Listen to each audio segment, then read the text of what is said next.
Hello, welcome back to the model. My name is Beast, and I was back with the Clockwork Ley-Line.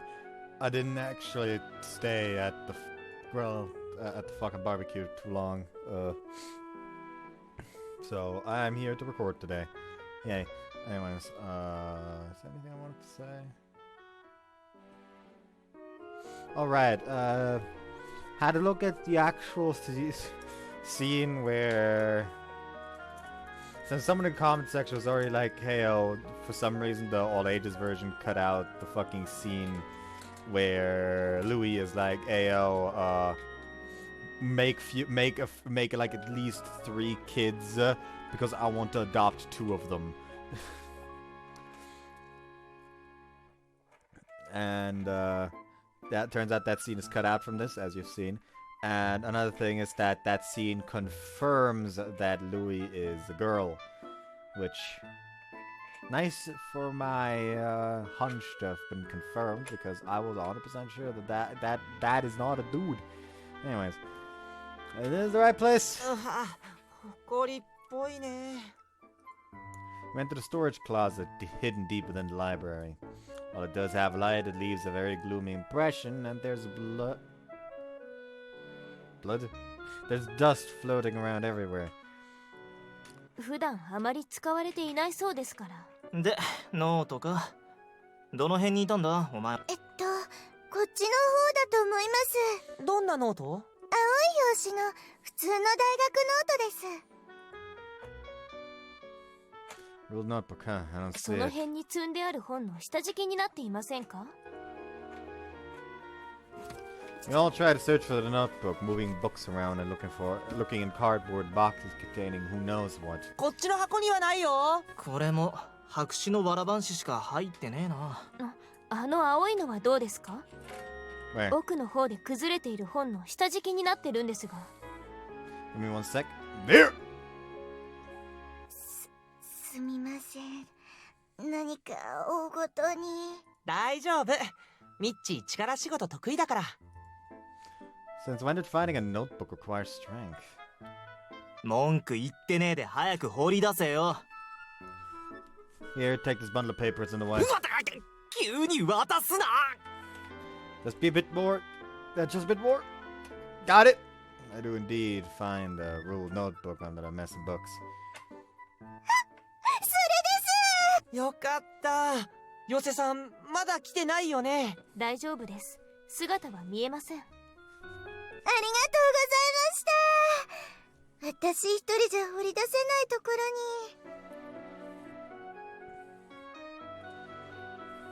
に。つが、なんであんな奥に行くんだ。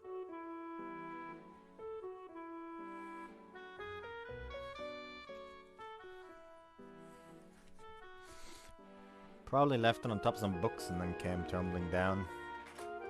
よかったですね。さあ、授業に遅れないように。はい、失礼します。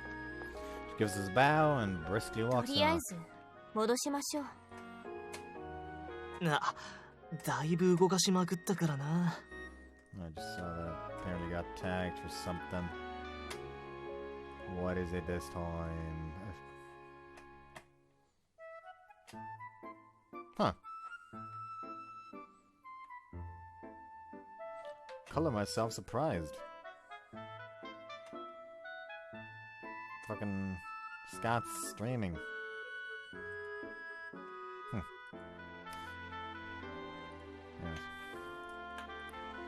Ugh, what a pain. どこに何があったか覚えてる？ Not at all. I put things in random places. だいたいわかりますから。Following Muko's orders, we moved the books and boxes back to their original locations. What's this? What was it before? Pick up a bundle of wrapped in paper and ask Muko, but she appears confused. そんなものありました? それは元からその辺にあったんじゃねえの? Really?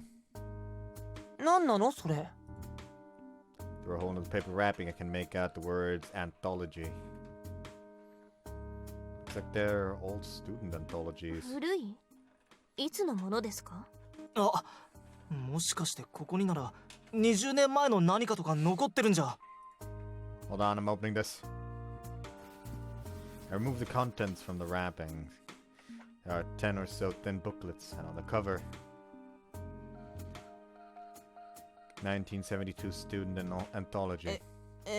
72年って40年は前だぞ。古すぎますね。Oh, they're all the same. なんだ単なる在庫が Looks like it. Probably forgot to throw out the extras. I handed a copy over to Muko.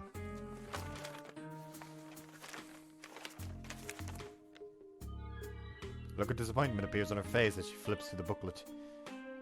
問題なく40年ほど前の文集ですね。他に何かねえのかよ。I'll take a look. I open the other boxes and turn over the old books lying around, but my efforts are fruitless. こっちのは古い教科書ですね。10年ほど前のですから比較的新しいですが。これも昔のテスト問題か何かだな。年代はわかんねえけど。Even if they were from 10 years ago, maths tests aren't exactly going to help us. やはり徹底的に20年前の情報だけは隠蔽されているようですね。ますます怪しいな。何があったんだ一体。いや、火事らしいのは分かってんだけどさ。Maybe they had to hide because of the fire, no matter what. そもそも火事がただの事故ではなかったということも。これなんだっけ？なんか可愛い絵が描いてあるけど。Oh, that's the wrapping on the anthologies from before. I didn't realize it was a picture. 絵が内側になってたんじゃない？ほら、折りたたんで後がこっち向いてる。I see. 92年度天秤瑠璃学園学園祭だっ20 years て。ago. 20 years これ ago. 学園祭の劇か何かの絵かな。20 years ago. ガラスマくん。え？今何年度と言いました？ This does tell us, though, that the year is 2012 in this. 92年って書いてある。ちょうど20年前じゃねえかよ。へえ。 Let me take a look at that! I peer at the flyer in his hands. On the inside of the folds, there's a drawing of a princess wearing a dress. The name of the artist is written in a corner. そんな。 Cover illustration by first year of class 2, but we aren't being shown the name yet. これ。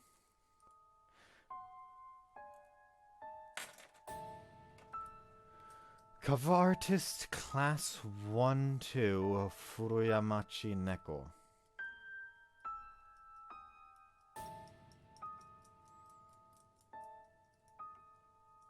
Every single Night Realm student is an overly elaborate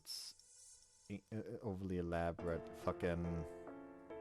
Either they're all overly elaborate homunculi, or the Night Realm is in a constant time loop. Furia? これ20年前のだよね。 It's supposed to be. 1992年度。じゃあ同姓同名にしては珍しい名前すぎるよね。 Where's this Furia then? だけどよ、この絵前に夢の中で見たあいつのドレスそっくりだぞ。 Alright. The more I look at it, the more the dress looks like the one Furia was wearing in her dream while in the pumpkin carriage. 時間は授業です。夜の授業は。やべ、終わってるぞ。風呂屋町さんに聞くことは今夜は無理ですね。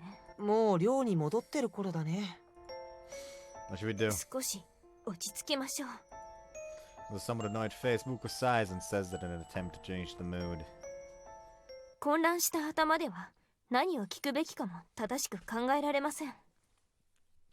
And not like we can talk to Furia any sooner than tomorrow night. ええ、その前にまずは一晩頭を冷やして夜になるまでにできることをやりましょう。 Unfortunately, there's not much we can do right now. We called it a night and returned to our rooms, thoroughly confused.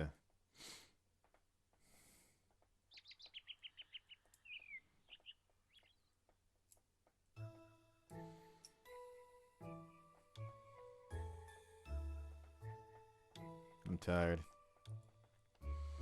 After that bombshell of a discovery, I couldn't really sleep and ended up like that until 授 morning. 業中寝てたんじゃねえだろうな。 Can't remember. それ絶対寝てるよね。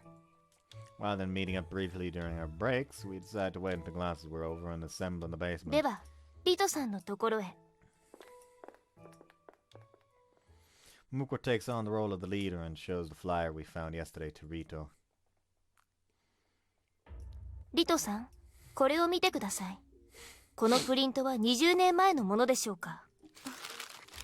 She stares fixedly at the drawing of a princess and eventually shakes her わか head. らない。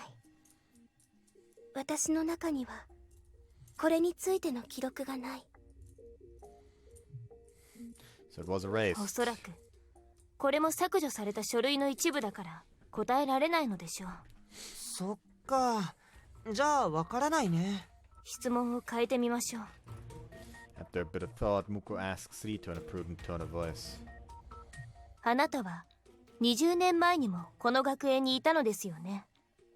20年前、学園で風呂屋町猫を見かけたことは？ないわ。ほとんど図書館にいて生徒とはあまり交流がなかったの。20年前の事故について何でもいいです。詳しくは知らないわ。落雷で火事があったという話は聞いたけれど、お母様もその事故で亡くなったって。他に亡くなった人は誰か知りませんか？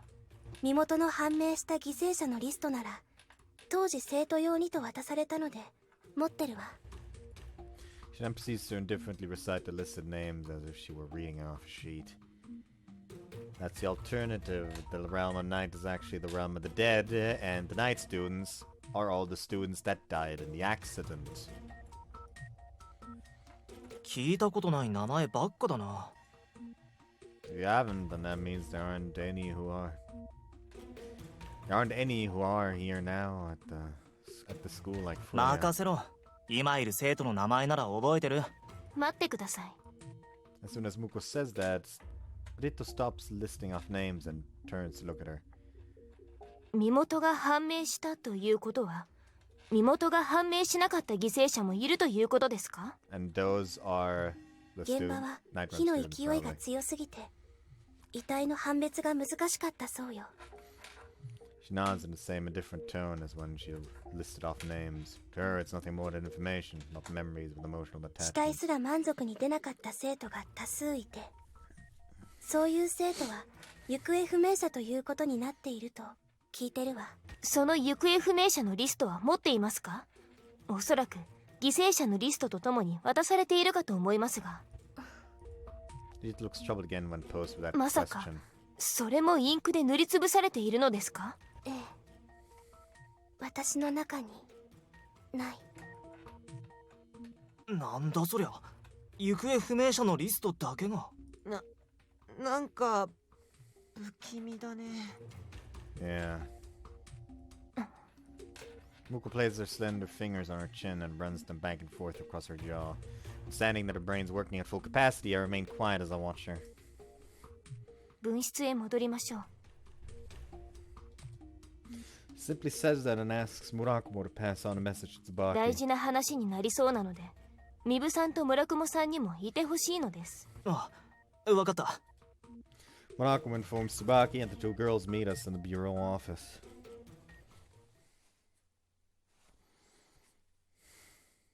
お呼び立てしてすみません。いいよ、大事な話なんでしょ。はい、実は We have everyone here in this room. After all, we all take our seats. Muko recounts what we've discovered so that we are all on the same page. これまでのことから一つの仮説が成り立ちます。誰かが20年前の事故のことを念入りに隠している。これは学園の関係者である可能性が高いです。そうだな。念の入れ方ややり口からして学園関係者以外不可能だろう。ええ、20年前の事故だけでなく20年前の全てのもの、学園祭のパンフレットでさえ隠されていますから。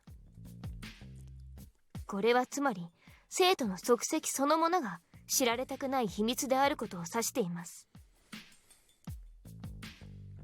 そして Mooka takes out the cover of the school festival pamphlet and lays it out on the table. これが偶然見つけた唯一の20年前の痕跡です。あ、本当だ。かぼちゃの馬車に乗ってた子だね。風呂屋町さんか。20年前の学園祭のイラスト。この名前で同姓同名は考えにくいです。ここはひとまず同一人物と仮定します。うん。でもそうすると。そうです。風呂屋町さんは20年前にこの学園に通っていた人間ということになります。そして火事で身元の判明した死亡者のリストは消されていないのに、行方不明者のリストは消されています。つまり行方不明者のリストの名前は知られては困る名前が載っている。それが風呂屋町だってのか。じゃあ夜の生徒って。夜の世界の人間は本当は異世界からやってきたのではなく、その正体は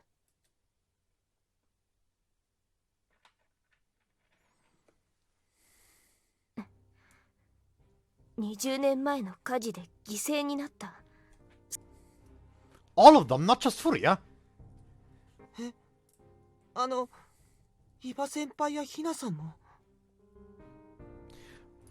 Oh no, the first game has necrophilia. で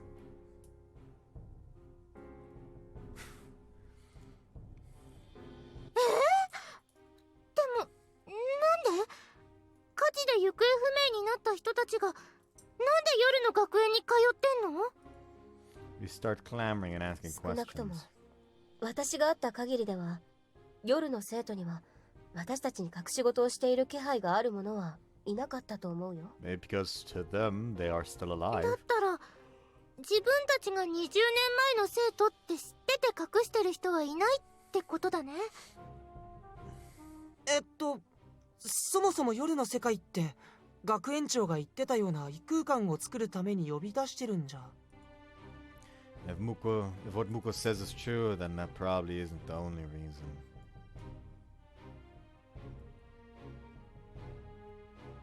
I think I just had a realization. The sacrifice they're talking about is potentially Fuhito trying to revive everyone that passed away in the fire, including Carl.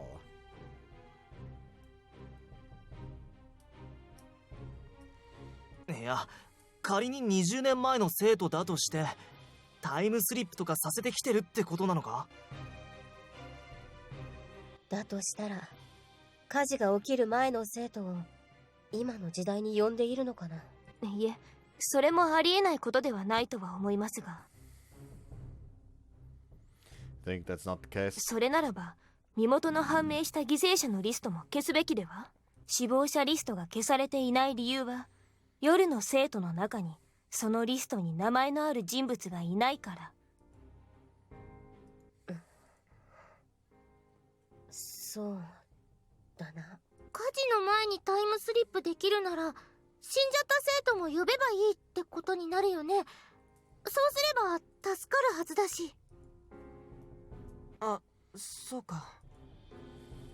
ですが実際はリトさんの記憶にある身元の判明した犠牲者の名は現在の学園には誰もいません。 Some night students are. 20年経っているというのに姿が変わらず学生のままのように見えるのは、死亡した当時のままなのではないかと。もう死んでるっていうのか。まだ確証は得られていませんし、これらはあくまで私の考えですが。Sorrowful look appears on Omaru's face as his body goes stiff. We all hang our heads in dejection and are at a loss for words. At Sparky's remark.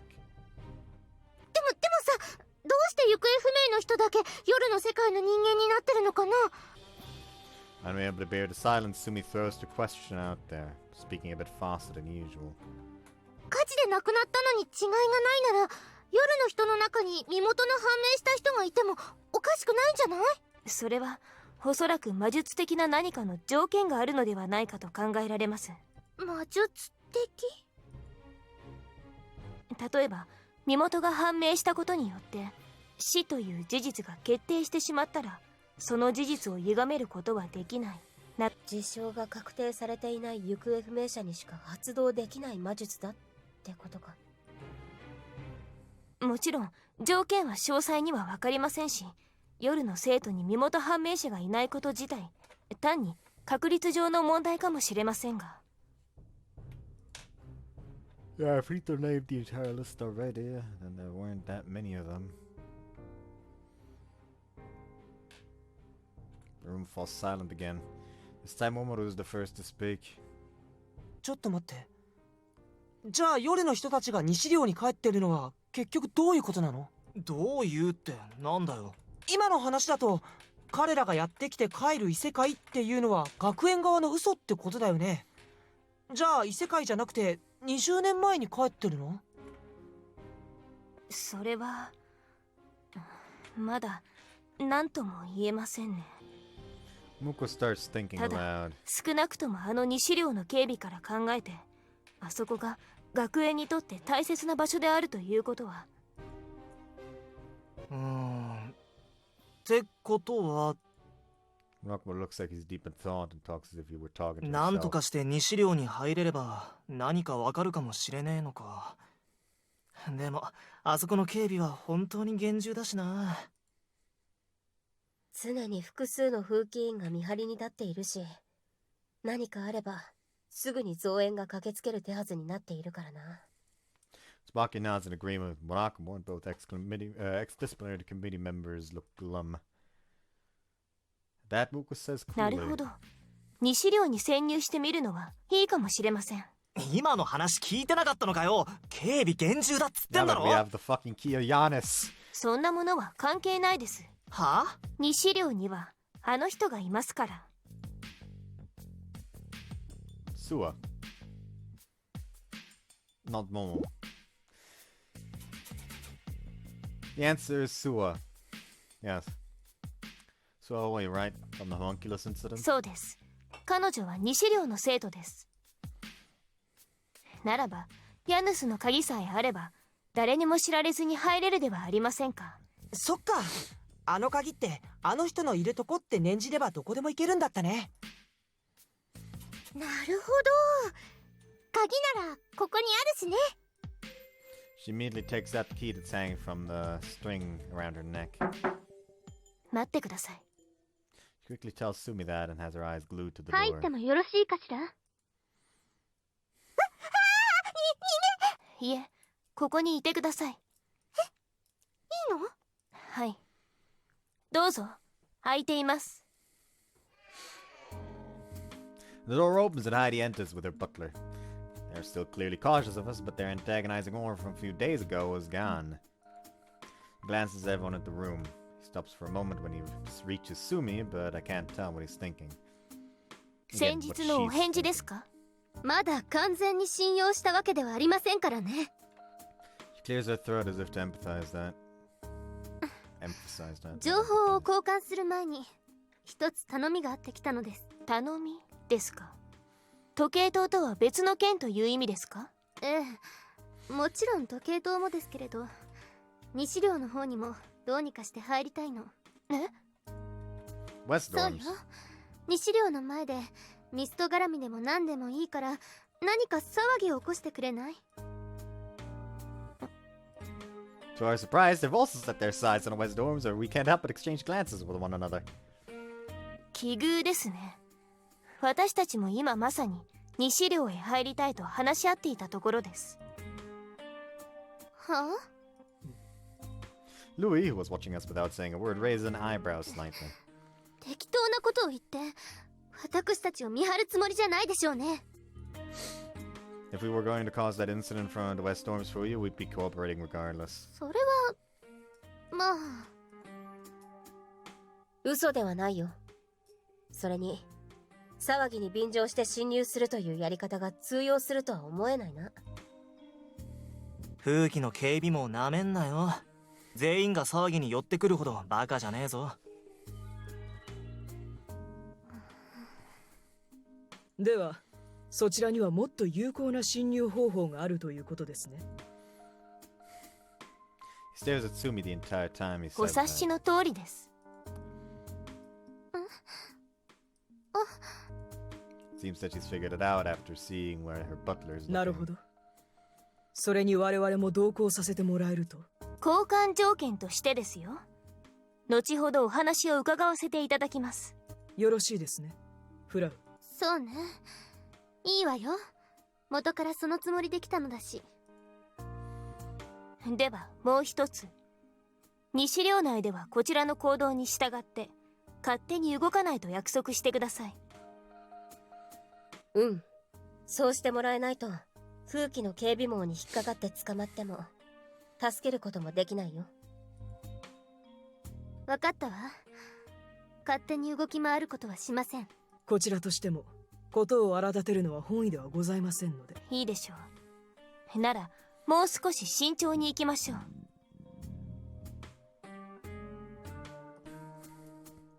すぐ行かないの？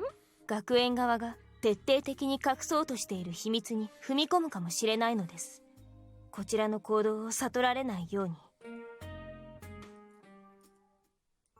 でね、その時お友達が一斉に踊り出しちゃってさ。大変ですね。What happened after? みんな見た目は怪物っぽいじゃない？でも踊ってるとすっごい可愛いのよね。へえ、見てみたいな。お姉ちゃんじゃないわ。かすみ、何喋ろっかな。やば。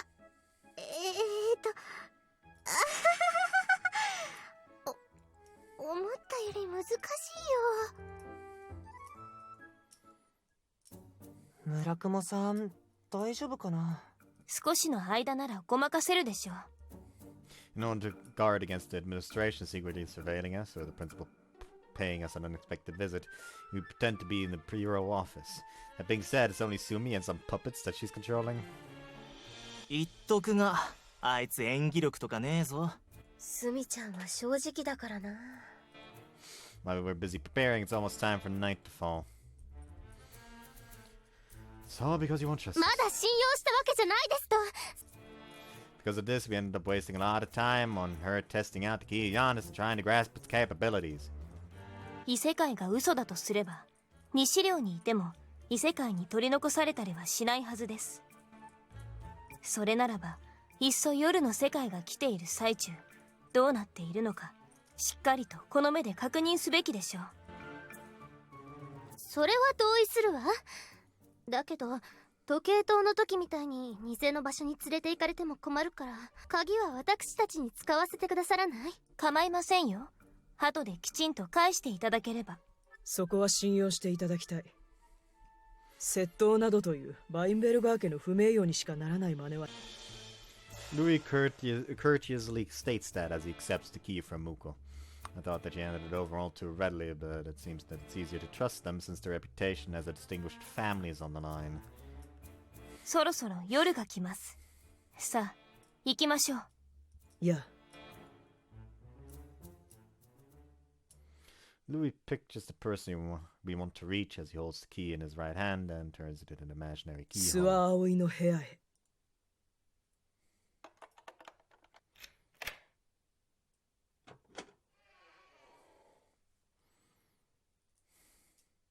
The butler slowly opens the door as to not make any sound. Peering into the room, he gestures for us to follow as he enters the room. When we get inside, we see that the lights are off and Sue is sleeping in her bed. もう寝てるの？やけに早いな。Startled by the chiming of the bell outside, Omono rushes to cover his mouth to prevent himself from making any noise. 何か。It's Spocky lets out an alarmed voice. The floor in the room starts glowing faintly, and the light starts to form a circle. いけない、みんな扉の中に戻って。 Heidi backs away, sounding distressed. Recognizing that this is something serious, you follow after and evacuate back to the guest なん room. です？魔法陣よ。あのままあの場にいたら巻き込まれてしまうわ。 Looking through the open door, the circular light does appear to be a magic circle with a complicated pattern. 一体何の魔術？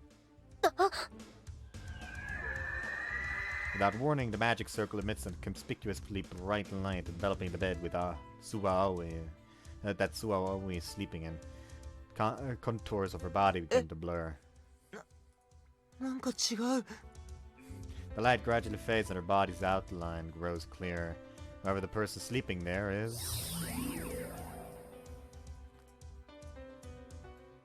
そんな、風呂山地さん。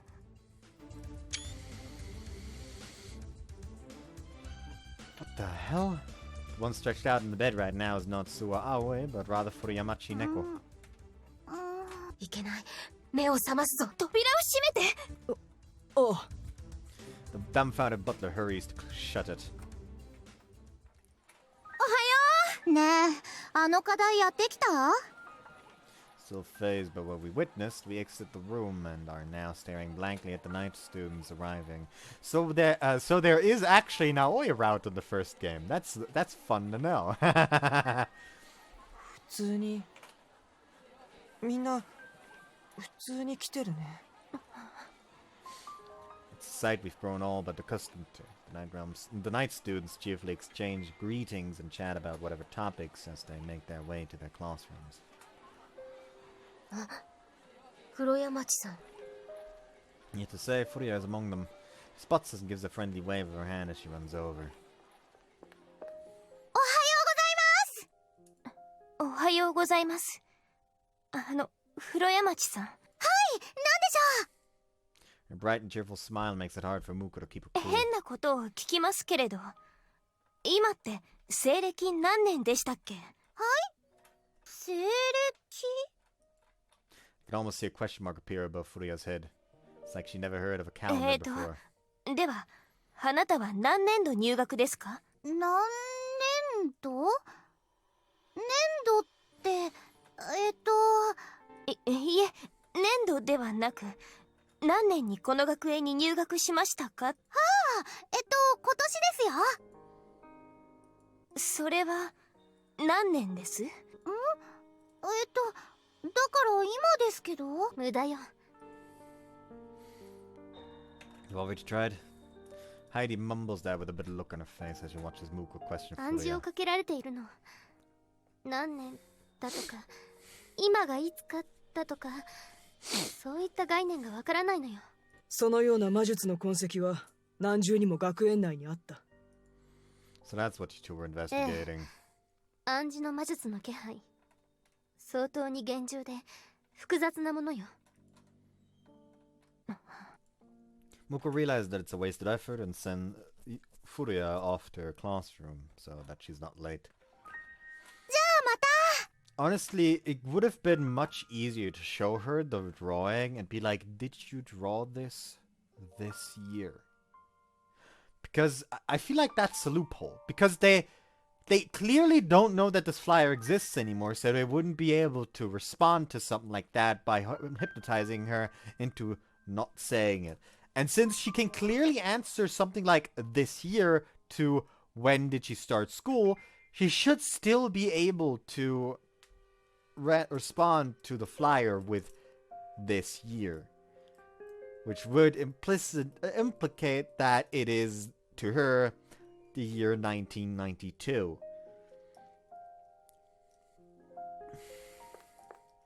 Waving her hand, she runs after her class, brimming with vigor.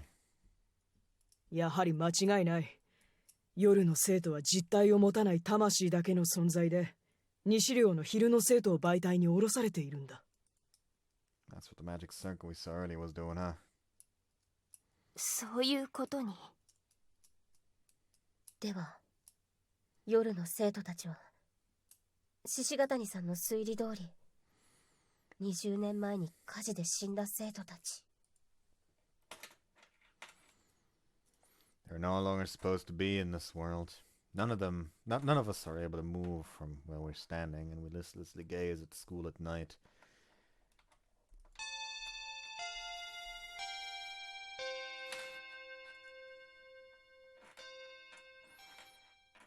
Damn, imagine fucking Neko's route in the first game.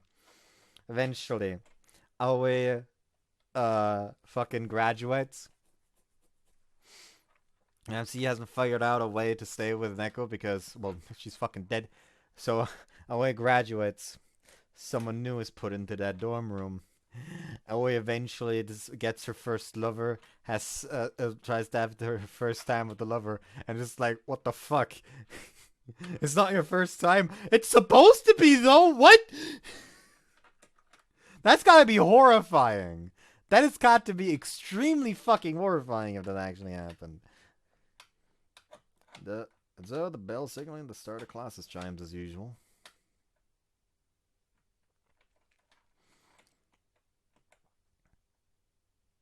To the next episode, Ley-Line. Apparently the Sua answer is already supposed to be episode 6. And now we just apparently have like a 4-way question choice where you just have to pick each one once.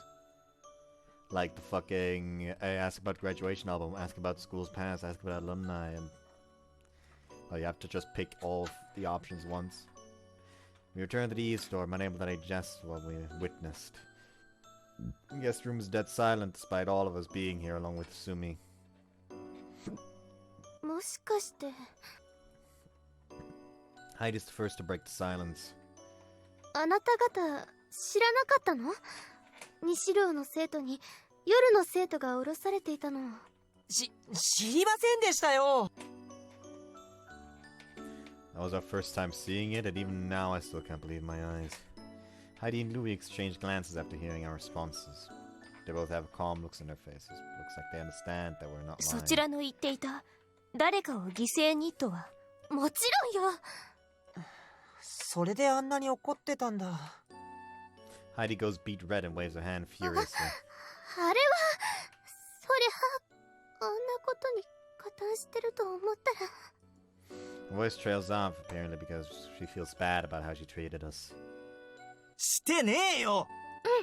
誤解よ。わかったわよ。まったく紛らわしい。そっちが勝手に誤解してたんだろうが。それについては謝罪します。あの驚き方は演技とは思えない。Butler's much more composed than his mistress and lowers his head. まあそれは素直じゃねえな。あなたたちだって。こらこら村雲、揉めてる場合じゃないんだぞ。フラウも落ち着いてください。あなたが逆上すると話が進まなくなる上に非常にめんどくさいので。一言多いのよ。とにかく誤解が解けたならもう争う必要はないでしょう。これからどうするかお互い冷静になって話し合うべきです。そうだね。まさかあんな。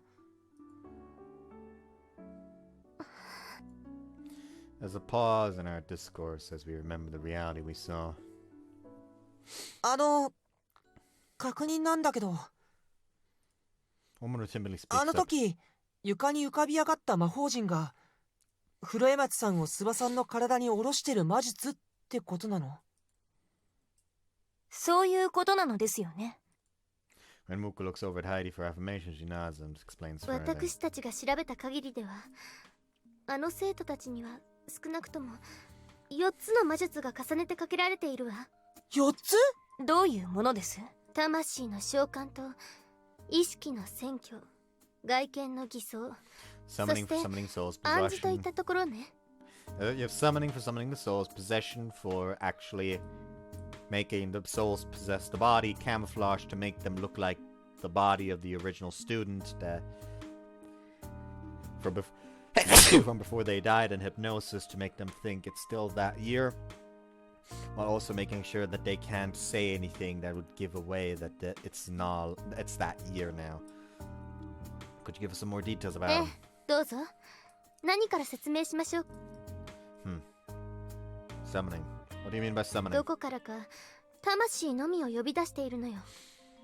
あの部屋で言えば風呂屋町猫の魂を呼び出しているということね。呼び出すには何か指標のようなものが必要だから、あの寮にああいった仕掛けがあったということは、呼び出しているのはかつて部屋の持ち主であった人という可能性が高いのではないかしら。Basically, Furuya used to live in Sua's room. That means the fucking thing at the start of the game we saw was someone getting possessed then.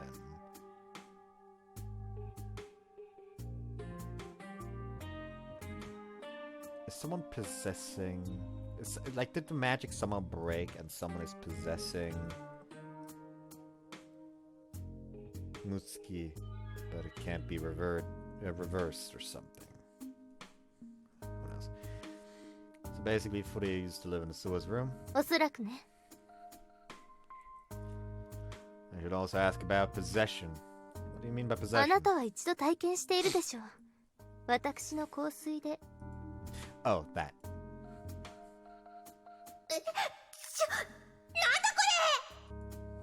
Perfume they brought to our office when they first got here because it caused me to take over Sumi and Tsubaki's bodies.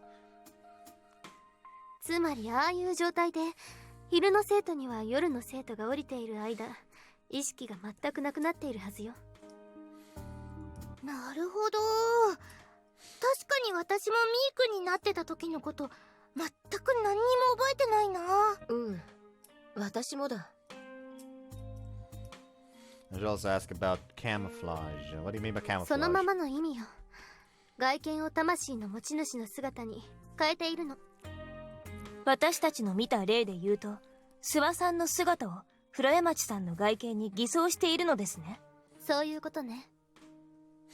You should also ask about hypnosis. She mentioned briefly when we were talking with Furia, but I should ask about it just in case. What's the hypnosis 自分 doing? がどこから来たのかとか、そういう細かいことがわからなくなる暗示をかけられているのよ。ああ、だから夜の生徒に家がどこだとか聞いてもずれた答えしか返ってこないのか。ええ、あれは明らかに不自然だったでしょ。なるほど。あれも魔術的な暗示のせいなのか。ありがとうございます。大体のところは把握できました。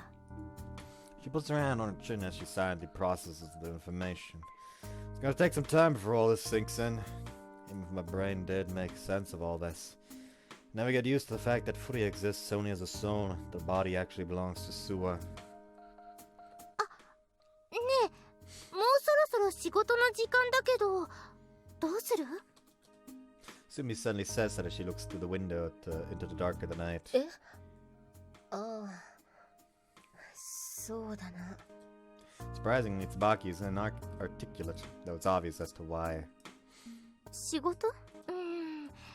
私たちスケープゴートっていうのをやってるんだけど、知ってる？なんです？それは。Oh, so you didn't figure that out. 名称からして穏やかではなさそうですね。そうでもないはずだったんだけどね。簡単に言うと、時計塔の中にある魔法陣に魔力を注ぐ係なんだ。時計塔の？それってそうなのよ。夜の世界を召喚してる魔術装置の本体ってこと。西領の魔法陣と関連性があるかどうかまではわからないけど、さっきのあの光景を見てしまった以上、いつも通りこなしていいものなのか。They kept supplying it with mana, and the regular students will keep being possessed by the night students. でも何もしなかったらどうなるんでしょう。夜の世界が来なくなるとか。わからないわ。その魔法陣というのを見てみないと。ぜひ拝見したいですね。Mooker takes a few moments to think and then そう nods. ですね。この際見ていただいた方がいいかもしれません。じゃあみんなで行く？ Sumi removes the key of Giannis from around her neck. そうしましょう。ただし気をつけてください。時計塔の魔法陣に入ると私たちは一瞬で意識を失ってしまいます。強制的に魔力を吸われるってこと？そうです。ミブさんたちのようなマギエでなければ耐えられません。わかったわ。中には入らないようにします。じゃあ行くよ。Sumi gestures as if she were turning the key in a keyhole, and a door appears out of thin air, tugging his heart.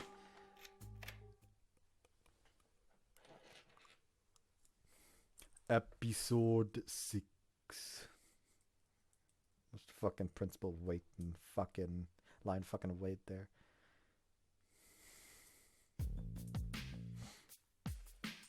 We step to the door to reach the space that has the magic これ circle. は予想以上に巨大です。 Her eyes widen in surprise at the size of the circle, and they immediately move towards it, walking around it to study it fervently. どうですか？どういった作りかわかりますか？ She asks Heidi after she makes a trip 考 around え it. ていたよりもはるかに複雑で精巧な作りのものね。これは少し厄介かもしれないわ。たださっきの2資料の魔法陣も全ての夜の世界の魔術はこの魔法陣で形成されていることは確かだと思います。 Heidi watches Sumi and Tsubaki as she そ speaks. ちらのお二人がここに魔力を注いでいるのね。ああ、そうだよ。私とスミちゃんで。これを書いたのはあなた方ではないのよね。違うわよ。私が来た時にはもう魔法陣あったもん。そう。ではこれほどのものを作れる魔術師が向こう側にはいるという認識をしておいた方が良さそうね。相当な力を持っている魔術師ということですか？魔力も知識もとんでもないと思っておいた方がよろしいかと。ルイ、この魔法陣なんとか今すぐに破壊はできないの？パッと見ただけでは詳しいことは分かりませんが、この魔法陣にはいくつもの仕掛けがしてあります。ここで安易に手を出すのは上策ではないかと。例えばどんなものです？簡単に分かるところで言うと、魔法陣に傷が入った場合、すぐにどこかに知らせが飛ぶようになるようなものだとかですね。 So the ones that aren't so simple could be dangerous. 爆発するとか？自爆までするかどうか分かりませんが、そういった防御機能的なものがないとは断言できません。それは迂闊に手が出せませんね。まだ学園側にはおそらくですが私たちの動きはつかまれていないはずです。 Can't lose that advantage. 私もそう思います。学園側にはまだ何も知らないと思わせておいて、もう少しこの魔法陣をきちんと調べたい。時間をかければもう少し詳しいことがわかりますか？ええ。ですから今日はおとなしく魔力を注いでもらえないでしょうか。いいのかな？ If you stop supplying it with mana, all of a sudden the administration will get suspicious.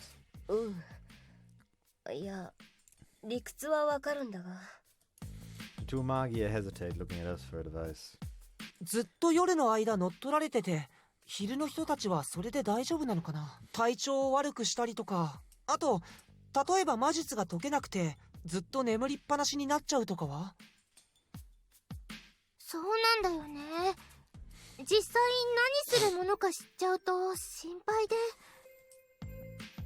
そう心配することはありません。体調については意識がないだけで体に負担を与えるものではないし、魔術というのは魔力を使って行うものだから、魔力がなければどんな魔術でも解けてしまうわ。だから魔術が解けなくなるということは絶対にないの。実際に朝になれば夜の世界は元に戻ってしまうでしょ。 Yeah, it does.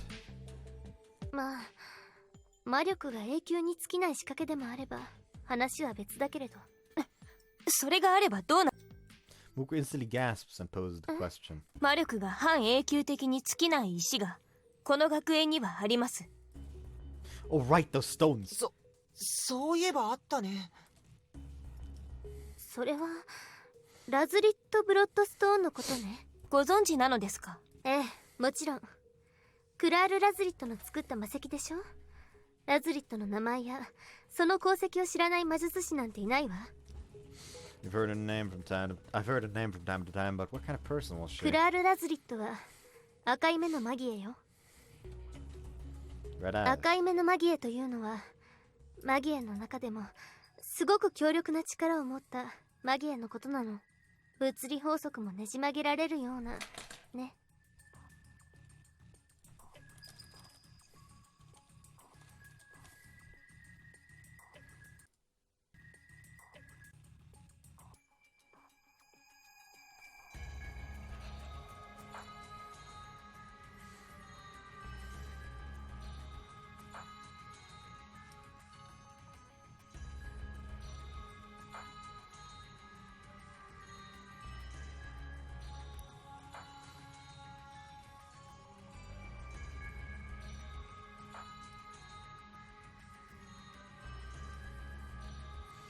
Just found out that there's 2 PS Vita exclusive characters, and one of them is a nurse that apparently used to know the MC.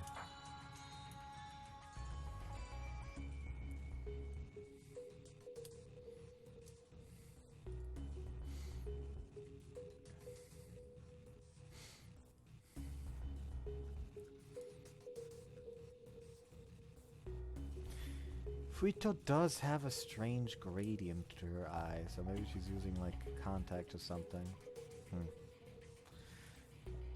Not sure.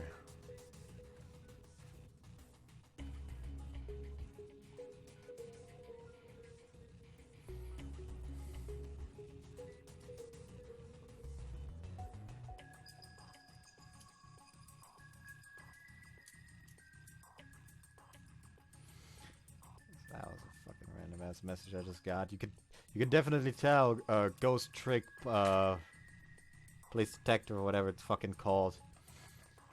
I forget what it's called. Was made nearly 20 years ago because there's still pay phones and phone books.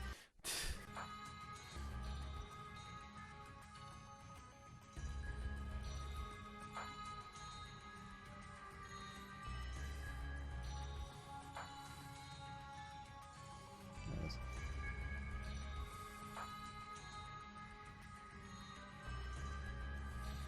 クラール・ラズリットはその赤い目のマギエの中でも最も有名な一人。ラズリット・ブロッドストーンは彼女にしか作れないと聞きましたが。その通りよ。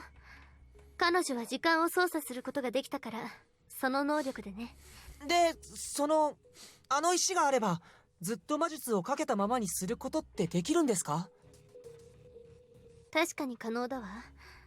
でも今回に限って言えば一つ二つでどうにかなる規模ではないから。夜の世界全てを持たそうとするなら最低でも夜の生徒の人数分は必要よ。 That's what she was counting. An equal number of stones and students. When we visit that room, boarded day and night, there were. それくらいなかったっけ？数えたわけではありませんが、生徒の数くらいあったかもしれません。何を言ってるの？ The stones, we saw a lot of them once, probably about as many as the number of night students. なんですって？バカな。そんなはずはない。あの石はクラール・ラズリットにしか作れないし、そして彼女は軽々しくラズリット・ブロッドストーンを作らないようにしていたはずよ。私は祖母からそう聞いているわ。祖母はクラール・ラズリットとは懇意だったの。だから間違いないはずよ。それは確かに本物のラズリット・ブロッドストーンでしたか？ That's what the principal told us. 私たちには本物か偽物か見ただけで判断する術はありませんが、学園長が嘘をつく意味もわかりません。あなたたちなら見ればわかるのか？わかると思うわ。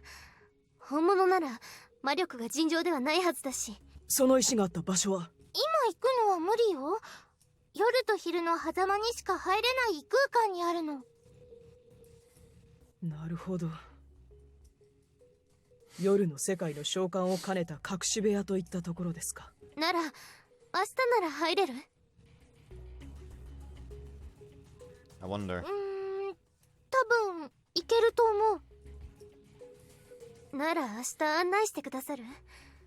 それほど大量の本物の石が本当にあるなら。ではやはり今日のところはいつも通り魔力を注ぐしかありませんね。そうしてください。学園側に警戒されてしまってはおそらくここにも入れなくなります。そうだな。本当に生徒たちに危険はないんだな。ありません。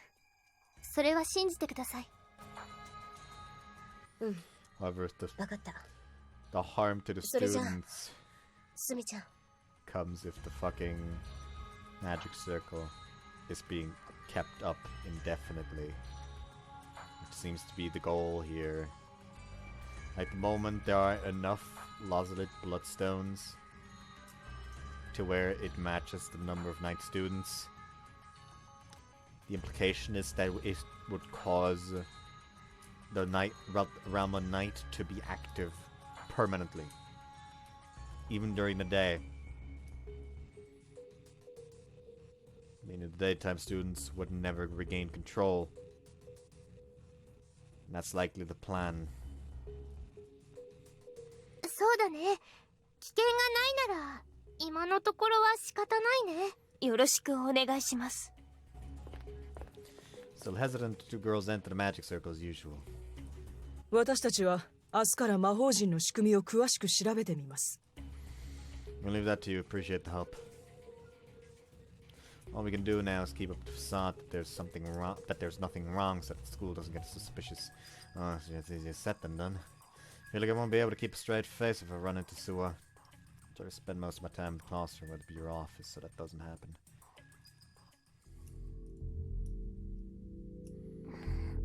頭が痛いわ。 The next day, since this morning, we've been pretending to be holed up in our room while studying the magic circle. My eyes are starting to get tired. 予想以上に複雑だな。書くのに何日かかったのやら。ルイ、ここは？この文様と文字は何かの周期に連動しているのではないかしら。そのようだな。The part he's pointing at is a seal that controls the flow of time. The text surrounding it is... いや、時期か。夜になると同時に発動するといった短期的なものではなさそうだ。そうよね。もっと長いわ。数年。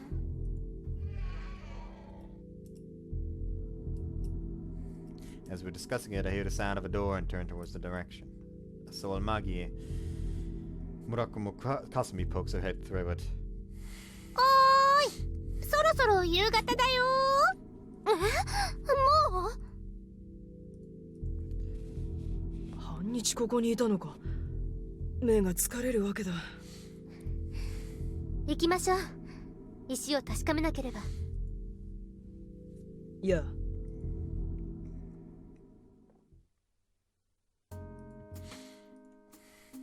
Using the key, Yan Asumi opens the door to the bureau office and we follow her through to the back of her own room.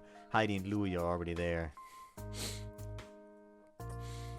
Umaru and Murakumo were left behind to watch the office since it would be suspicious if it were left empty for so long. これが学園長から預かってる石なんだけど。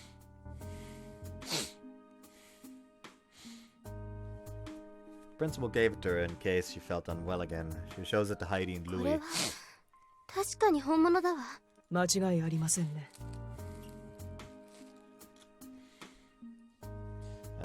They declare that after staring long and hard at the stone. これが本当に大量にあるなら大変なことになるわよ。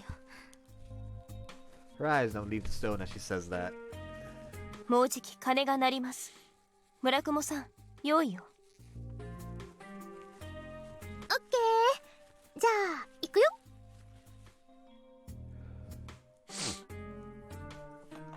She takes out the key and opens the door in midair. A set of stairs leading underground that we've seen once before appears beyond it. この奥だよ。急ぎましょう。 She nods and follows right after Sumi. Shouldn't like behind her are the butlers and then us. bell signaling the arrival of night chimes just as we stop in front of the mysterious and randomly positioned cavity in the wall. So we use the key one more time as the bell is chiming and a path appears past it. これでそのラズリットの石がある部屋に通じたの？へえ、そうです。もうちょっとだよ。ほら、そこの部屋。They're gone? どうなってんの？ You can see the entirety of the bare floor that used to be covered with the stones. There were no other paths that we could have taken, so we should be in the right spot. They were already taken from there. The stairs and the places we walked through were all familiar, so I'm pretty sure that this is where the principal took us that one time. ここに石があったのですか？ああ。この部屋の床一面にラズリットブロッドストーンが転がっていたんだ。実際ここ一面なら確かに夜の生徒の人数分は軽くあっただろうが。But right now, there's not even a pebble. The room's completely 一 empty. 体どういう。ここで考え込んでちゃまずくない？この部屋どれくらいで閉じるのかまでは。Yeah, let's get out of here first. Left without any other options, we depart from the boundary between the two worlds. They were already taken away from there. As much as we want to discuss what we saw, we keep our usual routine and wait until we head back to the dorms so that it's less suspect. With both Omar and Morakmo this time, we assemble in the East Storm's guest room.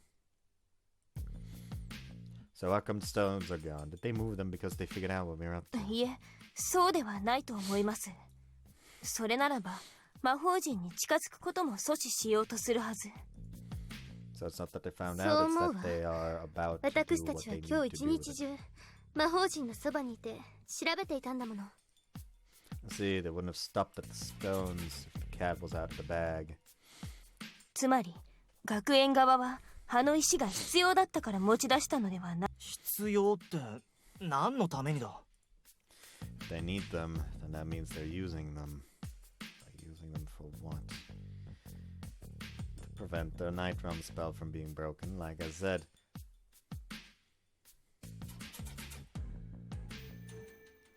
To prevent the night realm spell from being broken.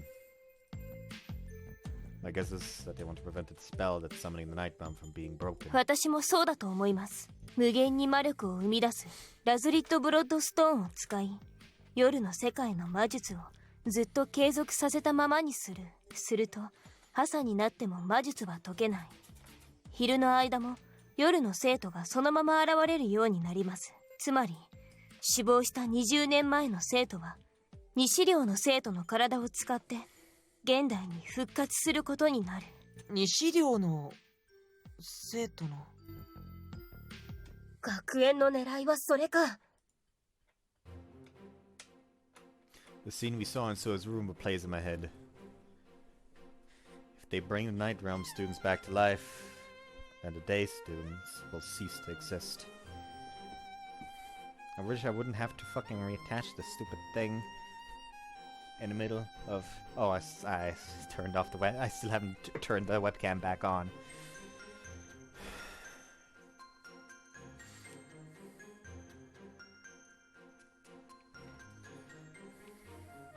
まさに生贄ですね。むちゃくちゃだよ。そうね。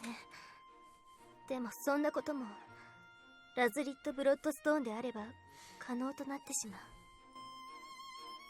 いつやる気なんだ？石を持ち出したってことは決行が近いってことだろう。Yeah. Hey, wait, didn't the principal mention something about this?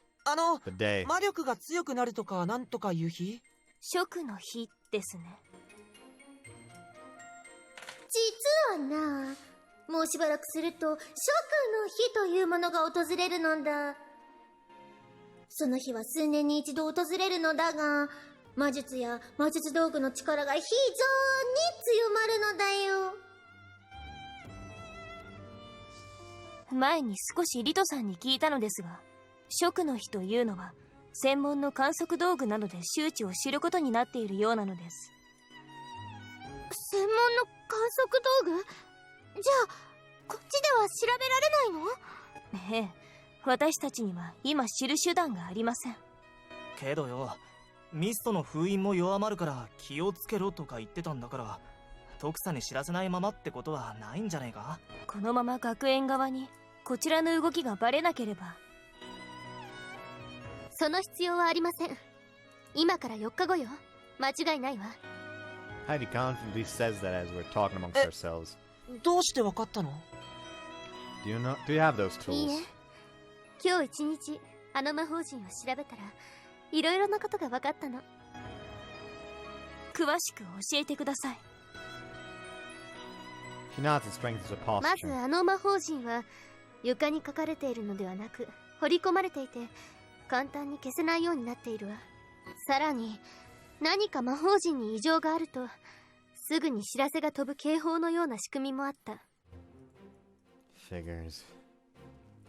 知らせってやっぱり学園長のところにかな？おそらくそうでしょうね。They should have kept the strength ring, put the strength ring on Koga, have them charge it to the mag and just punch the floor. That magic circle isn't going to stay engraved for long. そして定められた時間になっても魔力が足りない場合も異常があったとみなされるようよ。ならやっぱり魔力を注ぎ続けないと、それだけですぐバレるんだな。そういうこと。他には？現状は魔法陣の中に入ると魔力を吸われるけど、魔法陣に異常があった場合の防衛プログラムのようなものが厄介なのよ。魔法陣は自ら魔力を求めて魔法陣を広げるようになっているの。Expand by itself. そうよ。仮に魔法陣の一部に傷をつけたとしても勝手に魔力を補充して自己修復してしまうの。魔力を注がなかった場合も勝手に広がって魔法陣に入ってしまった人から魔力を吸い上げるわけですか？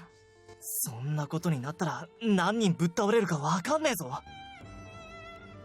昨日ちゃんと魔力注いでおいてよかったんだね。そしてここからが肝心よ。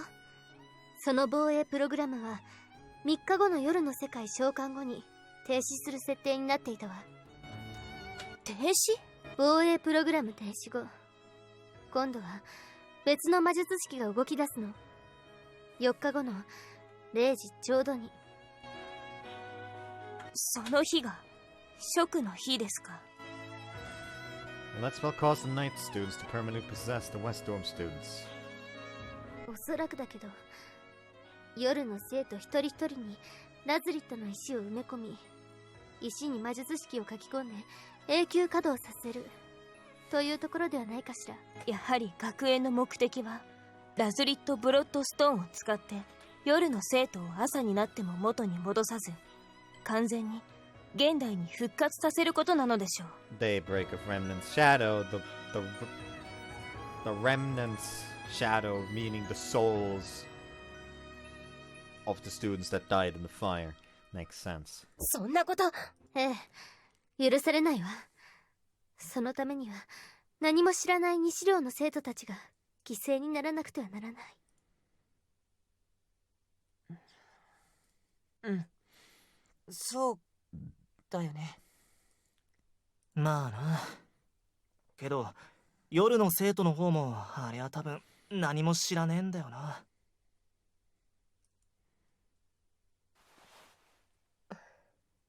だろうな。Furia, Iba, Hina, and Kasuga. They're completely unaware that they're being brought back in this way. If we're gonna stop school's plans, that means they'll also disappear forever. ふんふん、ルンルルンチ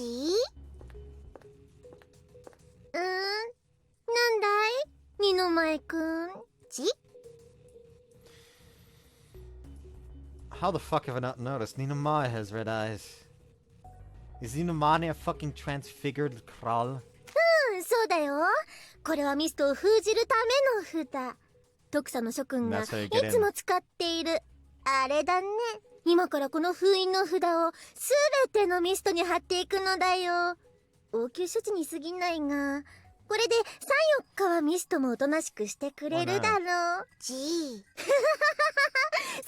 ね、大変だ。こんな札の無駄遣いは本来ならとんでもないが、大切な職の日に騒ぎを起こされてはこちらも困るからね。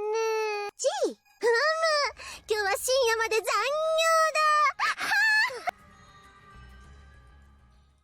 だ。心苦しいのは確かで、 Muko speaks out in this room full of wavering やはり minds. 学園のやり方は間違っています。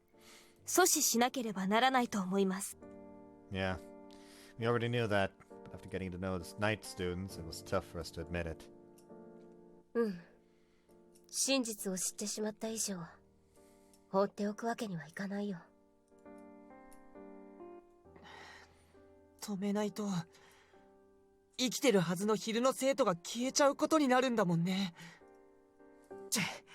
つくづくなんてことしやがるんだ、この学園は。Hai starts talking with a reserved tone of voice in response to Omora's mournful expression and what Akam was a burst of anger. お気持ちはわかります。けれど、こんな計画を放置しておくわけにはいきません。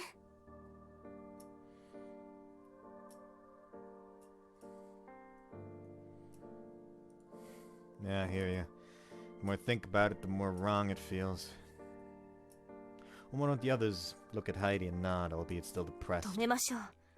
夜の生徒にしてもこんな方法で蘇るのが本意とは思えません。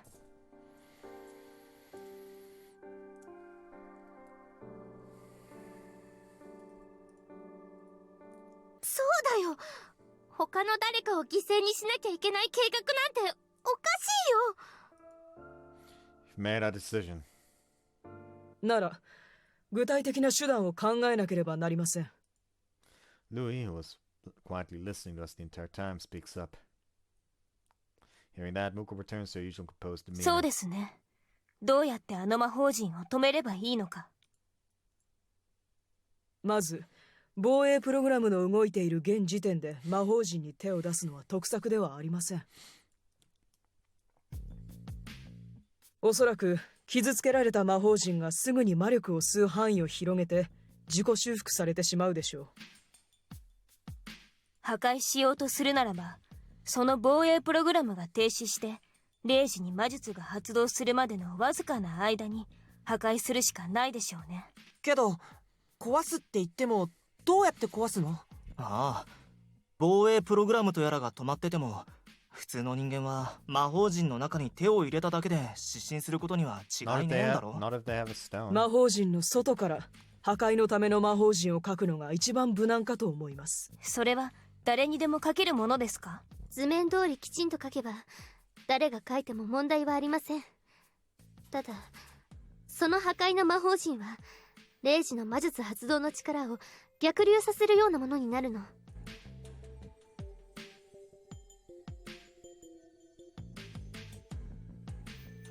書いたら即破壊できるというものでもないし、0時までずっとその場で見守らなくてはならないわ。そして失敗すればもちろん魔術発動を止められません。リスクが大きい方法なのは確かですね。But it's good that we wouldn't have to step inside the magic circle. つまり魔法陣を破壊するならば、夜の世界が召喚されてから0時に魔術が発動するまでに破壊の魔法陣を今ある魔法陣の周りに書き。I mean, can't you already draw the magic circle before the defense program deactivates? All you need to do is not finish it completely and finish it after it deactivates, right? なおかつ魔法陣が起動する0時までそれを学園側から守らなければならない。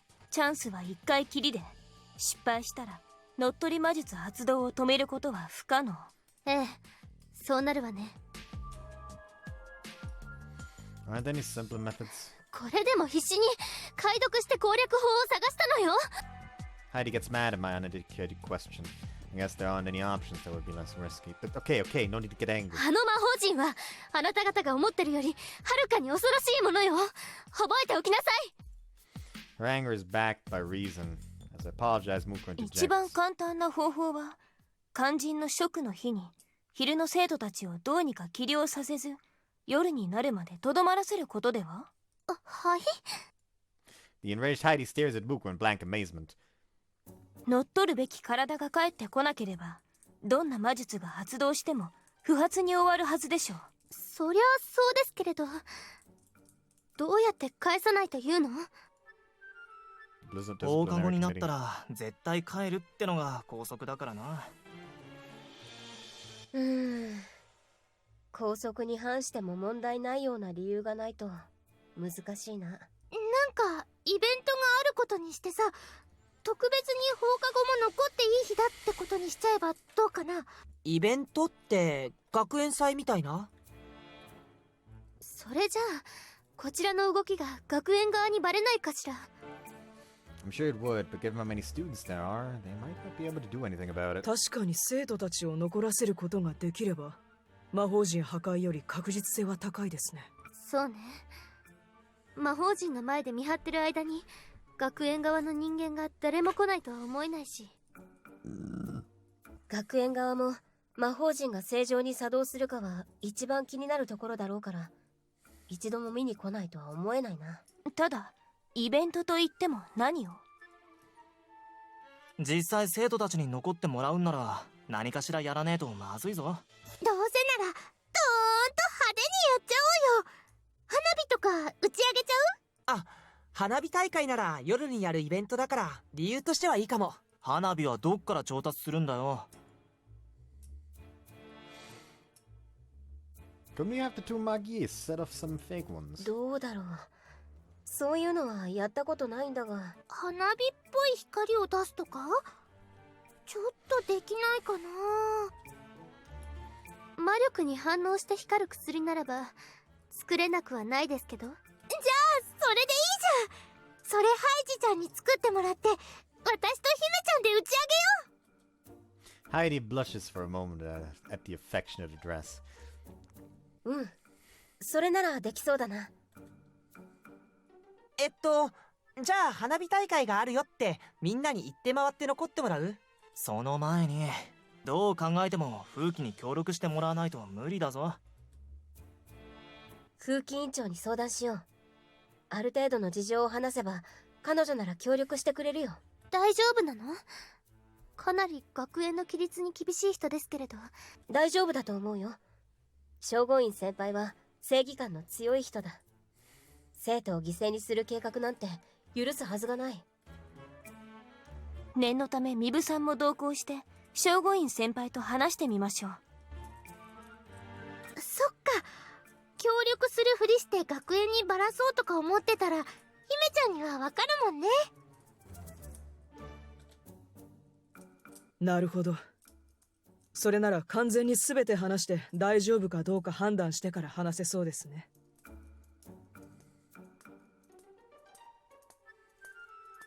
Honestly, lead into it by going up with some. By the way, read a book recently. It was really interesting. It was like this dude that was attempting that was essentially locking people in this hotel after he invited them because he wanted to revive his old family that died in like an accident, and he was going to have them possess the people that he locked up in the hotel. Really interesting book. What like really just like as much as I can understand him wanting to see his family again, that's just not the ethical way of doing it. Just probe. It's all about probing. あとあれも止めないと気量放送流れちゃまずいよね。Yeah, should we split up and have some of us occupy the broadcasting room? それで生徒には残ってもらって。しかしそうなると学園側もぼーっと見ちゃいないだろう。それはそうでしょうね。帰ってくれないと魔術が発動しても意味がないんですもの。そうなったら学園側も多少強引な方法を取ってくる恐れもあるか。If a fight breaks out, we'll have to do our best to deal with it. 残ってる生徒たちびっくりしない？パニックになっても困るよ。You'll just have to fool them into thinking that it's all part of the event when the time comes. お芝居か何かだってことにするの？強引だけどそれしかねえか。There's always all sorts of commotion happening because of the mists. I'm confident we could gloss it over. Maybe they were blessings in disguise after all. ではまとめますよ。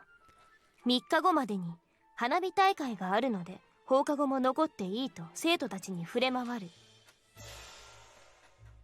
花火の材料はアーデルハイトさんに魔力に反応して光る薬を作ってもらう。わかったわ。その際風紀委員会の協力を得るため明日聖護院先輩のところへミブさんと共に行ってきます。うん。その時の態度によってはある程度の事情を話そう。そして当日は放送室も抑えて気量放送も流れないようにします。万が一荒ごとになった場合はイベントの企画の一部だとごまかす。大まかには以上ですね。了解しました。生徒たちへのイベントのルフはそちらに任せるしかないので頼みます。You've got the perfect person for that job. Everyone will know in no time at all. Alright. 黒谷さんだね。ではそちらは古賀くんたちにお任せします。私たちは風紀委員会の方だな。ええ、込み入った話になるでしょうから聖護院先輩にこちらに来ていただきましょう。We're all set then. With the plan hammered out, we decide to call it a day and head back to our rooms.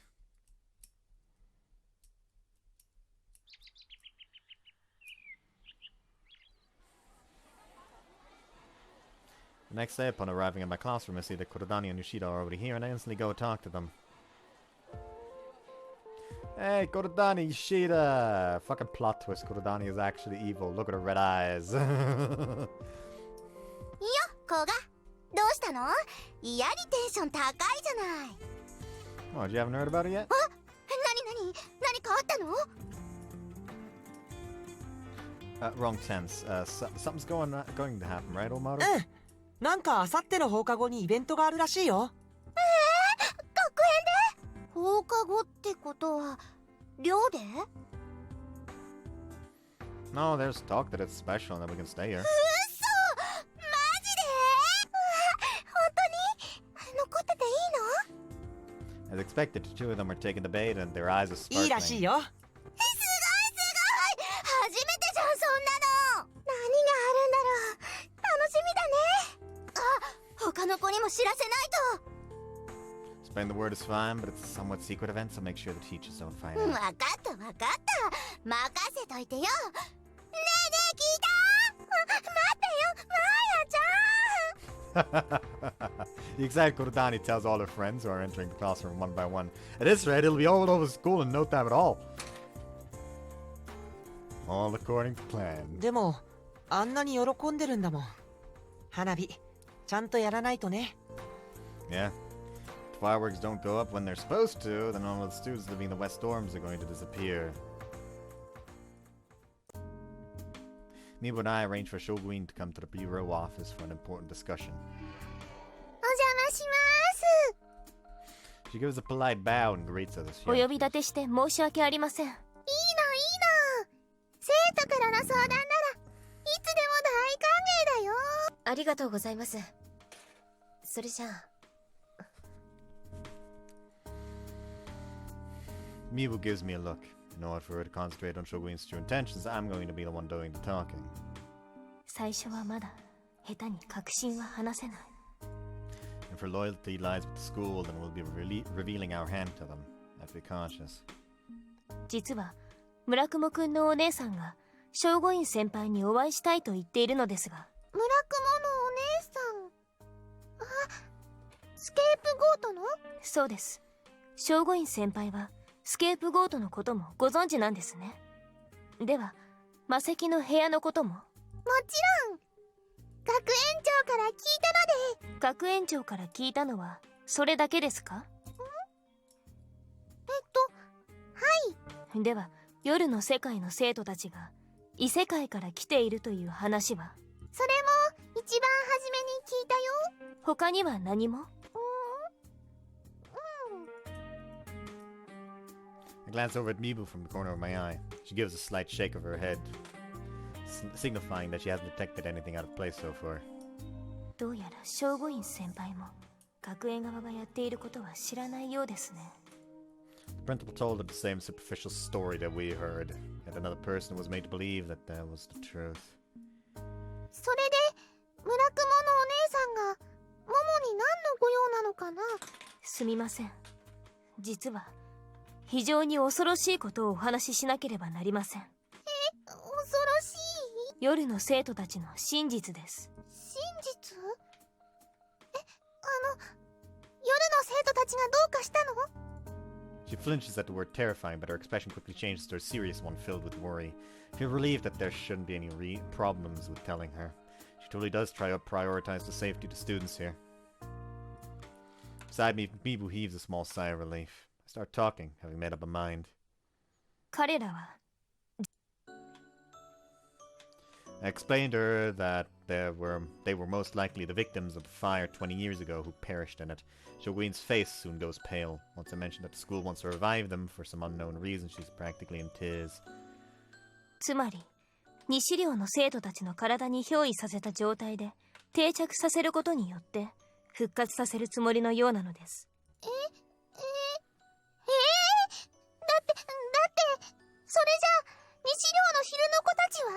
もちろん体をよりしろにされるわけですから存在しないことになってしまうでしょう。そんなかわいそすぎるよ。 She practically shouts that out loud and then droops her eyes before trying to string together a sentence. いや、夜の生徒だってもちろんかわいそうだと思うけど、でもだからって昼の子を消しちゃうのは許されることではないと思います。私たちはそれを阻止したいのです。そうだね。止めるべきだよ。 She looks back up at us and clenches her fists in front of her chest, but her voice is still quivering. そんな恐ろしいことやってたなんて。でもどうやって止めるの？何か方法があるの？いろいろ話し合ったのですが、一番確実なのは食の日の夜に生徒たちを寮に帰らせないことだと思いまして。そうか。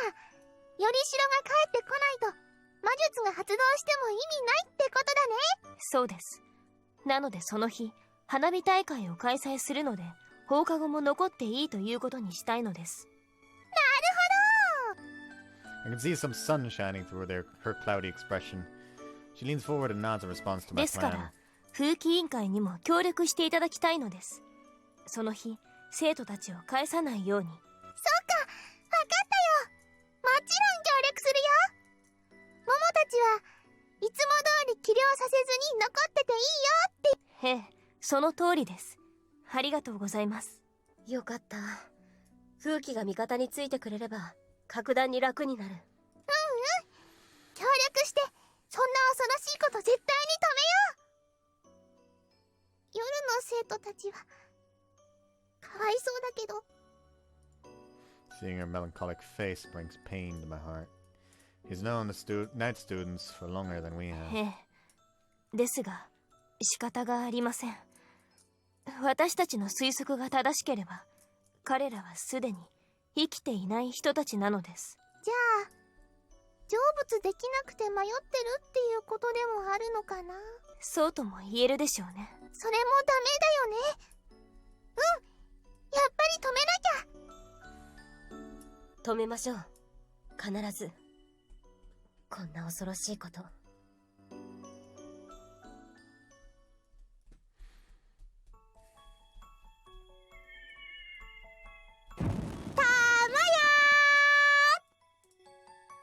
Oh. Kazumi lets out a cheer at the fireworks, while the ones from the magical compound she sets off. どうしーちゃん、だいぶ花火っぽくなったでしょ？まだちょっと歪んでるけどな。練習するもん。大丈夫。当日までには絶対まん丸にしてみせる。なんでそんなにノリノリなんだお前。 The expression suddenly grows serious as I think to myself about how she's acting like a child. だって私たちにとってのこの計画の大成功ってさ、何も知らない生徒たちに何も知らないまま無事でいてもらうことでしょ。まあそうだな。食の日とか魔術とか生徒には関係ないもん。花火大会があるだけなんだもん。花火綺麗だったねって終わらなきゃでしょ。I was being totally serious about this in her own way. だから頑張るんだ。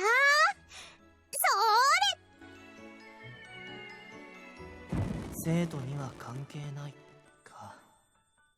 そうだな。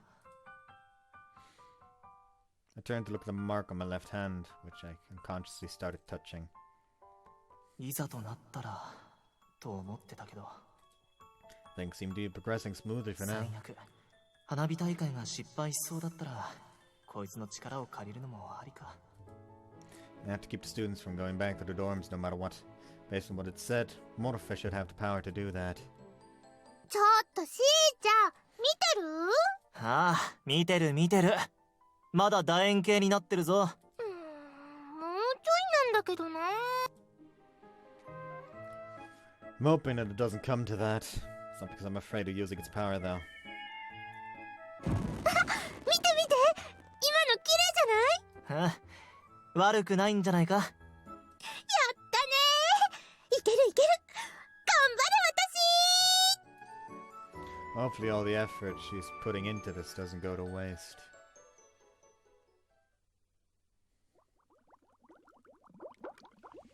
The magic compound makes a bubbling noise and releases a plume of smoke. いい色。成功ね。All that's left is combined with the liquid I extracted earlier and add mana. 我ながらうまくいってるわ。早速明日これを全員に配って使い方を説明しないと。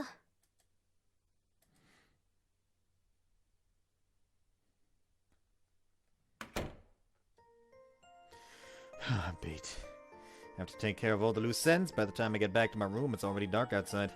At least news of the event's gotten pretty far in just one day. I hear a sound coming from the door. Heading over to check, I see that some sort of letter's been slipped under the door. What's this? It's from Heidi. The seal of the envelope is signed Adelheid. Opening it, I find a single sheet of paper.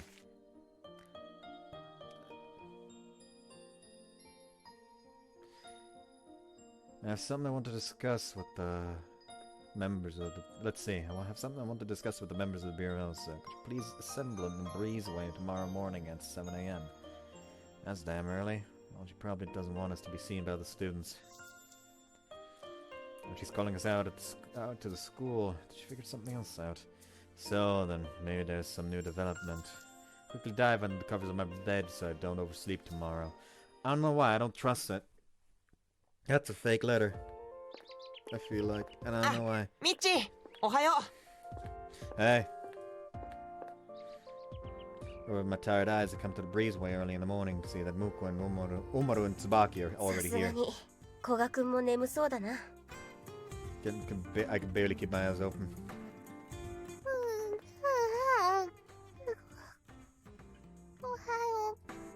Shoguin staggers in while greeting us with slurred words. 先輩も呼ばれていた。大丈夫ですか？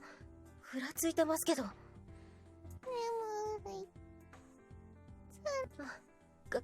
頑張ってください。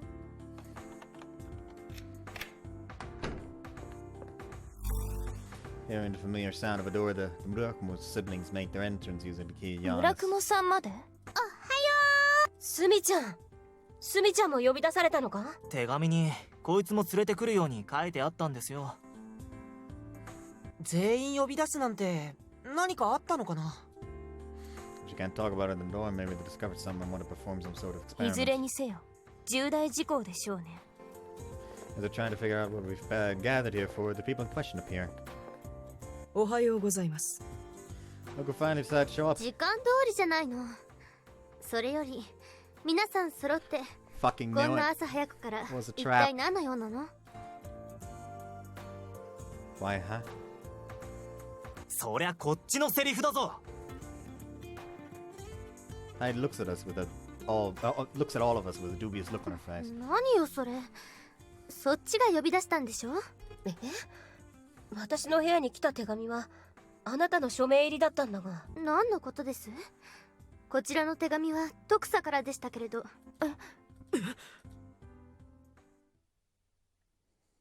Mook went, the butler's eyes widen and quickly survey the area. At that moment, we see figures of several people at both ends of the breezeway. 風紀？ The disciplinary community members. They're disciplinary community members. Both of our exits are blocked and they're effectively trapped. 何？何なの？そんな指示出してないのに。どうしたと言うんだみんな。 Nobody answers Momo and Tsubaki's questions. Their gazes turned away. うかつでした。こんな露骨な罠に引っかかるとは。なんでなの？みんなどうしたのよ。聖護院先輩でないなら。 While the disciplinary committee members opens up and the person we're all expecting shows herself. も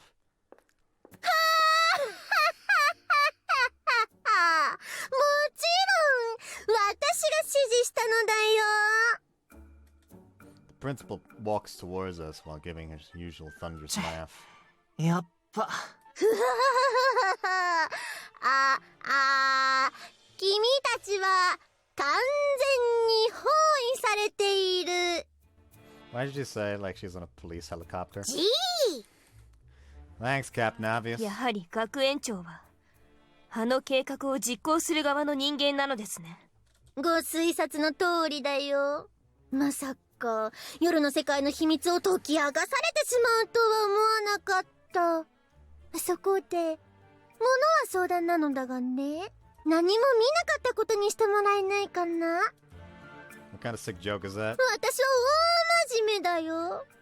私も大切な生徒とことを構えたくない。できるなら穏便に済ませたいのだ。このまま放っておいても君たちには何も危害は及ばないのだから。そういう問題ではありません。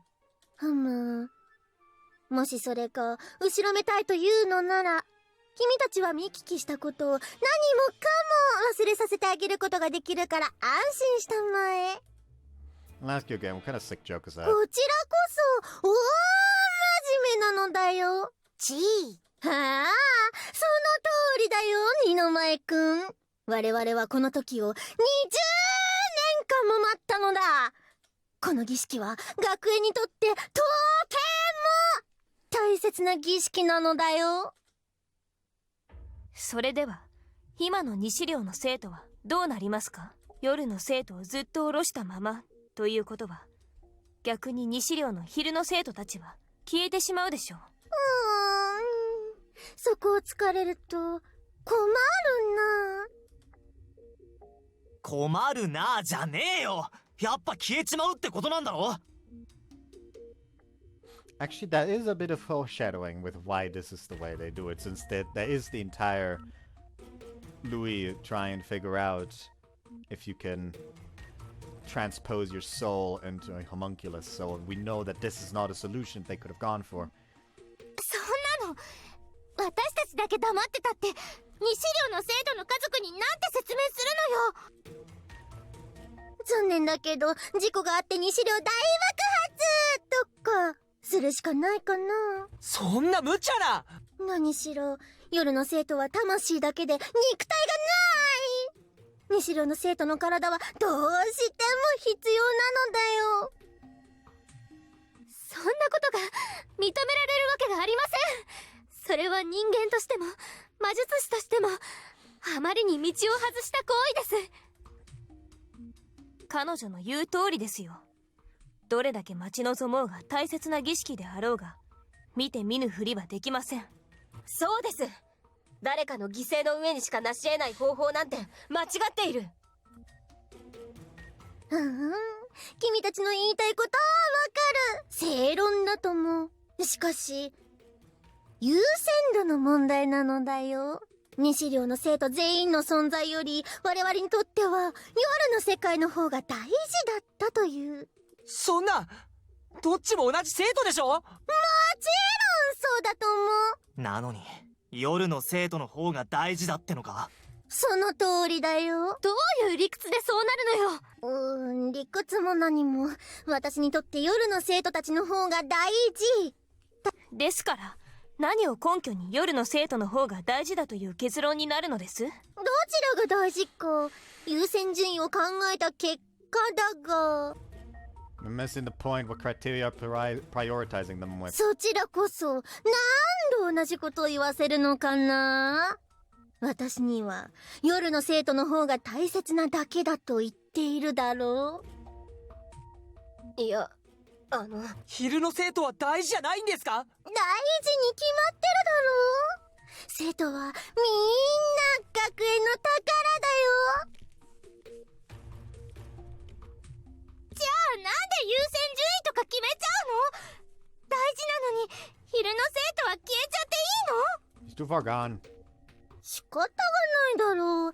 夜の生徒たちのためには必要なことなのだよ。What's with her? Why is she being so stubborn about 妄 this? 収ですね。どう考えても異常な理由があるとしか思えない。で、改めてお願いするよ。すべて忘れてくれないかな。Which does imply that something that happened in Fujito's route caused like, Koga to break the obsession. 無茶言うな。困ったな。あまり強引な手段は取りたくないのだが。Look at the disciplinary committee members blocking away beyond her.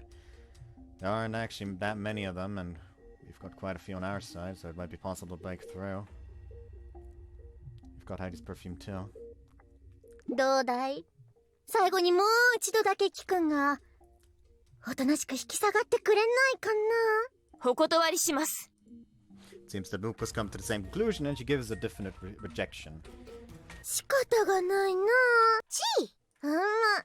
では、一網打尽にしてしまおう。頼んだよ。 The disciplinary committee members ready themselves as she says that. Moko Omaro, you two stay behind me. 来るぞ。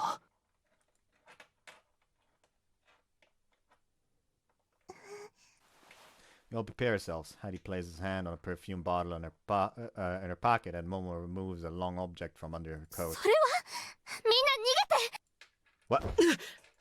Heidi screams out and pushes the butler away with all her might. At almost the same instant, Momo strikes the weapon she's holding against the ground. Why does she have a sword?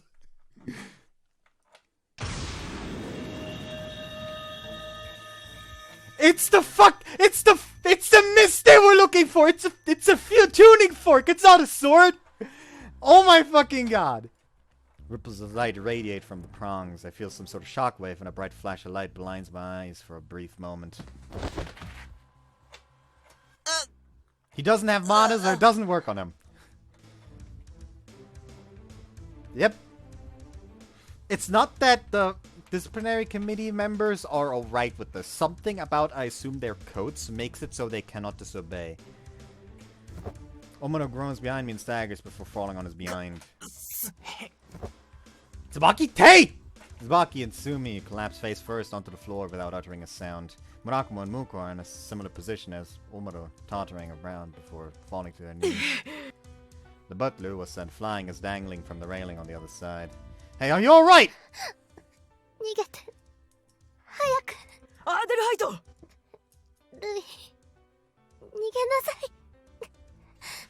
役目を、あなたの役目を忘れないで。I like the magic. He just walks up to the Moka now, just grabs it. What the fuck is this? It's like the principal just says it, like, you're still supposed to be on the floor, you know. Hey, pull yourselves together! 動けるなら、あなたも逃げて。 She faints after saying that, having run out of energy. The only ones who remain standing are me, Momo, and the principal. あれなんでおやおや古学には聞かなかったか。低いとは聞いていたが、本当に君は魔力が限りなくゼロに近いようだね。What? Wait. That was an attack whose strength depended on how much mana you had? And the one who did it was... Momo, you? ごめんね。それじゃあもう一度。She says that in her usual long drawn-out voice and slowly starts swinging the weapon. Damn it! She was our enemy. Tsubaki determined that she wasn't lying, so she did have some way of getting past あ that. あ、いいよ、将軍院さん。どうやら古学には効かないようだ。あ、そうですか。君は動かず魔力を回復したまえ。彼一人くらいなら風紀の諸君でなんとかなるだろう。With a clap of hands, the disciplinary committee members standing at the ends of the breezeway も approached う me. 大丈夫だからみんな回収作業頼むよ。はっ Droves of them come out of nowhere. There's probably too much for me to handle alone. In that case... I would say grab the nearest allies and escape, because this is not going to go well. What says the fucking guide? Grab the nearest allies and escape. Fuck me, I'm good. Muko, hold on tight! I immediately rushed to pick up the nearby Muko and forcefully drag Murakumo, who's down on one knee by the 一 arm. 旦引け急げ The butler shouts out and beckons me from the other side of the railing. Doesn't look like there's any other way out! 待ちなさい。 Hell no! With Muko on my shoulder and Murakumo under my arm, I shake off Momo and jump onto the そんな railing. 無茶だ。 Hearing her shout behind me, I leap off. Ugh! As expected, it's hard to make a clean landing while carrying two people, and I lose my balance. 立て急げ Louis, who also jumped down, carries Muko on his すまん back. が俺の力では彼女しか無理だそっちのお前が担いでこい Better than having to carry both at least! I put Murakumo on my back and run after the butler. The disciplinary committee members and Momo above us are making a fuss about something, but I can't afford to stay and listen. いたかいやこっちには見当たらない The disciplinary committee members are calling out to each other with stern looks on their faces as they run past us. Are they gone? ひとまずはですが After running away from the breezeway, we hide in the thicket in the quad and to bide our time until our pursuers disappear. Muko and Murakumo are lying collapsed beside me. Muko, you okay? Still no good. When I talk to her, it looks like she tries to open her eyes, but instantly closes them out of pain. At least she's responding, though. Murakumo, on the other hand, is essentially unconscious. I want to let them rust somewhere, but we can't move like this. Avoiding being spotted by any disciplinary committee members while wandering around and carrying these two is next to impossible. What should you do, Louis? Hey, what's that? What was that for? He sprayed some perfume on me when I opened my mouth, causing me to shield my face and move 心 backwards. 配いりません He proceeds to spray it on Muko, Murakumo, and even himself. What's that これ perfume? である程度の時間は追っ手をごまかせるはずです Deceive? You mean like they won't notice us? そういうことですその二人はどこかでゆっくりと休ませれば Alright, help me carry them then. We leave the thicket with Louis and taking Muko and me taking Murakumo.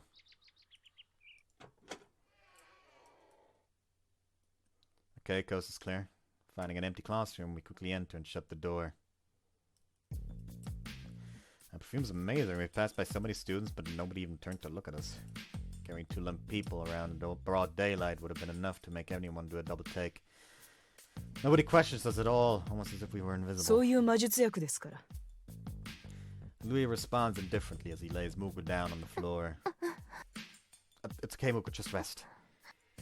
It seems that she heard me as she gives a slight nod and closes her eyes. Murakumo looks like he's reached his limit and is fast asleep.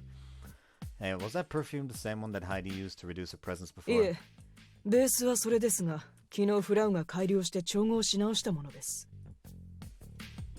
Improved it how? 学園長はヤヌスの鍵を持っていると聞きましたので緊急時に敵側から鍵を使って居場所を探されないように Smart. I was thinking about like how the fuck are they gonna hide with Kiyoyanis, but they covered their bases.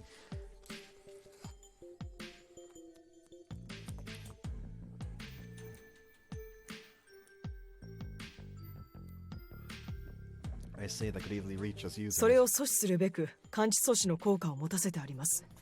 結果的に周囲の人たちからも認識されません。Oh, so they won't notice us even when we're standing right in front of them? 少なくともこちらから話しかけたりしなければ魔術は解けず相手には気づかれません。 That shouldn't be a problem, got it. It's a lot more reassuring to have these two on our side. You said Murakuma will be fine after a rest, right? もう少し休めば動けるようになるでしょう。 Okay. ところで先ほどの奇襲、なぜあなたは防げたのです？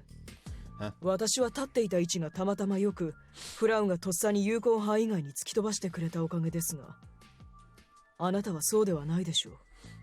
I don't really get it either, but the principal said something about it being due to my lack of mana. 確かに。では対策があるわけではないのですね。 Nah, his very nature is this countermeasure. He sits down on the floor out of relief before lowering his head and adopting a more formal tone of voice. 申し訳ありませんでした。 Huh? For what? 風紀委員長の持っていた音叉、あれはかつて当家が所有していた魔術道具です。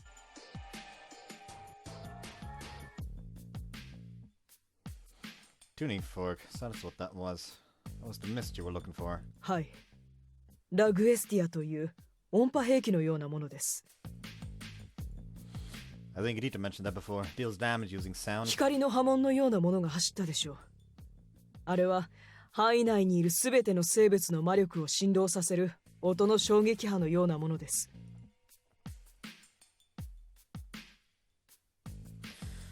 Mana, huh? That's why it didn't affect 魔 me. 力が高いほど効果は抜群ですから。だからマギエの二人は即座に倒れたのです。何かがおかしいとは思っていたのに、もう少しあれのことを気にしておくべきでした。道理で現れなかったはずです。まさかそもそも封印されておらず、聖護院桃花が持っているとは。 That's right. Not only did she have it hidden, Momo was the one who used it against us. I do think Momo is really our enemy. どういう意味です？ Could she be under the control of some spell? After all this time interacting with her, I've never pictured her as a bad person. You've talked to her before too, haven't you? He nods. However, his expression is saying that he disagrees with me. あれはラグエスティアはただの人間に扱える代物ではありません。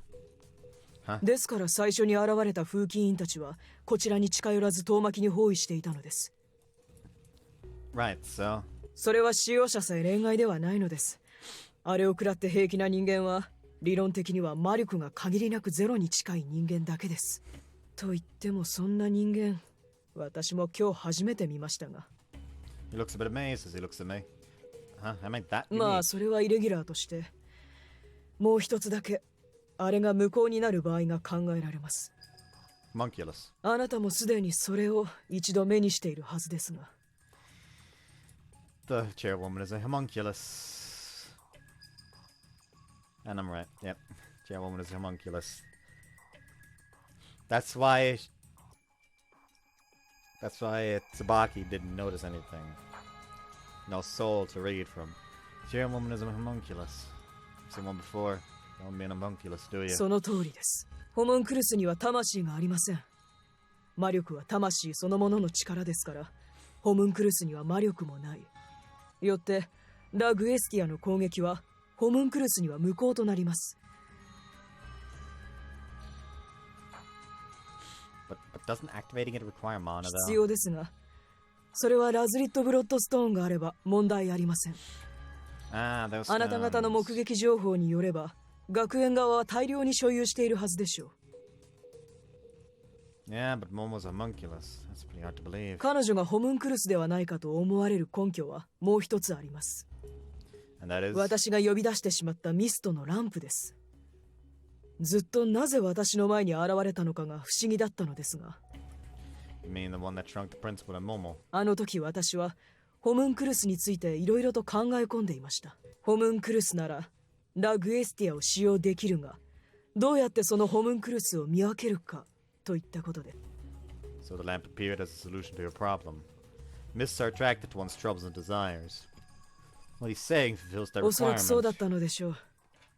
しかし、今更分かっても遅すぎますが。That would explain why Rito seemed to be acting a bit weird when we returned it to her. 獅子型に牛尾が持って行ったのが回収したミストなの。 Yeah, that's right. Her reaction was because she was told that it was a lamp that shrunk humans, while the one that we actually retrieved was different. She thought that it was strange, but never brought it up because we never asked about it.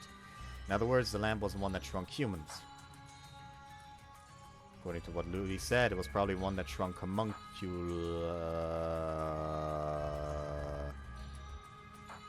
That makes the principal a homunculus! Wait, but that would mean the first one to be shrunk by it was... 学園長でしたね。おかしいと思いませんでしたか？渡り廊下で我々が詰め寄った時の学園長の受け答え。The ermine is the actual person. The ermine is the actual fucking person! We weren't getting through to her at all. 待って、ピーちゃん、やめて。許せない。おい、やめてって言った。分かったわ。もう言わないようにするから話してあげて。We know what to do. Murder the ermine. The ermine must die. I see, so it's the same as Peach. 同じでしょう。ホムンクルスにとっては主人の命令だけが絶対。だから理屈が全く通じない。Even the principal is homunculus. It's dubious whether she was human or not to begin with, since she looks like a child. I was surprised at first, but I've gotten perfectly used to it after living here for a while. やはり分が悪い。Muttering that, he stands up, deep in thought. What's the matter? 申し訳ありませんが、私は学園を出ます。What? 日が暮れると結界で出られなくなるでしょう。脱出するなら今のうちですので。The chance... Wait, hey, wait, what about Heidi? Are you going to leave her here while you run away? 相手がホムンクルスとなると、おそらく手段は選ばないでしょう。命に関わる場合もある。そして私には、命に変えても守らなければならないものがあります。And you're saying Heidi's not as important as that? She's your mistress, aren't you supposed to be protecting her? However, he merely shakes his head without saying a word. ワイン Louis! ベルガーの家は魔術師の家ではありますが、それは家の者が魔力を持っているからではないのです。は？なぜなら、魔力は遺伝しないからです。当 He 然、 has the higher マギア mana, の能 so 力も he 遺 is 伝しない。 technically more important. バインベルガーが魔術師足り得るのは、様々な魔術薬の調合法をきちんと今に伝えているからです。ですから当主は全ての調合の知識を頭に叩き込まれている。そしてその当主のそばにいる私は、その知識のバックアップを守るのが役目なのです。He removes the eye patch covering his right eye. At a glance, I can see that the eye underneath it is artificial. He then shows me what's on the other side of the eye patch. A small memory card is embedded in it. So basically, a mistress is useless as long as that data is safe. そういうことです。And you're okay with that? お互い納得しています。だからフラウは最後に逃げろ、役目を忘れるなとおっしゃった。Can't be serious. Those can't be your true feelings. You were so worried about it. Are you telling me that it was all an act? あなたに何がわかる？ His cheeks are red and he casts away his typical calmness when he says that. I was right on the money. He doesn't actually want to desert her. At the very least, I can tell you that you don't want to leave her here and run away by yourself. そういうことじゃない。魔術を今の時代につなぐことがどれほど困難か。俺たちにはその歴史と伝統を守ってきた誇りがあるんだよ。His attitude and tone of voice doesn't resemble that of a butler anymore as he starts yelling あ at いつ me. がどんな思いで逃げろと言ったと思っている。バインベルガー家の人間としてなすべきことを心得ているからこそだ。それは俺もあいつも同じ気持ちなんだ。Is this really the time to be concerned about reputation? Actually, no, she wanted to at least keep you alive, I think. Oh, she wanted to at least keep you alive! Don't you get that she wanted to have you make it out of here alive? Now who's the one who doesn't understand her feelings? 何？ I'm sure that what you're trying to protect is important to Heidi as well. But that's not the only thing. You yourself are important to her, so she tried her best to save you. And yet you still want to leave her behind? アーデルハイトはそうしろと。She told you not to forget your duty. She was referring to what's in the back of your eye patch, right? Then all we have to do is keep that safe and save Heidi at the same time. 簡単に言ってくれるがな。それが困難だとさっきから。Aren't you giving up too easily? It's still way too early to be doing that. No matter how determined she might have been, if you run away now, can you be sure that you'll never regret this? What, you're gonna try to keep it... what you're trying to keep safe is important to the family, so I'm sure nobody would blame you for it. But what about you? Can you live for the rest of your life without blaming yourself? Several seconds pass in silence. He must have been picturing the future full of despair. With a scowl on his face and frustration in his voice, he mutters. いや、きっと一生。 Let's keep fighting back. We want to recover our friends too. So please lend us a hand. I'm sure it'll work out if we work together. 能天気だな、お前は。 Call it optimism. The voice is a smile on his face, trying to hide his わかっ embarrassment. たよ。お前の諦めの悪さにもうしばらく付き合ってやる。お Thanks. 話が済んだのはいいですが、 Oh God! 気がついていたのか。あんなに大騒ぎされたのでは寝ていられません。隠れている意味がないですよ。 She sits up on the floor, though it looks like it's still tough for her. Sorry, you don't have to force yourself. もう大丈夫です。ルイさん、なんだ。ありがとうございます。正直、あなた方の魔術知識がないと、私たちだけでは抵抗は困難でした。Here's the thing. All they need to do is make sure, like, even in the earlier fight, the fight could have been solved a lot easier if the immediate response to him seeing everyone collapse was realize, ayo, everyone collapsed when she knocked the fucking thing against the ground. So clearly that must be the source. And Momoka is a small, tiny little weak baby girl. So grab the Lagestia, kick her in the shin, shove her away, grab Muko, and jump. Or at least like throw the fucking throw Lagestia off the fucking breezeway, then grab Muko and Shizuka, and then jump down. 例ならそこのお人よしに言え。そうですか。古賀くん、かっこよかったですよ。珍しく。Where did that come from? いえ、興奮して話がこじれるようならほきようかと思ったのですが、出番がなかったので。Annoying. Why you? いいコンビだな、お前ら。As if all the awkwardness from before never existed, even Louis is teasing me with a smile on his face. Shut up! We've got better things to do than spat nonsense. そうですね。とにかく対策を練らなければ。Louis replaces his eye patch without saying a word. So it was just an ordinary artificial eye on that eye patch, huh? 何があると思ってたんだ。 Something that could shoot lasers maybe? 出るわけないだろう。お前は執事を何だと思ってるんだ。状況を整理しましょう。The conversation was headed in a crazy direction, but Muko jumps in and steers it back on track. あ、もう面倒だから敬語はなしでいくぞ。まず、風紀委員長と学園長だが、あの二人はホムンクルスだと見て間違いないだろう。Louis repeats what he said about Lagestia's attack not phasing them at the lamp that shrunk the two of them. なるほど。それでミブさんに同行してもらったのに、聖護院先輩の内心が見抜けなかった理由も説明がつきますね。ホムンクルスには魂がないからな。マギアには魂の揺らぎを見て嘘を見抜ける者がいるが、魂がなくては無理だ。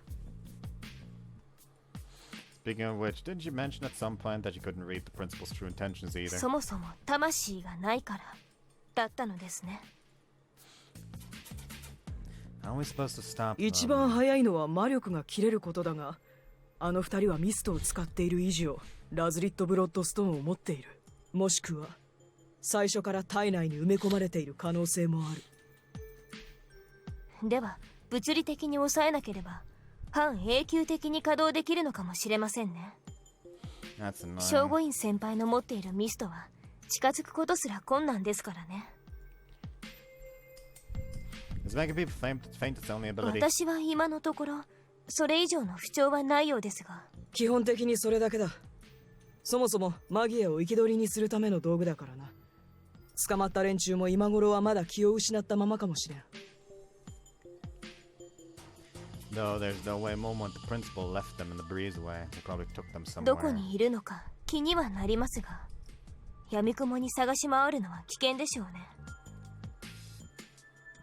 Want to check out what Momo Senpai and the principal are up to? They're still under the effect of the perfume, right? もうしばらくは大丈夫だと思う。しかし手持ちがもう少ないからな。様子見がてら客室に香水を取りに行きたいところだが。ではお願いしましょう。切り札は多い方がいいです。 What about us? Oh, and who had the ingredients for the fireworks? 作った分はマギアの2人に渡したはずだ。それなら確か練習用に少し持ち出した以外は分室に保管してあったはずですよ。 You should go grab that too then. Most of the students should know about it. なら私も行きます。 No, you still look pale. Shouldn't you continue resting? 村雲くんほどではないですよ。Hearing his name being called, he opens his eyes and looks toward us. Oh, you're awake. なんだここどこだ You ran into a random empty classroom. It doesn't seem like you can move, so keep sleeping. 私たちは様子を探って必要なものを取ってきますから。すぐ戻ります。 Unable to get up, he obediently closes his eyes again. Muko, are you sure you're feeling 君 okay? を一人で行かせる方が不安です。まあしばらくは香水の効果があるから下手に誰にも接触しなければ大丈夫だろう。 Alright then, don't push yourself too much, 心 okay? 得ています。なら手っ取り早く済ませよう。誰もいませんね。 Heading down to the basement, we open the door to the bureau office and see that it's empty as expected. We were a bit cautious in case they were planning on ambushing us here, but it turns out that we didn't need to be. それにしても本当に誰にも認められませんでしたね。 Yeah, it's perfect. We passed by some disciplinary committee members on the way here, but the perfume did its job and they completely ignored us. It's a bit unsettling to be honest. Well, the fireworks? ありました。これで全部です。 Great, I would have panicked if they'd gotten their hands on 学 us. 園側はまだここへは誰もよこしていないのでしょうか。 You were all called to the breezeway, so they probably didn't see the need ガラス to. マくんたち無事だといいのですが。 Yeah, the principal doesn't have anything against any of them, so I'd like to think that you won't do anything crazy. Hearing the sound of the door opening behind me, I'm immediately on my guard to turn around. ガ Omaru! ラスマくん、あ、 Omaru appears that he doesn't look particularly alert or anything. よかった。二人ともここにいたんだ。 Huh? You're unharmed? 大丈夫？二人とも目を覚ましてよ。目を Omaru tears up as we look back at him in shock. What on earth are you saying? 二人ともなんか変な暗示かけられてるんだって。暗示？私たちが？そうだよ。だってミッチーたちが聖護院先輩を襲うだなんてそんなことするはずないし。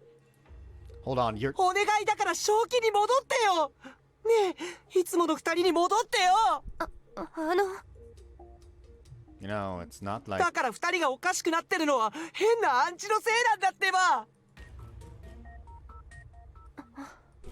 Omaru on the verge of tears approaches us as Muko and I glance at each other blankly. 戻っていたの。アーデルハイト。 I'd gone back to the guest room without being noticed and was getting the perfume. At some point, Oddlight appeared behind me and called out to さ me. すがにお前には香水は効かないか。魔術の痕跡をたどれば見破れる。知っているはずよ。まあな。 Spent the other day investigating losing those after all. I'd expected that it wouldn't work on her, but I never thought that she'd come straight それ here. でやけに平然としてるが。正気に戻りなさい、ルイ。あなた暗示をかけられているのよ。暗示？俺が？ええ、そうよ。あなた騙されているのよ。俺が？信じられないことを信じ込まされ、敵でない人と争おうとしているの。落ち着いて。それは罠よ。I was confused for a second when she said trap, but what she's saying is definitely 待て。暗示をかけられているのは Is you, Adelaide, not me. 待ってください。やっぱりおかしいです。は？私たちは確か学園の陰謀を止めるために動いていたはず。Yeah, that's 陰 right. 謀？何言ってるの牛尾さん。何ってみんなで話したでしょ。学園側が企んでいる計画を。やっぱり暗示解けないんだね。Hold up, Omura, we're not hypnotized. After all, we... そんなわけのわからないことを信じ込まされるなんて。ごめん。二人とも Omura really is what he was holding behind his back. Perfume! He sprays it before we can dodge it. My vision goes black. 借りたけど、こんなの使いたくなかったんだけど。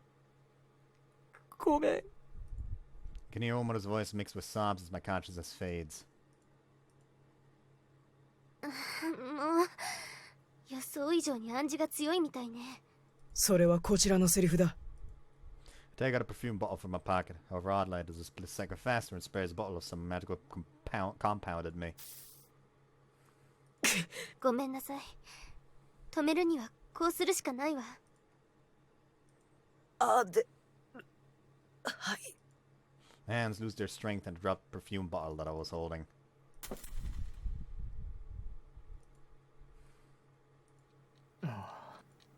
Sounds of people passing by in the hallway penetrate through the walls. That's the setup. He actually is fucking going to save the fucking day now. None of them sound like Hogan and the others, and it doesn't seem like any of them want to come in.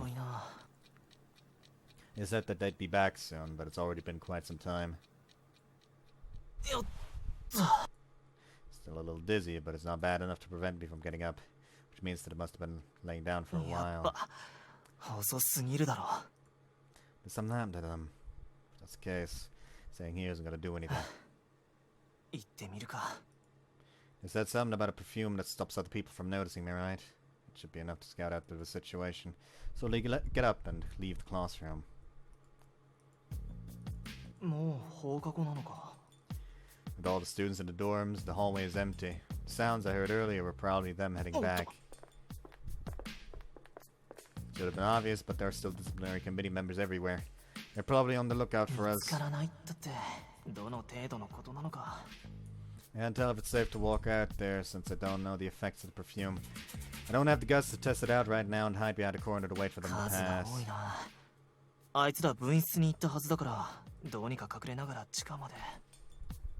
Disciplinary committee members around the corner aren't leaving. Instead, they're chatting about something, making it impossible for me to move.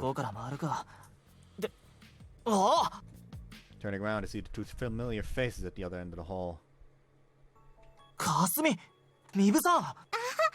しーちゃん、無事だったのかよ。そっちこそ心配したぞ。しーちゃん、もう大丈夫？正気ってなんだよ。変な暗示かけられてるって聞いたから。暗示？ああ、学園長や正吾院先輩を敵だと思い込むようにだとか。はあ？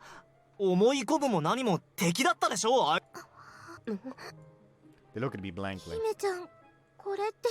ああ、残念だが学園長の言われた通りひどい暗示をかけられているようだ。いや、ちょっと待ってください。学園長ってさっき思いっきり俺ら攻撃されたじゃないですか。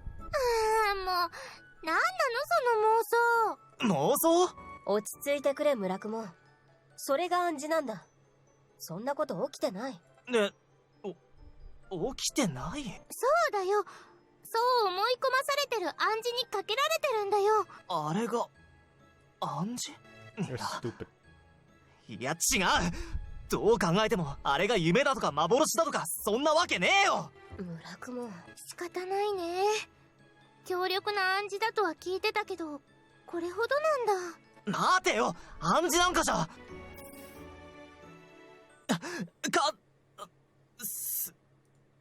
I'm sprayed by a sweet-smelling mist coming from a bottle that was suddenly pointed at me. しまった。これ補助。大丈夫だよ、しーちゃん。すぐに変な暗示解いてくれるって学園長が。 Here Cosmo's worried, whole voice trailing off.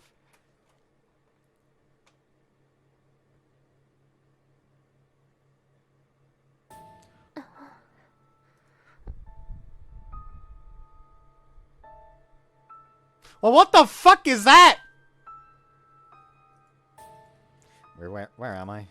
Wake up and find myself in an unknown place. 夢の世界とも違う。 I'm not really sure myself, but feelings of the air on my skin tells me that this is someplace else. I cautiously get up and survey my surroundings. 誰もいない。ここはどこ？誰かいないのですか？ The whole place is still. My voice doesn't echo, but instead gets sucked up by the darkness and gradually fades.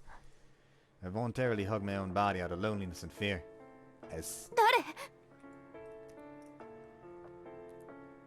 I look around upon hearing someone else's voice. I don't see anyone. Woke, come to your senses! 古賀君？ Where is he? It's definitely at his voice, but I don't see him. 古賀君、どこです？ We were wrong. Wake up, Moko. Once you do, I'll come get you. 迎えに？ Yeah, snap out of it. We were そ wrong. んな、どうして？ You have to see the truth.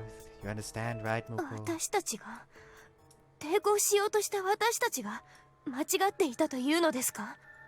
That's right. You understand, don't you? Come now. 何か違う。古賀君はそんなこと言わない。そんなことないよ。ムツキ？ A nostalgic voice comes from behind. Can't help but turn to look, but I don't see her there. The voice is coming from the darkness. 古賀くんは本当のことを言ってるよ。信じて、もーちゃん。ムツキ？そんな、ムツキまで。Believe me, Muko. Otherwise we can't come and get you. そうだよ、もーちゃん。早く、こっちに帰ってきて。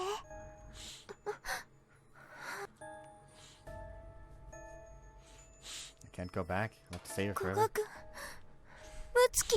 もーちゃん、目を覚まして。Ah, something about my nose is itchy. Believe 古賀 us. 君、ムツキ。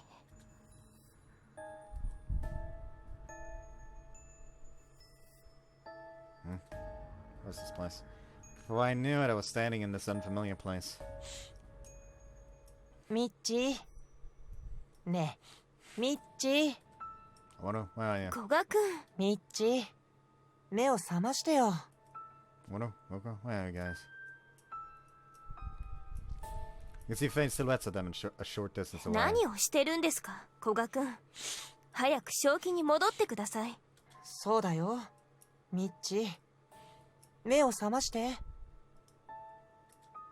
What are you talking about? 私たちが間違っていたのです。夜の世界を壊すだなんて。そうだよ。風呂山さんたちがみんないなくなってもいいの？ Well, no, but... そうでしょ。彼女たちを救わなければならないのです。ミッチー、目を覚ましてよ。夜の世界は守らなきゃいけないよ。Yeah, all of the nice students. Why did we even consider destroying it? It's obviously a bad idea. ルイ、聞いてるの？ The only one that's gonna actually be able to snap out of it is Shizuka because of Morphe. In this dimly lit, mysterious space, I hear Adelheid's voice. Is this another world? Nah, the depths of my consciousness. It's not the world of dreams we visited a while back. 目を覚ましなさい。あなた、騙されているのよ。At some point, Adelheid had appeared behind me and started talking あ to い me. にくだが聞かんぞ。さっきそうじゃないかと思った時にとっさに精神に作用する別の魔術薬をわざと落として割ったからな。効果の重複する魔術は同時にかからない。今の俺に暗示は効かない。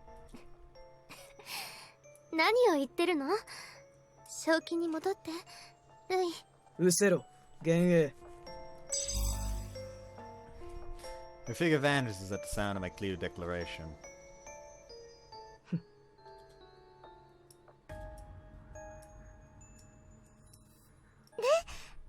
から目を覚まして。大丈夫だ。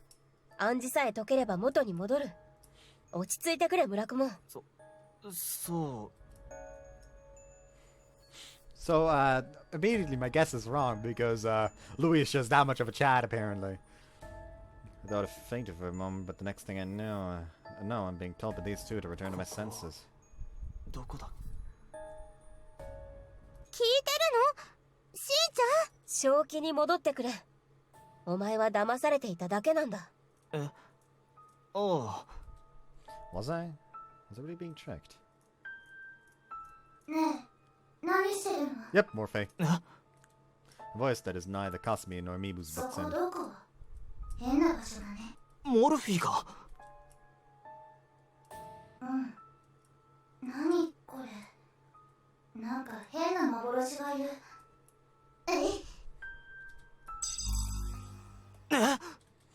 Cosme and Mibu before me vanished like smoke. A glowing figure that I've grown accustomed to appears in their place. 何ここ？気持ち悪い気配。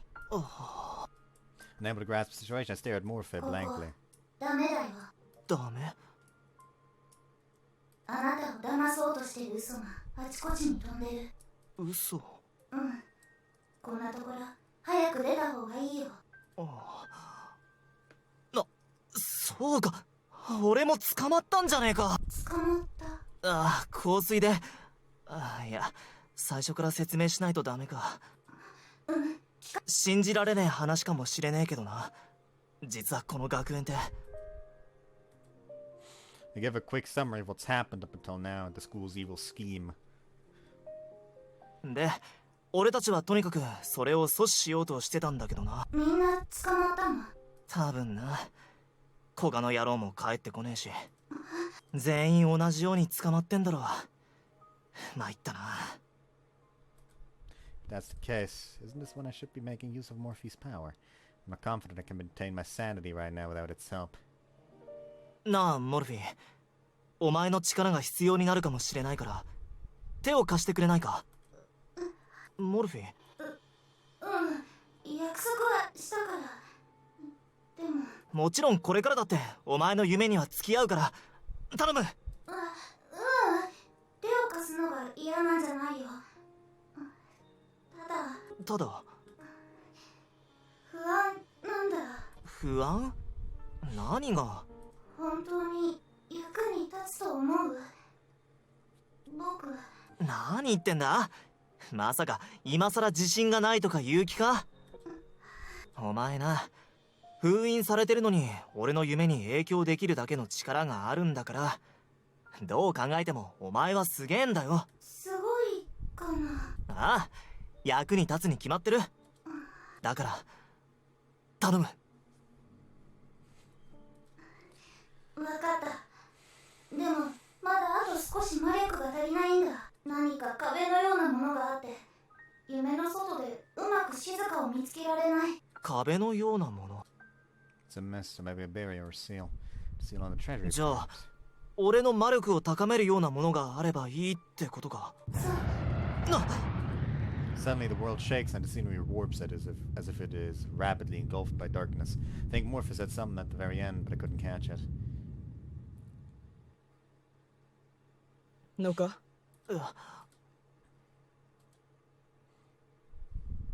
なんだ、本当に目が覚めてたのか？なんだ。 Opening my eyes to see the butler looking at me with a somewhat surprised expression. I sit up and look around, only to find myself in a room I've never seen. なんで驚いてんだ？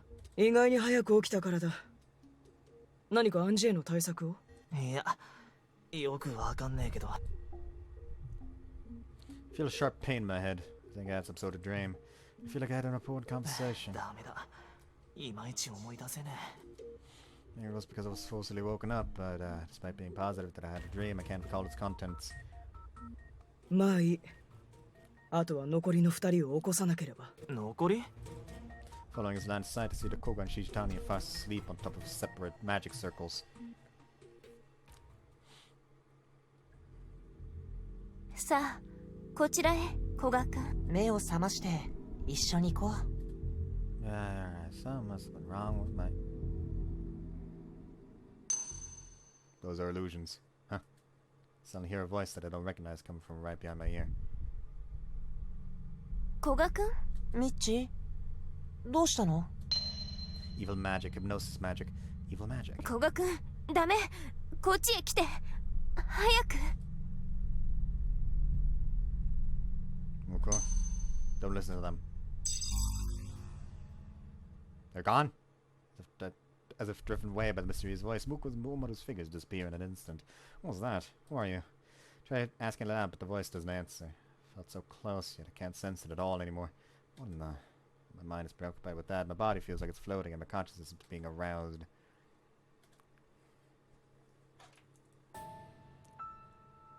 It's fine, Muko, believe me. Mukora's figure fades into existence. 古賀くん Come, let's go back together. We were mistaken. You shouldn't destroy the night home. だってそれじゃ西寮の生徒たちが信じてもーちゃん信じてやめてムツキそんなこと Muko, stop it already. Snap out of it. 嘘違うこんなの古賀くんじゃないムツキじゃない Go, hey Muko, wake up already. Ushio. 古賀 The Koga in front of me vanishes into the darkness. Ushio! But I can still hear his voice calling my name from somewhere. That voice is clearly different from the empty ones I've heard up until now. In the days I reach out toward it.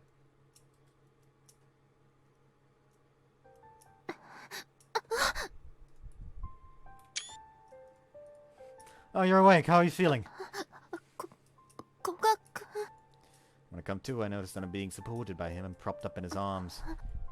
This Koga doesn't give up the uncomfortable feeling that the previous one did. Timing matched up so perfectly that I thought I was dreaming for a second. But that doesn't seem to be the case. I can definitely feel that his hands are there. The strength of his sturdy arms. Realizing that I was clutching onto those arms, I rushed to release them. Judging from that reaction, I'm going to say that you're not hypnotized. そちらこそ The wide grin on his face tells me that this is without a doubt the usual Koga. 本物の古賀くんだこれで全員か。 Louis' voice makes me recall the situation I'm in. If I remember correctly, Karasuma sprayed some perfume on us. ここは Oh no, looks like they caught us and imprisoned us here though. Looking around, it's a room I've never seen before. On the floor are several magic circles. I distinctively sprang up onto my feet after noticing that there's one under me too. この魔法陣は暗示をかけるための魔法陣だ。もう傷を入れたから作動していない。傷をそうですか Now it mentions that all of the circles have breaks in their edges. 暗示の魔法だったのですねさっきの夢は That's pretty extreme. 言っただろう。ホムンクルスは手加減などしない。で、どうするんだよ。But Octopus still looks a bit pale and he says that while rubbing his temples. My first job would be to find a way out of here.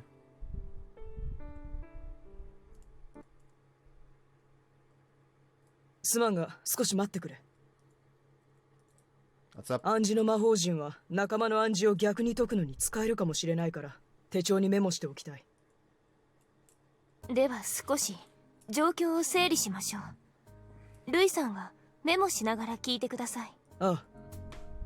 The butler nods while running a pen over his notepad and Muka begins to speak.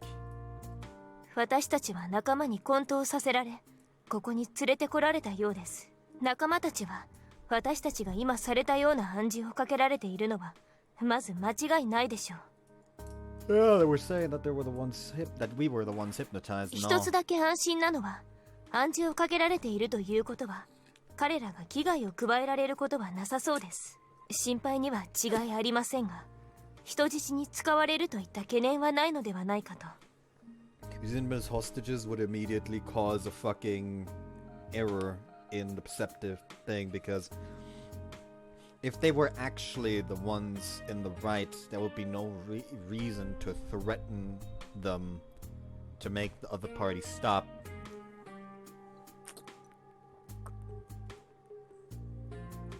If anything, the other party would be the one to hold hostages.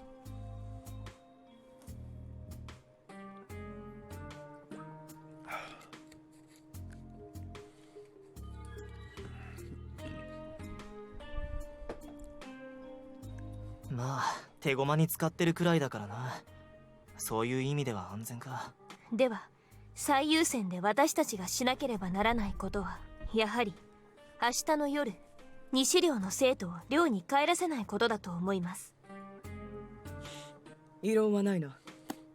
He closed his notebook, having completed his でも notes. 霞やミブさんがいないと花火は上げられねえんじゃ。この中で魔力が一番高いのは俺だろう。最悪俺がやる。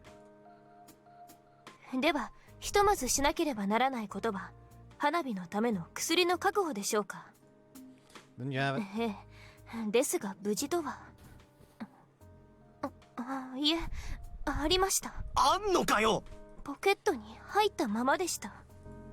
Much to her own surprise as well, she takes it out and shows us. They didn't take it, huh? Did they not realize we had this when they caught us? いえ、花火大会の話も全て聖護院先輩から漏れているはずです。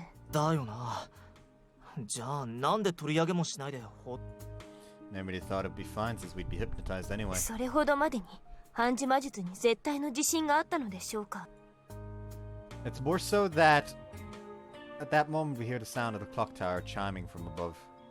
If we can hear the bell, then it means that we're still on campus and not in some other world. もう夜かよ。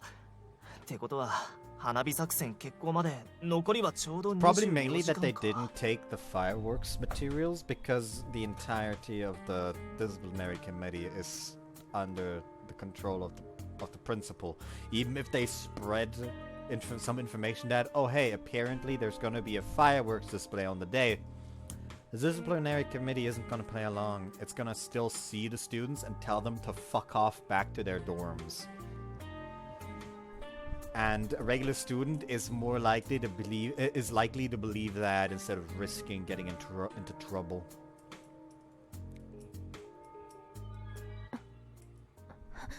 まさか。 What's wrong, Muko? She furrows her brow and makes a grave expression as she turns to us and asks. 誰か日付のわかるものを持っている人は。待て、俺が時計を。Louis seems to have picked up on something and opens a pocket watch that he takes out of his tailored suit. バカな。 His face visibly loses color and a shocked voice escapes his lips. なんだよ。どうしたんだ。予定は変更だ。やはり。ああ、もう花火を上げても意味はない。Or that. It's already the fucking... What are you... Don't tell me. 最後の夜の召喚はたった今終わったということだ。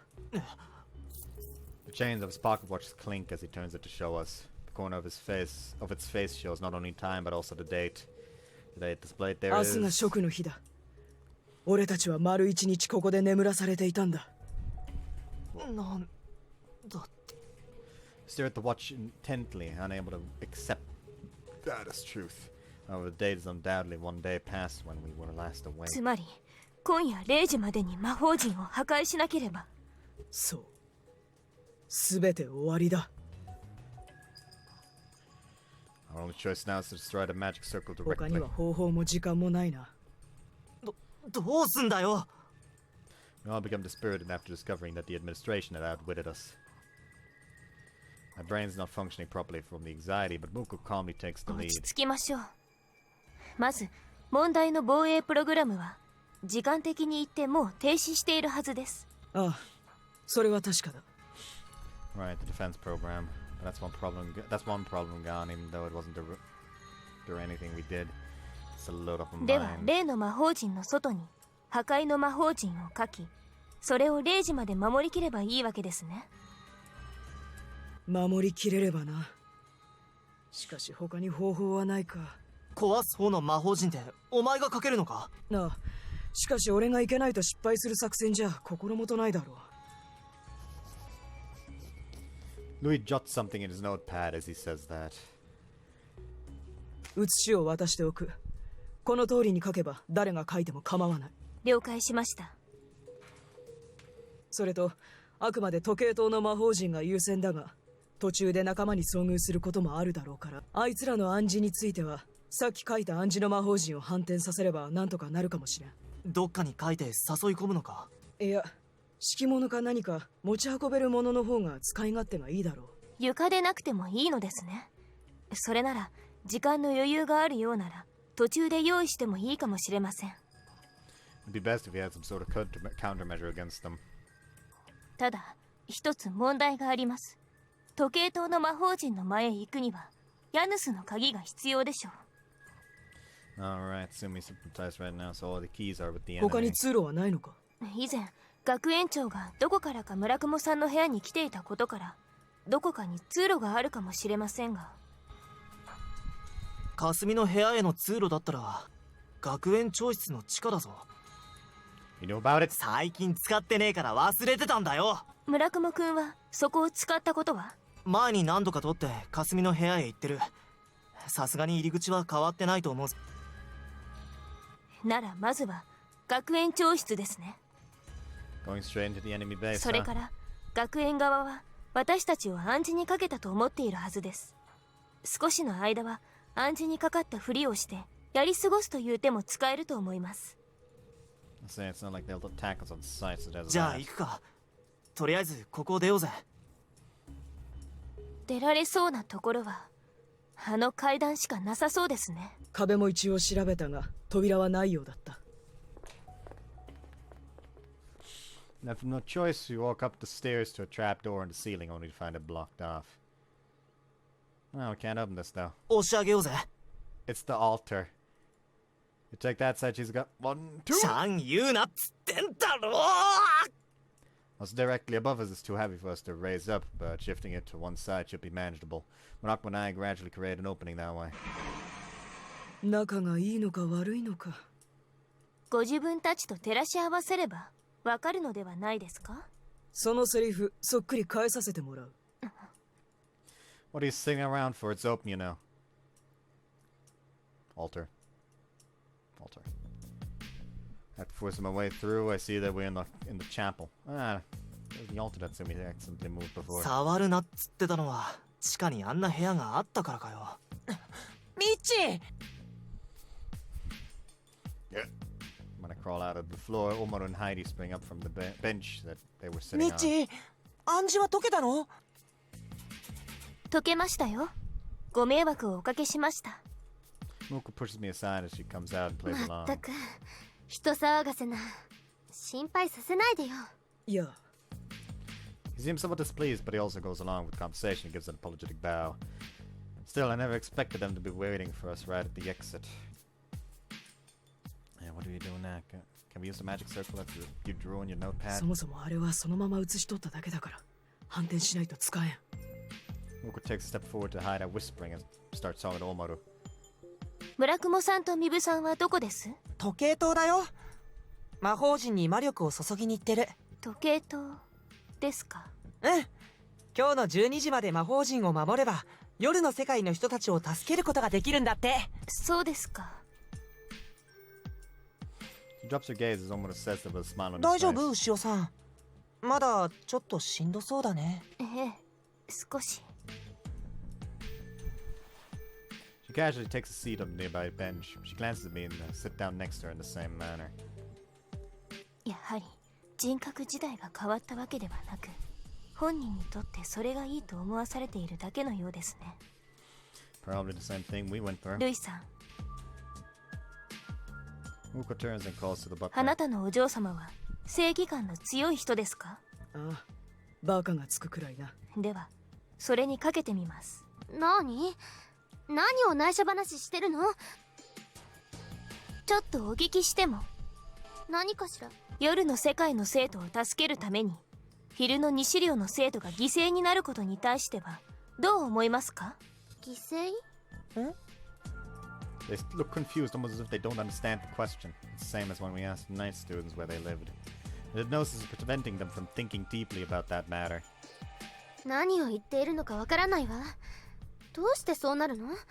あなた、もしかしてまだ暗示にかかっているのでは？そうかもしれません。まだ意識がはっきりとしないんです。大丈夫なの？暗示の影響が残っているのかもしれません。ルイさん、先ほどのメモを見せてください。これか？ She opens his notepad, rips out the drawing of the magic circle from earlier and hands it to Muko. アーデルハイトさん、これを見てください。魔法陣。これはおそらく暗示をかける魔法陣ね。Her knowledge is still intact and she is able to recognize it at a glance. それを反転すれば暗示は完全に解けますか？ええ、理論上解けるはずよ。ではこうしましょう。この場にいる全員でその魔法陣に入るのです。え？全員で？なるほど。そうすれば暗示にかかっていないものは何ともない。暗示にかかっているものだけ暗示が解ける。私はあなたたちこそが暗示にかかっているのではないかと推理します。なんですって？私たちは。しかしそう思う私が間違っているのかもしれない。だから全員で魔法陣に入りましょう。これなら公正でしょう。 After thinking about Muko's proposal for a bit, Heidi still seems doubtful.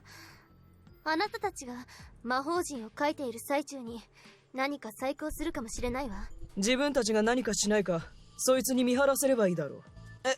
俺？魔法陣はお前が一人で書け。その間俺たちは何もしない。それならば文句はないだろう。それなら。 She seems displeased that she was argued down, but she reluctantly agrees. Omuro hesitantly looks towards us and asks. そうしたら牛尾さんたちがまだ暗示にかかったままでもちゃんと解けるんだよね。 Yep. 自分が暗示になどかかっていないという自信があるなら大丈夫だろう。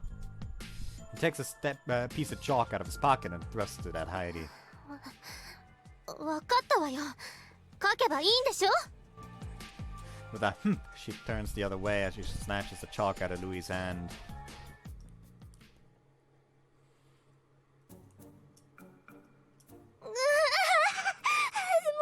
信じられ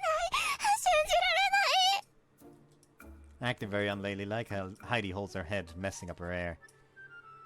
いつまで頭を抱えてるつもりだ。お前がまんまと暗示魔術に踊らされていた事実は消えないんだから諦めろ。追い打ちかけないで。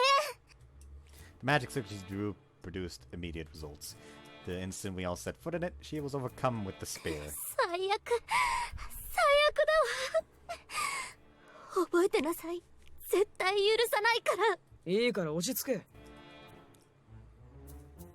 She's furious out of frustration and self-hatred, but Omuro is extremely depressed. Once he stepped into the magic circle, he was clearly at a loss, after which he started crying. Even now his face is streaked with ミ tears. ッチー、牛尾さん、ごめんね。 How many times are you going to apologize, idiot? That what's done is も done. う気にすんな。それより魔法陣をどうにかする方が先だろ。 Exactly as he says, Omuro. It wasn't your fault, so stop letting it bother you. Pat him on the shoulder and gives a slight nod. ありがとう、ミッチー。 He smiles weakly, but he's still half in tears. Must be taking it really hard. That's the kind of person he is. おい、行くぞ。 Infiltrate the principal's office with Murakumo taking the lead. Fortunately, the room is empty. 通路は？こっちだ。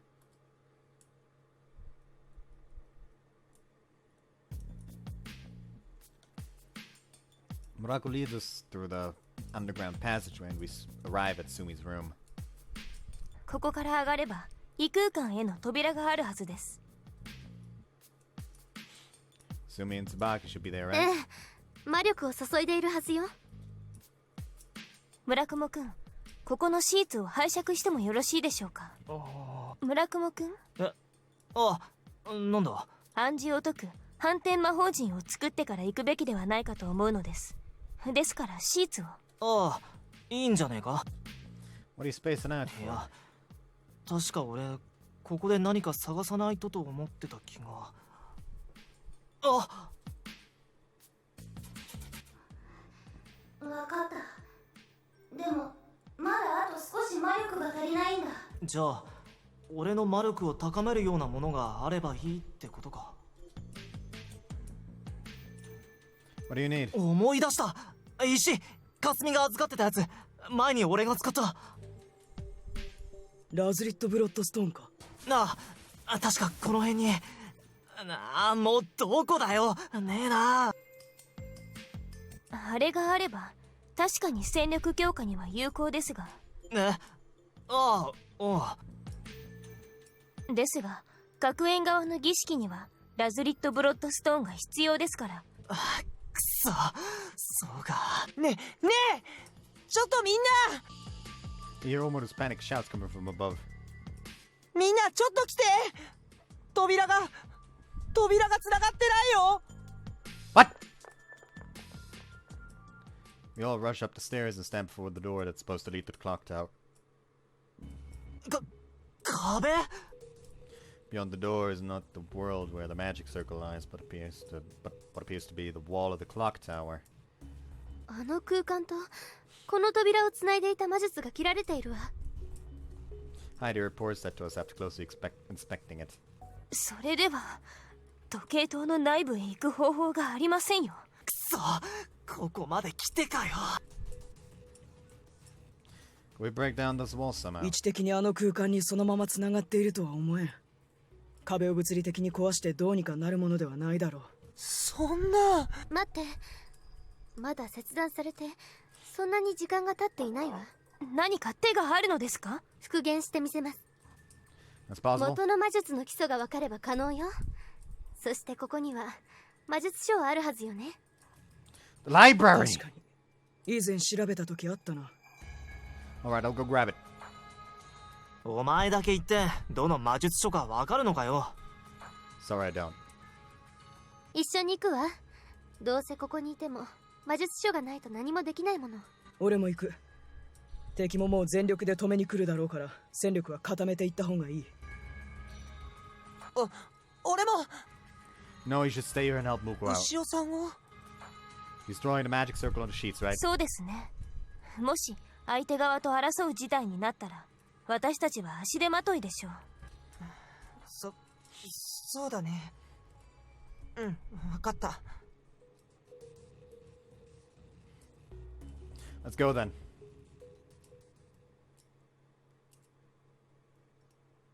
We rush down to the library in the basement. Rito! 何？ Even when faced with a situation like this, she's standing idly near a bookshelf as usual. I don't think that she's not human either, but it doesn't look like she wants to apprehend us or anything. It's probably because she's the missed index, so she couldn't care less about what the school's trying 空 to 間 do. をつなぐ扉を構成する魔術の基礎を調べたいのです。空間をつなぐ。それならすぐそこの棚よ。ありがとう。 Heidi and Louis scan to the bookshelf as she points to and quickly find the book they're あっ looking たわ。 for. これよ。書き写している暇はないな。借りていくしか。ここの本は持ち出し禁止よ。 It's an emergency. Is there some way you could make an exception? 規則だから。いや、規則って規則だから。 It's not that she's trying to interfere with what we're doing. It's simply because homunculi lack flexibility. In that case, why is this rule in place to begin 貴 with? 重品だから。ここの蔵書を守るのが自分の役目でもある。 Then come with us and you can watch over it. Is that okay? She looks puzzled. However, after a bit of thought, she nods. それなら理にかなっているわね。 Great, let's get going. 管理人ごと借りるなんて前代未聞だな。手っ取り早いからいいのよ。 Ah, yes, let me borrow the librarian along with the book. With Rito accompanying us and the magical tome in hand, we sprint back to the principal's office. The entrance. 早くしろ。誰か来たら。どこへ行くの？ A familiar voice comes from behind as I open the entrance to the underground path. I jerk my head back and see... 聖護院先輩。 She wanders in with the tuning 図 fork 書 in 館 hand. から魔術書を持ち出したりして規則違反ですよ。こちらの管理人さんも一緒ですから。 Rito nods with a deadpan expression. I knew that she was involved with the school scheme. そうですか。それで何をする気ですか？ She slowly takes a step towards Heidi. 先輩。Murakumo jumps out to block her way, but Momo suddenly raises the 動か tuning ない fork. で、村雲。これの威力はもう、よーくわかってるはずだよね。 All you need to do is have fucking Koga charge her instead. Just make sure everyone else is outside of range and have him charge her, because it's not like it's gonna fucking do anything to him. The memory of being completely knocked out by it renders him motionless. 動かないで。この距離では全員に逃げ場がない。 She whispers that to us in a low voice. Not only do we know how lethal the mist is, even its rightful owner feels concerned. The room is quiet enough to hear a pin drop. All of us are frozen stiff, staring at the tuning fork held at the ready. Damn, we won't be able to do anything if we lose Heidi here. If only there were some way that we could get her into the underground path. 脱走者発見。全員退路塞げ。 Seeing us unable to move, Momo fiercely dispatches an order. I can hear the sound of an army of footsteps coming from the hallway. It's probably the disciplinary committee members. The entrance of the principal's office is impenetrable now. Is this checkmate? Well, that mist has no effect on me. There's no way I'd be able to take on that many people. And even if I did manage to escape, there's no way no way of getting to the 確 magic 認 circle. したいことがあるの。 Huh? It's not her usual happy-go-lucky tone of voice, but rather a more あ subdued な one. たたちが礼拝堂からいなくなってるのを風紀委員が見つけてね。もしかしたらここに来るかもと思って見に来たのだけど。 I see, so they started searching for us after they saw that chapel was 暗 empty. 示は聞かなかったのかな。 No? まだ魔法陣を壊そうと思ってます。できれば暗示が聞いていてほしいんだけど、モモは争い事は嫌いだから。 Sadness in her voice makes it seem like she's speaking sincerely. Is she being serious here? I can't believe that she doesn't like conflict, but her values are so fundamentally different from ours. さあ、答えてください。その魔術書で何をする気だったのか。 Heidi bites the lip out of vexation. 答えないの。そう。やっぱり暗示は解けてるんだ。仕方ないな。 She starts lifting the tuning fork above her head when... Her sharp voice stops Momo in her tracks. Heidi sets the tome on the わかり ground. ました。この魔術書はお返しします。それから暗示が解けたのも否定しません。返しちゃってもいいの？諦めたってこと？ええ、そう。だってそうでしょ？もう一歩も動けないもの。私たちの負けでいいわ。おい、何言ってんだ。どう見たって負けは負けでしょ。それにこれからする話は私の家の話で、あなたには関係ない。黙っていていただけるかしら。 It's obvious we're in checkmate. Anyways, I'm going to exposit now. いえ。ねえ、桃香。それは私の家の大切なものなの。それをこんなことにだけは使われたくないの。これ？まだ納得せずに暴れる人もいるでしょうけど、後ろに下がらせている人たちに私たちを捕まえさせればいいわ。私それだけは使ってほしくないの。その音差一度使うだけでもかなりの魔力を持っていくでしょ。すっごく。もともとマギエが使っていた道具ですもの。マギエでもないあなたには少し荷が重いはずよ。そうだけど。 What is Heidi trying to pull? Louis hasn't said a word, so there has to be some reason she's doing this. Our opponent is most likely homunculus and they can't be persuaded. Is she buying time? For what purpose? 確かにそうですが、 For what purpose?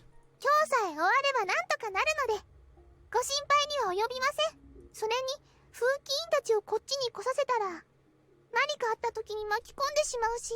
私は抵抗しないと言ってるでしょう。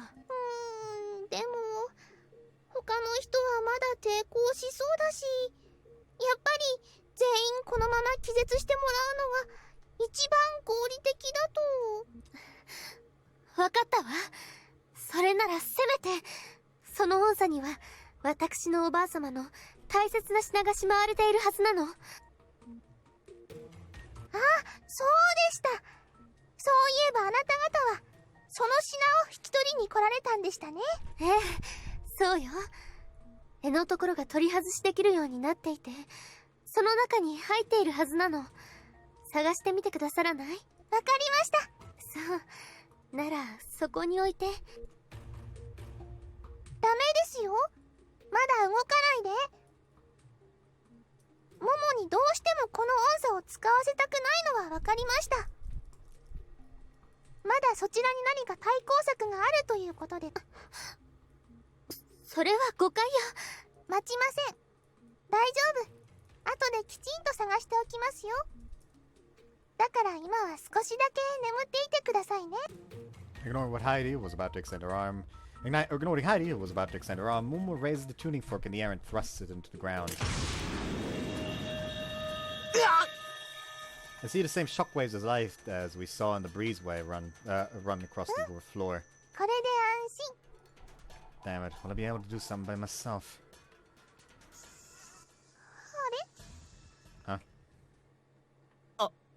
あれ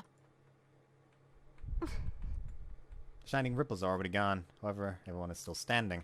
Monokuma is flabbergasted while Heidi looks tense.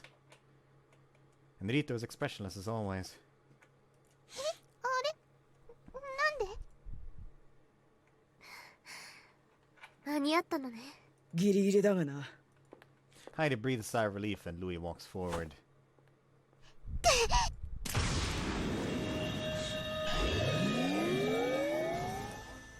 Momo wastes no time at all and strikes the tuning fork against the ground once more.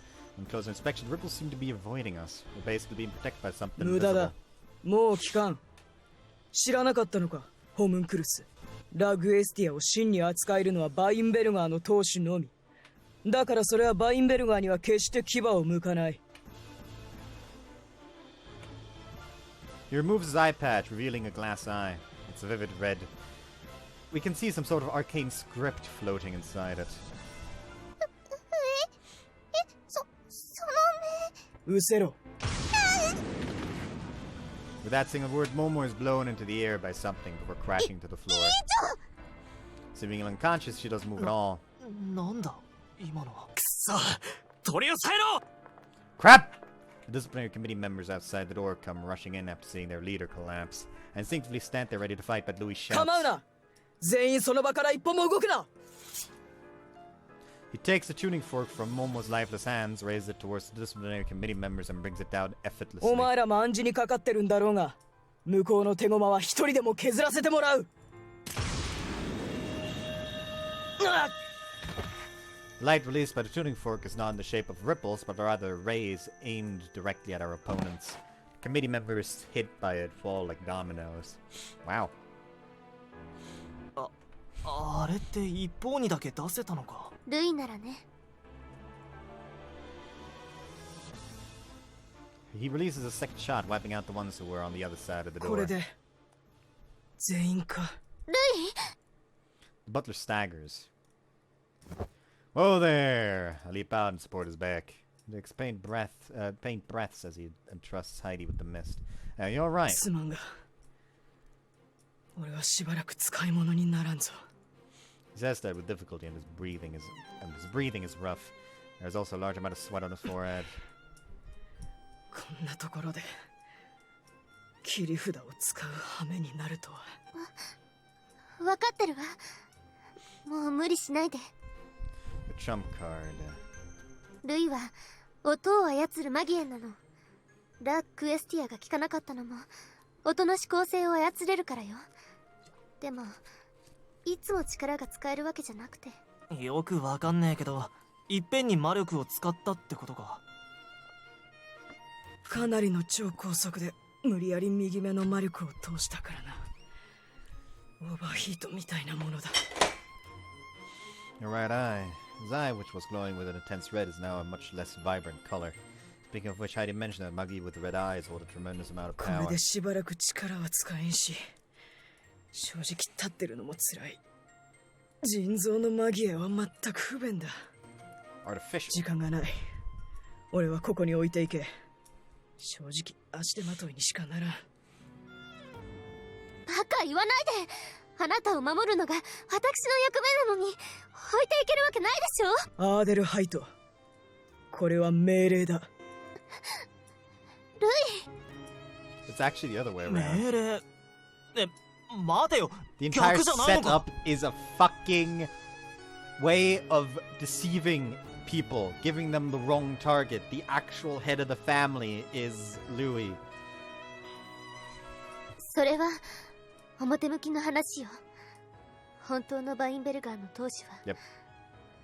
ルートビヒ・リッター・フォン・バインベルガー。バインベルガーのマギアとしての血統を継いでいるルイを守るために、偽の本家として表に立つのが私の役目なの。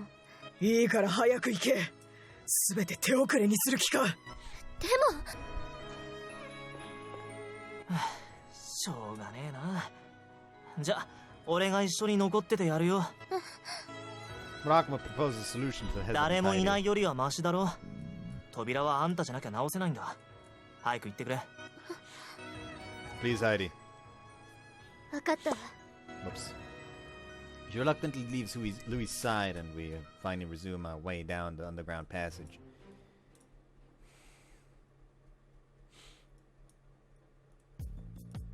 Fortunately for us, it seems that none of the disciplinary committee members have made their way here yet, so everyone's safe. リトさんまで？管理よ。 As he says that, she follows Heidi, who rushes up the stairs. Rito doesn't want that book to be out of her sight. Really doesn't want that book to be out of her sight. We're not supposed to take books out of the library, so we had her come with us to keep watch instead. なるほど。村雲くんとルイさんは？ Well, I explained how we were attacked by Momo, and but we're able to fend them off without Louis' help. そうですか。赤い目のマギー。 You also mentioned being an artificial one. Despite of the fact that red-eyed Magia are extremely powerful, I suppose he can last because he's an artificial Magia. He mentioned that his family has passed down magic from generation to generation, so maybe they did it by creating artificial Magia who were hidden under the guise of the Branch family. ちょっと手を貸してくださる？ We hear a voice coming from なんでしょう？ upstairs. 魔術書をこう開いたまま持っていてほしいの。わかりました。ここはほころびを修正すればいけそうね。次の文字。これは安定の印では？読めるの？ならお願い。そこの並びの印を。ええ。次はつなぐ印でしょうか。それから方向を示す印。 With Moko's assistance, Heidi is completely focused on her work, drawing a complicated diagram on the wall behind the open door and reciting some sort of incantation. 空間が揺らぎ始めてる。 The wall shakes like a curtain and grows ever so slightly もう少 translucent. し。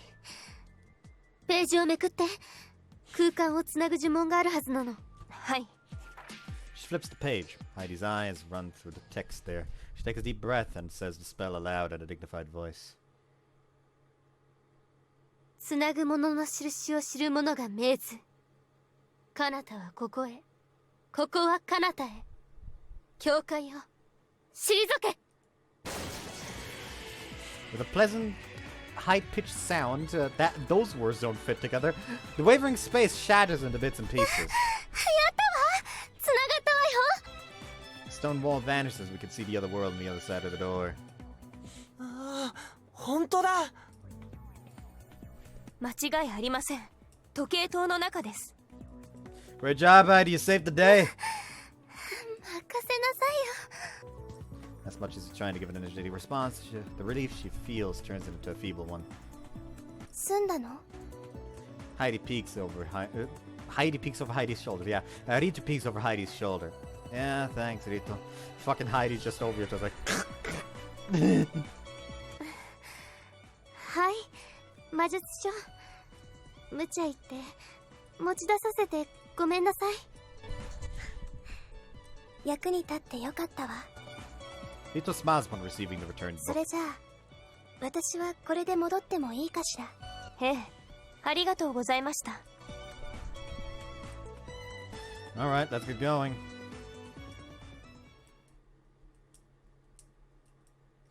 All of us pass through the door at once. That's fucking ominous. Wow. 真っ赤だ。Magic circle is emitting an unsettling red light, a drastic change from how it normally is. やれやれ。ここへ来たということは、暗示魔術が解けたんだね。Is this gonna be the second coming of the fucking claws? He's gonna try to use the fucking claws and also mistake the name. So fucking Mitsuyoshi just gets to punch her in the face. The principal stands off to the side with a troubled expression on her face. She glances at us, at each of us as she shrugs her お shoulders. や、もしかして聖護院さんを破ってきたのかい？ She's still alive. 伸びてる？いいのかい？彼女はこういう時のために普段から能力をセーブしていたんだよ。彼女は君たちが思うよりずーっと言うのだよ。なんですって。あなたは戻ってください。 Muko whispers to the distressed Heidi. でもルイさんと村雲くんが心配です。それは私だって。聖護院先輩にまた動き回られたらこちらも困ります。危険を知らせることは命令違反ではないでしょう。分かったわ。ありがとう。 She nods and runs back to the school as fast as her legs can take her. お客様は賢明だね。 The principal gives a hearty laugh as she watches Heidi's figure from behind. Now she's feeling more relaxed now that we are fewer in ミブ numbers. さん、村雲さん。 She leisurely turns her back to us and calls out in the direction of the magic circle. お呼びですか？あ、古賀くん。 The two scapegoats respond to the summons and run 烏 over. 丸くん、 That was exactly what we wanted. Muko and Umaru unfurled the bedsheets with the magic circle to reverse the hypnosis. それは The principal takes a step towards us after immediately realizing its purpose. Oh there! You're not going anywhere! Move in front of her to block her path. 動いて。 As if answering Muko's prayer, the hastily made circle glows faintly. Bathed in its light, the two girls start staggering about as if they've awoken from a daze. Tsubaki, sue me! しっかりして正気に戻って二人とも早くこっちへ。 While I'm blocking the principal's way, Muko and Umaru grab Tsubaki and Sumi's hand and pull them into the magic circle.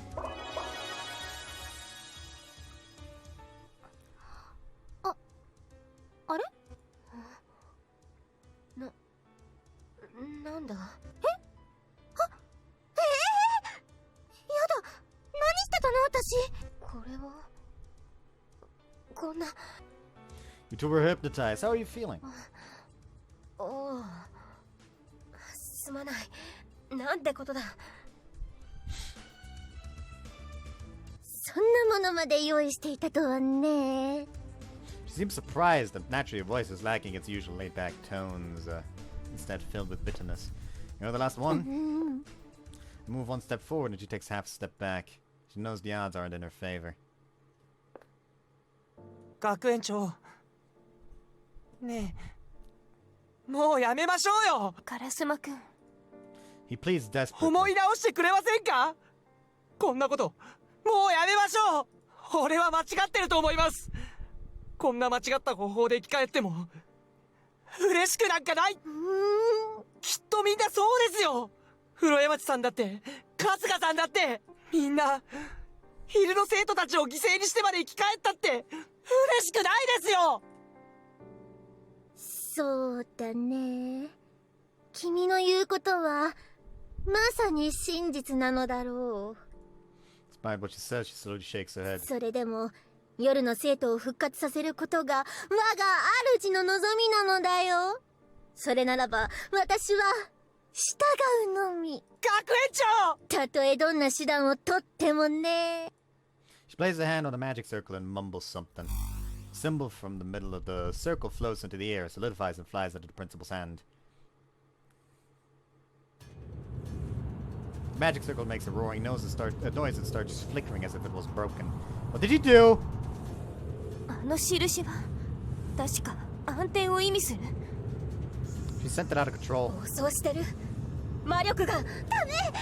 このままじゃ周り中から魔力吸い始めるよ。私が。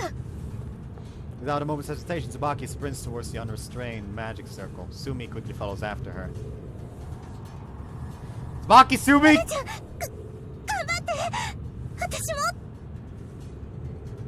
The two Magias start offering their mana to the circle in an effort to stop it from indiscriminately absorbing mana from those in the こん vicinity. なことはしたくなかったのだが、君たちが邪魔するから仕方ないんだよ。こんな勢いで座れたら外にいる生徒もだろうね。ここ実は東寮の真下だからね。では諸君、ごきげんよう。 She takes out the key of Giannis and disappears through it in the blink of an eye. Wait! After I tried to chase after her, but the door closed before I managed to catch up. カナスバ君、 She tosses the key of Giannis to Omaru. 私と姫ちゃんはここを押さえる。わかった。 Alright, counting on you, Omaru. 学園長のところへ。 The door appears as he shouts that into the sky and turns the key.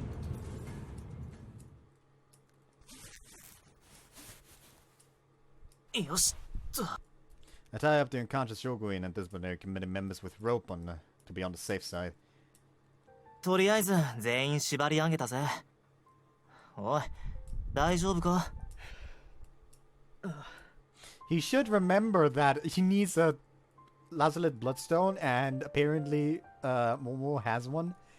The butler's resting with his back against the wall. He seems to be having recovered a little, but his breathing is still shallow. He has his eye patch on right now, but underneath there's a red eye that holds tremendous mana. Glance at my left hand, said that it still lacked mana. なあ、あんたマギエなんだよな。一応な。腎臓だが。腎臓？どういうことだ？この義眼には我々の祖先である一人のマギエの力が全て封じてある。それを当主が代々受け継いできた。我がバインベルガー家はそういう特殊なマギエの家柄なんだ。なるほどな。それで腎臓か。けどマギエって男でもいいんだな。お前には俺が男に見えるのか？ Oh, there we go. Well, now we get to see it. That does mean that Magia are only female, though? Is that what it's trying to imply? So MC isn't a Magia. What's the deal with his low mana, then? いや、え？マギエには性別は関係ない。Okay. 異能を持てば別に男でもマギエとは呼ばれるさ。いや、つかそれより俺、もしかして今すげえ失礼なことを言ったか？あんた男じゃ。元はな。元は？継承した魔力の持ち主であるマギエは女性だった。この目を受け継いだ時にそのマギエの力の影響を受けすぎてな。Ah, yes, involuntary magic sex change. Okay. 性別変わるのかよ。魔力は本来魂の力だからな。元が女性だったので元の魂に準ずるらしい。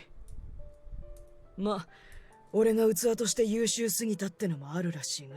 No, you know, no wonder that in Heidi's route he didn't want to have an heir of his own, because he's still a dude in spirit, you know, and he's not about to spread his legs for another dude.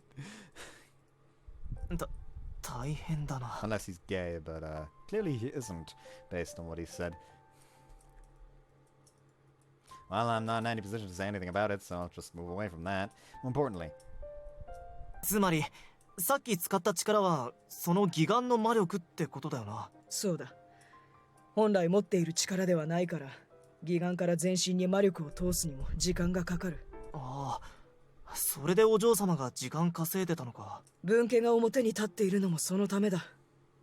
本家のふりをして交渉し、矢面に立つ。なるほどな。けどその義眼には桁違いの魔力があるんだよな。まあ、赤い目のマギエの力だからな。あんたのその魔力を少しだけ俺に分けてもらうことってできるか？いや、今は無理だ。さっきの無茶で右目が使い物にならん。しばらく休まないとかい。 He touches the eye patch covering his right eye. 右目が使えなければ、俺は普通の人間と同じだ。そうなのか。なんだこれは Out of nowhere, the ground starts shaking. The butler looks around. なんな wide-eyed. んだこれ力が暴走している。暴走おそらく停止していた防衛プログラムを無理やり作動させたんだ。防衛プログラムって時計塔の魔法陣のかよ。ここはいいからお前も火星に行ってこい。大変なことになっているかもしわかった。いいえ、言ってもらっては困ります。 Startled by the sound of by the sudden voice, I look over and see that the tied-up Shoguin is standing straight バ up. カな。そんなに早く目覚められるわけないと思いました。確かにモモは体の作りは人間と同じです。でも人間とは違うのですよ。 As she says that, she casually raises her arms. The ropes slowly tear and eventually 嘘 snap. だろ。嘘じゃないよ。ごめんね、村雲。おとなしくしててもらうから。 Shoguin leaps off the ground towards us. However, she moves to the side to evade something flying her way. アーデルハイト。避けられたわね。 The butler's mistress appears through the entrance of the underground passageway. What she threw just now was a bottle of perfume. 危なかった。 Shoguin takes a step back, distancing herself from us. Something falls out of her pocket and rolls on the floor. あ、霞の石じゃねえか。何？彼女が回収してたのね。それで回復が早かったのか。しくじったね。 Shoguin glances at the stone as well, but with both me and the Brispus poised to attack, she doesn't go to pick it up. We have to do something about that stone while we can. On the other side of the door is a place that's further beneath the library in the basement. Muko instantly understands what after seeing where we are and ま gasps. さかいけない、早く。 However, the principal runs further inside before we can step through the door. Homunculi can go in there. Omura tries to chase after her, but is repelled by the treasury's barrier. 無理だな。この宝物庫は人間には入れない。だが、私は入れるのだよ。 He disappears into the treasury, laughing all the while. We stand helpless before it as we listen to her laughter trail off. ここまで来て手が出せないなんて。どうにかならないの？ He recklessly tries to enter again, but is blocked and falls on the floor. Hey, don't be reckless. だって落ち着いてください、カラスマくん。むやみにぶつかったところで結界はどうにもなりません。じゃあどうすれば？このままじゃみんなが。 Muko is unable to answer and merely bites her lip. Heidi might know of some spell to break the barrier, but do we have the time for that? And we clearly don't. Is there really no way? She thinks with all her might, hard enough to make her forehead break out into sweat. Tur. Huh. That was the same voice I heard when I was hypnotized. It's faint, but I've definitely heard it. You're able to enter. I'm able to... What's that supposed to mean? There's a barrier that prevents entering, yet I can enter. Humans can't enter the treasury. Humans can 古 enter. 賀くん、 Humans can in that case. Ah, I see. He's not human. He's a homunculus created by his sister. Oh, I just got goosebumps. Oh, that is a plot. It's not. Now that I think about it, I meet all the requirements. So that's how it is. It all makes sense now. At the very moment, I felt the chill run up my spine. Calm down. Calm down, 古賀 Mitsuyoshi. くん、どうしたのです？ Muko, Omaru. Could you help me sort out my feelings a bit? あ、 Clench my quivering fists even tighter and start talking. Muko, you saw my dream that time, right? When I was engulfed in flames. 見ましたけど。 That actually happened. That's what gave him my fear of fire, but... Take a deep breath in order to try and calm myself down before I continue. Didn't work. There's not a single burn mark left on my... There's not a single burn mark on my body. Huh? I've always thought that it was strange. the time, the person beside me was a Magi, and a fairly powerful one at that. Which was why I thought that she healed me with her powers, but that's probably not what ま happened. さか She's already guessed what I'm about to まさ say. かそんな。でも君には子供の頃の記憶はあるんでしょ？ For all I know, they could have been faked. 作りえ Yes, my memories, my body, this scarless body. 君は自分が人間ではないと。 No, but all the pieces fit together now. She can't deny it. Her silence makes me feel certain about it now. If that's the case, I extend my arm towards the treasury's barrier. The instant I touch it, I feel a slight tingling sensation, but there's no resistance as when one would have ran into it. ミッチ The two of them are stunned and at a loss for words. Them, I say, means I can be useful now.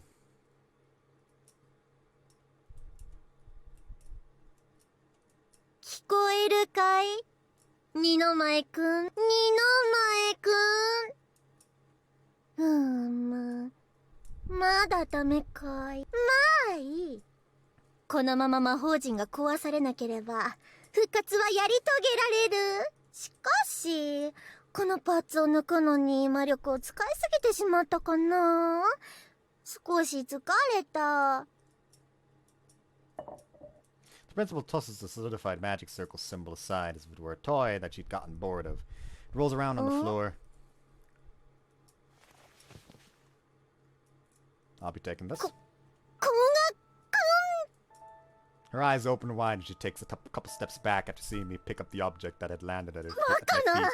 まさか君にラクエスティアが効かなかったのは Apparently so. それを返したま Paying no heed to her appearances, the principal comes flying towards me. I easily dodge her and reach for her neck. And this too! I tear off the key of Giannis hanging from her neck. I refuse! I forcefully bring down a nearby shelf.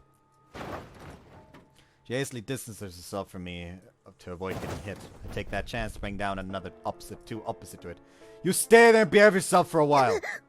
置いていく気かこらどけろ出せ Of course, I haven't the lightest intention of doing that and quickly proceed to the exit. However, I suddenly recall something and stop turning my head over my shoulder to ask. Do you know where Hanatate Mutsuki is? 花立て花立てムツキだとまさか彼女を探しているのか With a surprised voice, she answers my question with one of her own. I don't need to tell her that's actually Muko who's looking for her, right? Yeah, that's right, where is she? Huh? Hey. そうか花立てムツキを探している That's bull. She's lost it. She's kind of lost it for a while now, but she's lost it more now. Her laughing continues like a broken record. I have no idea what's going on, but it doesn't seem like anything I say is going to get through to her. Damn it. I'm curious, but I can't really do anything about it. I run towards the exit and leave her behind. Take this. Huh? It's that voice again. The mysterious voice stops me in my tracks. This. Looking in the direction of the voice, I find a small round object with a sealing talisman on it, lying on top of a shelf. You want me to take this with me? No response. I don't get it, but it should be safe if it's sealed right. Shoving it into my pocket, I exit the treasury for real this time. I got it back! 学園長は She's trapped inside. I took the key with me too, just in case. じゃあ戻るよ Yeah, please. Opening a door with his own key of Giannis, we quickly return to the magic circle. やめてよ人間なんだからモモにかなうわけないんだから I jump at Shogun in an attempt to stop her, but she knocks me back with incredible force. It looks like nothing more than a light swing of her hand. There's no way I could win against this 相 power. 手がミストなしでもこのざまかよ She looks at me as if she's worried about me. 抵抗しないでモモは怪我させたいわけじゃないんだよ今更だなお客様の力はさすがに厄介だから。来ないで。 Shogun turns her gaze from me on the ground to the butler. The mistress stands in front お to い protect 無茶 them. するな。 The butler tries to stand up, but before he can, Shogun grabs the mistress's arm. どいてね。 Shogun sends her flying by simply lifting an arm. アーデルハイト。 She seems to be okay even after crashing into the ground. 石。そうだ。 That's our only option. I look all over the floor to find the magic stone that Shogun dropped. やっぱりね。あなたの能力が一番問題ありそうだから。 She says that expressionlessly and takes out something resembling a dagger from her ごめんね。 pocket. こんなことしたくはないんだけど。 She says that quietly and slowly moves the dagger towards the butler. The mistress yells out and throws herself over the butler to protect him.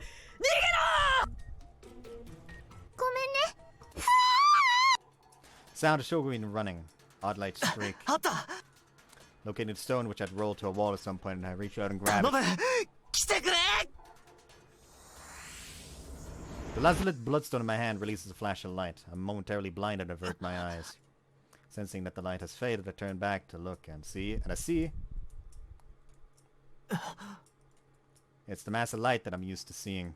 However, it's taking on a different shape than that of a 見つけ morpher. た。 I hear its voice coming from inside. モルフィン。モル。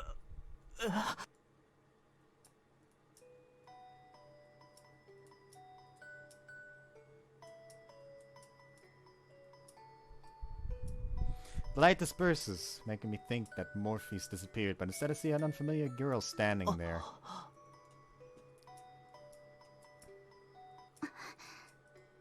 She glances around restlessly at her surroundings. I do the same as if it were infectious. え？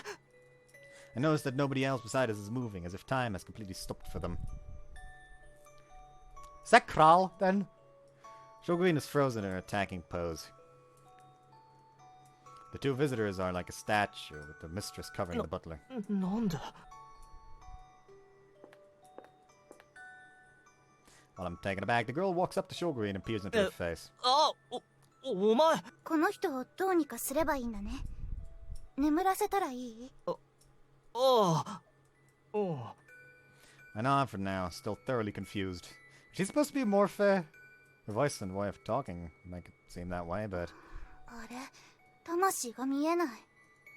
She looks puzzled and tilts her head. じゃあ、こうしよう。僕が触れて眠れと言えば、誰もが眠る。朝まで絶対に起きない。 When she says that, a ball of light with some bright text inscribed on it appears within her. 眠って。 With a single tap, Shogun falls flat on the floor and starts snoring. 何が起きたんだ。 For I knew in time it started flowing again, the butler and mistress are struck with surprise at the current situation. 俺にもわからん。 I look up at the girl who is supposedly Morphe. She apologetically cocks her head. いや、まあいい。それよりアーデルハイト、魔法陣は。あ、そうだ。古賀たちどうなってんだ？わからないわ。でも、魔法陣が暴走してたとしたら、かなり危険。どこ？それはどこ？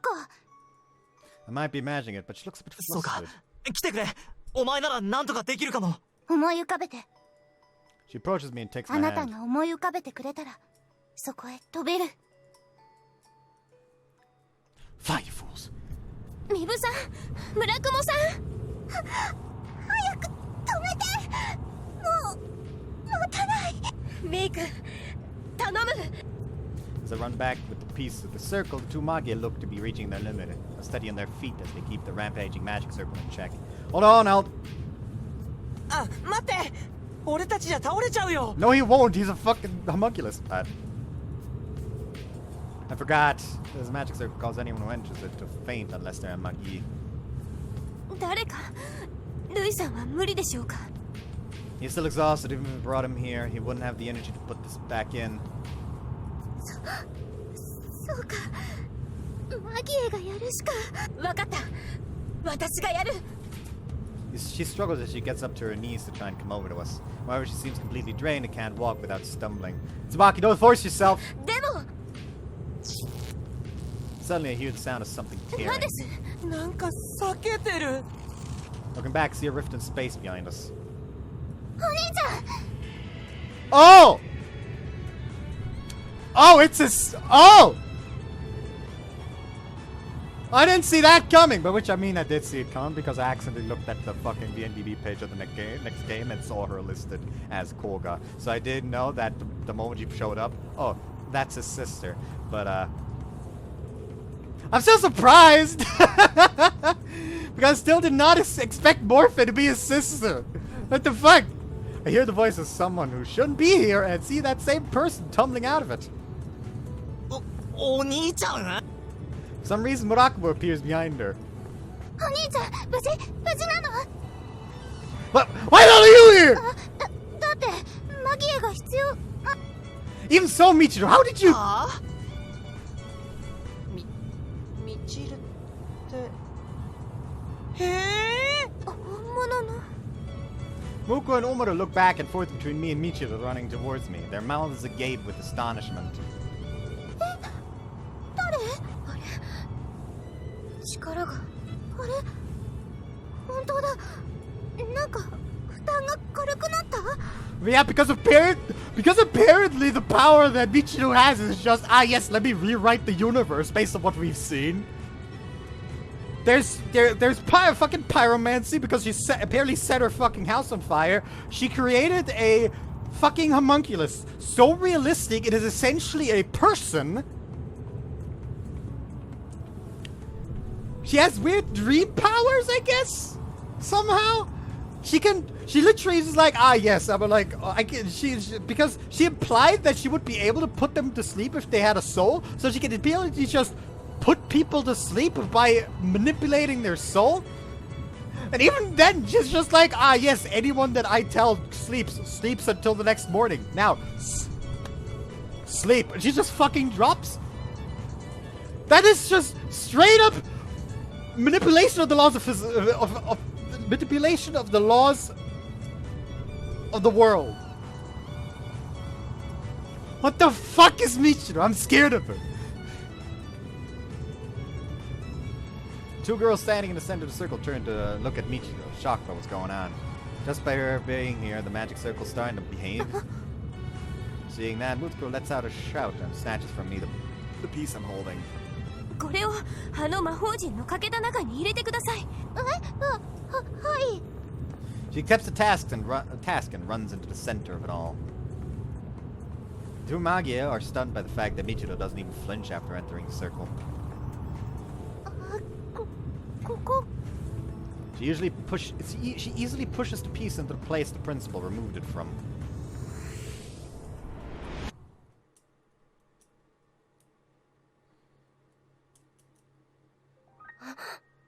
明滅が収まってきたよかった変なことになってるのな The clearly wonky magic circle starts gradually stabilizing. The flashing ceases and its color changes to one that's not as eerie.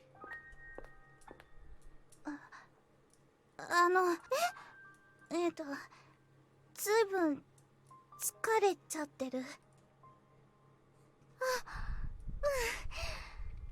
ヘトヘト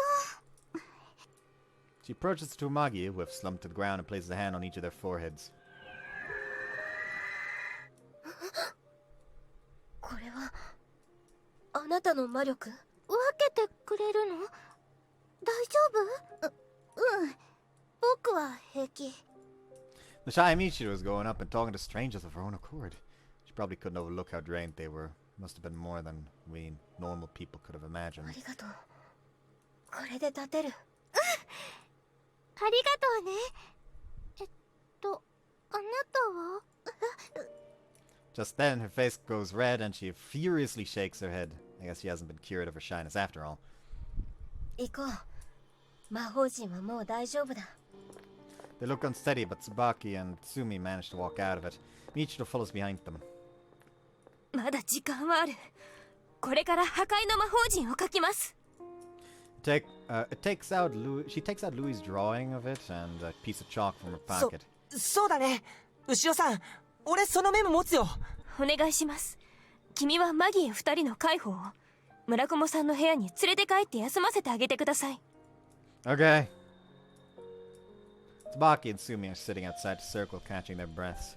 Michiru is loitering around behind them, looking Kasumi, worried. 大丈夫か?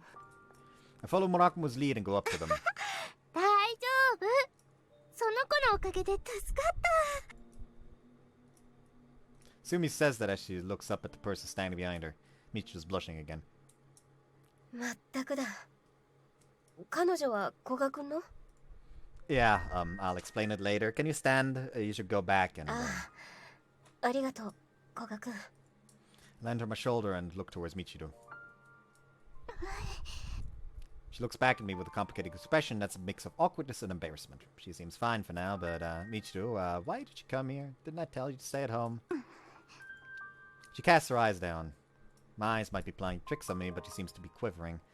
And you used so much of your power. Didn't you promise me that you'd never use it again? Don't make me worry here. Sorry. Huh? She raises her head and glares at me, her face full of anger that's about to explode. うるさい、うるさい、うるさい。お兄ちゃんのバカ。 Huh? What? I'm dumbfounded by this sort of event as she proceeds to spew 本 complaints. 当に何も分かってない。僕がどれだけ心配だったのか考えたことあるの？もともと入学の案内だって僕に来たのに、僕はお兄ちゃんの病気を治したくてここに来ようって思ってたのに、なのに来るなって言っただろうとか、本当に勝手なことばっかり、自分のやりたいことばっかり。 No, see, I was worried about you too. Tried to placate her, but she's not listening to me at all. Tsubaki, who's right next to me, is also hesitant about whether to interrupt or not. お兄ちゃんのバカ。 Just calm down, okay? I feel someone poking me on the back as I try to deal with her. ちょっと聞いていいか? What? Michiru stops shouting once she notices Murakumo talking to me. Come to think of it, these two were together. 説明してくれ。こいつってお前の。 You should already have a rough idea. She's the real Koga Michiru you were looking for, my little sister. はあ？お前ミストじゃなかったのか？うん。ごめん、黙ってて。で、こいつが古賀みちるだったんなら、てめえは一体何なんだよ？ I'm Michiru's brother, Koga Mitsuyoshi. Nice to meet you. He looks like he's about to collapse from the shock. Is it really something that surprising, though? Michiru, why were you with Murakumo? モロ、じゃねえや。おい！ She suddenly groans and slumps down, her complexion turning worse right before our eyes. Jesus, this is why I told you not to use your power. Supporting her with one free hand, she says feebly. だって役に立ちたかった。 Yeah, you were. This is the one time that I'm glad you came. そっか。 She says that, sounding somewhat satisfied and loses consciousness. Murakumo looks at her anxiously. 大丈夫なのか? She is just asleep. As I'm about to ask him how he knows Michiru, I hear an alarming voice from behind. Muko! Her eyes are glued to the magic circle. What happened? Hey, Murakumo, take care of these two. Oh. Leaving Michiru and Tsubaki with them, I run over to where Muko is. What's going on? He stands there dumbfounded as she compares the drawing Louis gave her in the magic circle. Woman who answers in her stead. メモに書かれてる魔法陣と形が変わってるんだよ。 Looks different. Are you sure Louis didn't make a mistake? いえ、元の魔法陣から形自体が変形してしまっているのです。おそらく一度暴走させたせいで魔法陣が変形したのではないかと。What do we do now? 俺、二人を呼んでくるよ。 He takes the key of Giannis he received from Sumi and opens the door with it.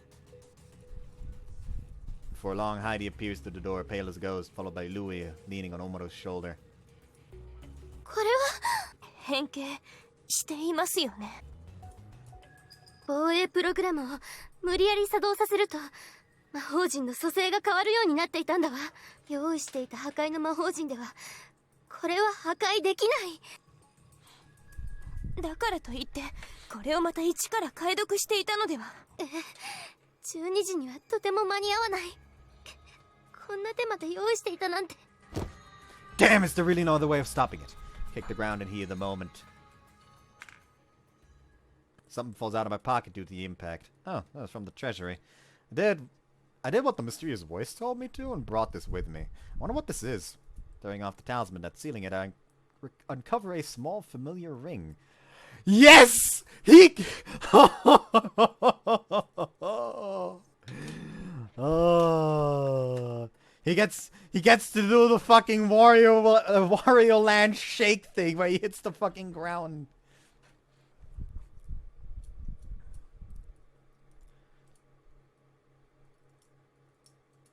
It's a Misumi summon that gives its wearer superhuman strength. Seeing it, Muko looks like a light bulb went off. Looks like a light bulb went off in her head and turns to ask Heidi.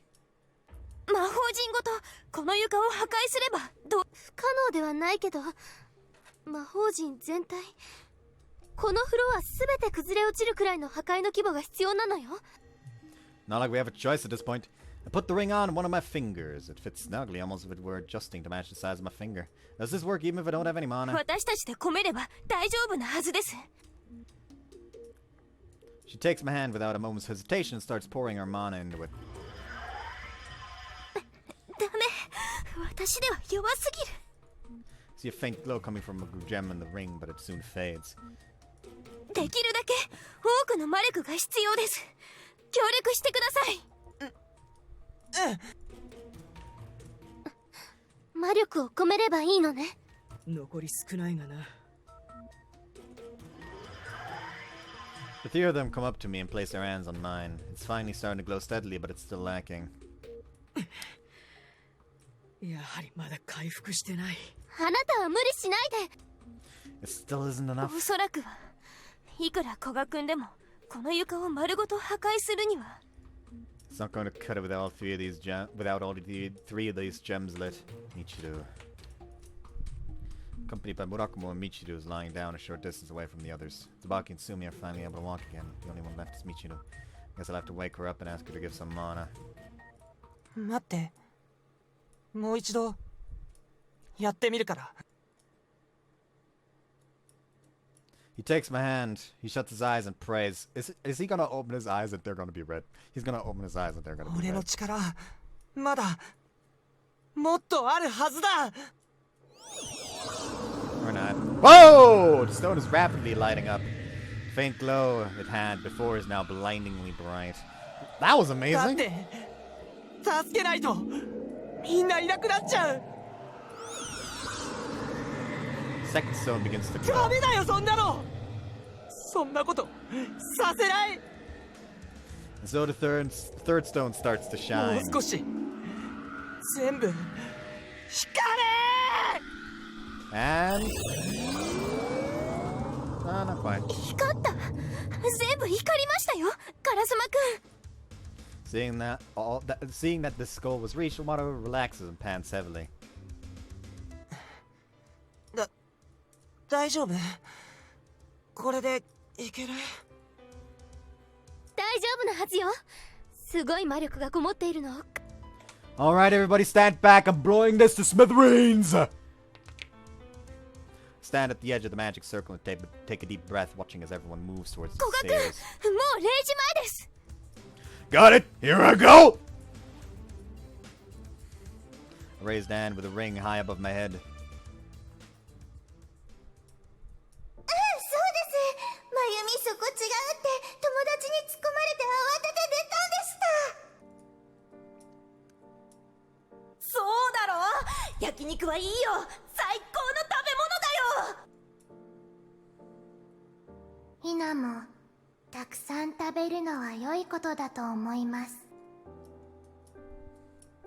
私が一人で行って何とかしてきます。あの炎、実際は熱くもなんともないから、なんかこう、あの怪獣の気をそらすとか。 That just makes that entire sequence a shit ton more messed up, doesn't it? Because it's two people that died in fires fighting something that spews fire. That's fucked up. That's fucked up. That's fucked up.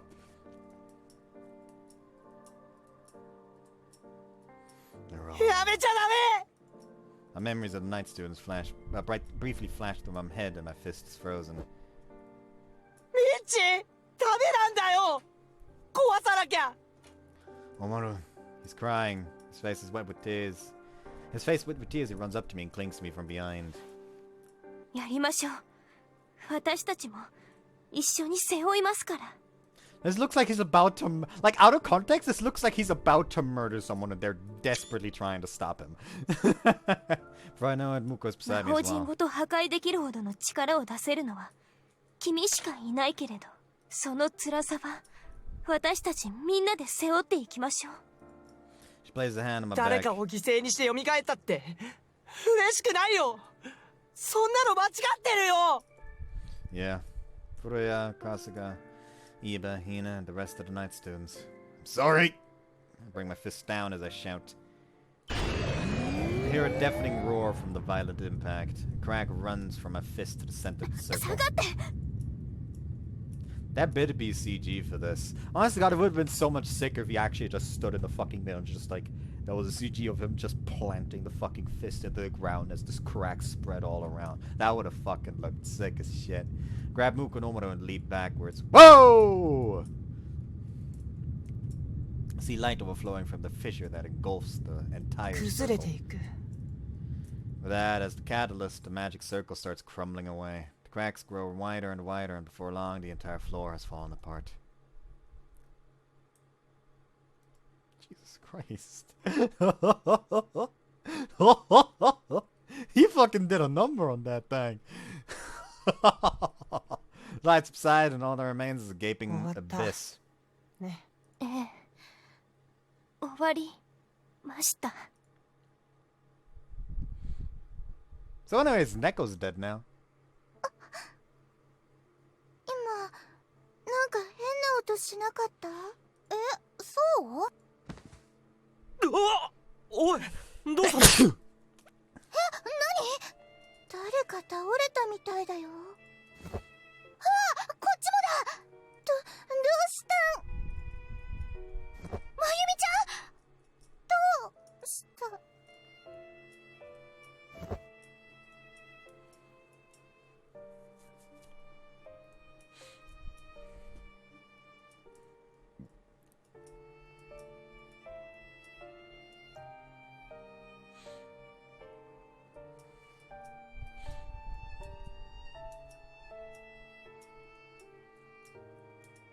I'm curious though, with the Night Realm already gone, what the fuck is the 完全 next に停 game 止し gonna てい be? るわ。 Like, where the fuck is that gonna go?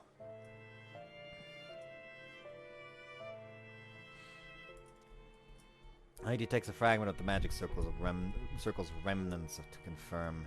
Great, all that's left is the ど principal. こにいるんだ？ I trapped her inside the treasury. Is anyone able to use the key?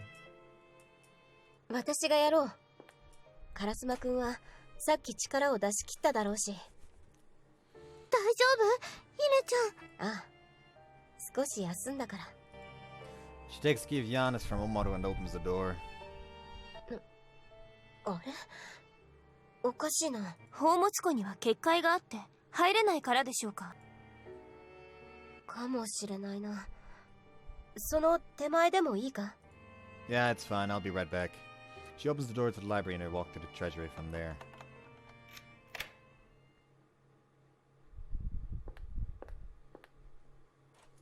Principal. Call out to the collapsed shelves, but I receive no response. I climb up on top of them and peek over to the other side. She's gone! I hurriedly exit the treasury and return to where the others are the same way I came. Sorry, she managed to escape! いなかったのか？ Nope, the place was deserted. 仕方ありませんね。気にはなりますが、ひとまず計画は阻止できたわけですし。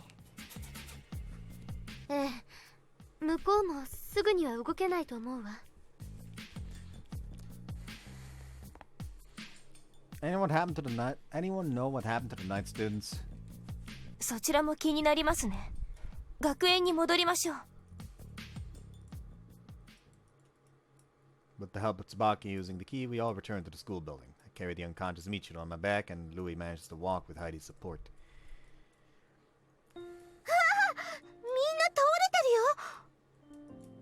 Lying all over the hallway and classrooms are dozens of day students. Tsubaki and Muko run up to them and check their conditions. ああ、でも気を失ってるだけみたいだ。よかった。魔法陣が破壊されてかかっていた全ての魔術が解けた衝撃で気を失っているのだと思うわ。ならすぐ回復するのですね。ええ、大丈夫よ。おい、カラスマ。 You hear the sound of something falling behind me, only to discover that it's Omaru. Oh, it must have been because he used up so much mana. Hey, Shizuka, carry Michiru for me. ちゃん言うなってのに。 As he mutters that, he immediately takes Michiru from me. It'd be better for me to carry Omaru since he's heavier than her. Hey, Omaru, you're alright. That is such weird shipping energy. You know, I could use this just to confuse people. Like, Ayo? I didn't know this was a BL visual novel. I thought true route was Ushio, but here it's Omaru all of a sudden. Hey, Omaru, you alright? He looks up at me in a daze. I say he could fall asleep any second now. Omaru, you really helped us out back there. Couldn't have done it without you. ええ、本当に。 Okay, now it looks like he's dying and they're just like trying to see him off with a smile. Muko walks over to me and also peers at Omaru's カラ face. スマくんにあんな力があったなんて。君がいなかったら危なかったですね。そっかな。よかった。役に立てて。 Useful doesn't begin to describe it, you had so much mana. 俺も知らなかった。カラスマくんらしいですね。 Yeah, I'll carry you, so hold on. どうしたの、姫ちゃん。あの夢、カラスマくんだけが消えた。あれは姫ちゃん。ミク、違う。 Huh? He drops me as I'm about to lift him onto my back. これは。 He's also a homunculus! You're a homunculus! You're a homunculus! Everyone's a homunculus! I'm an homunculus! Is there anyone else I should know being a homunculus? Something appears in front of his chest and he falls onto the ground. Huh? ラズリットの石。 He's Mutsuki. He was the prototype. They needed a prototype to figure it out if it would even work. He is the prototype. He is Mutsuki.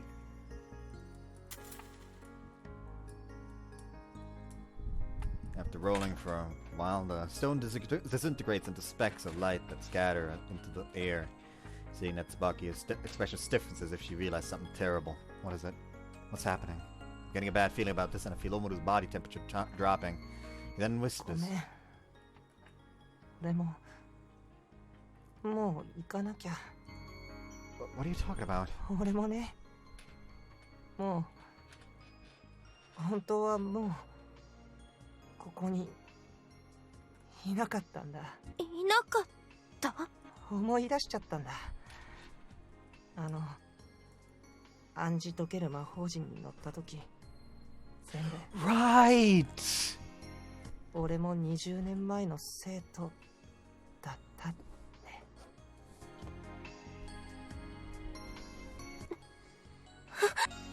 What are you saying?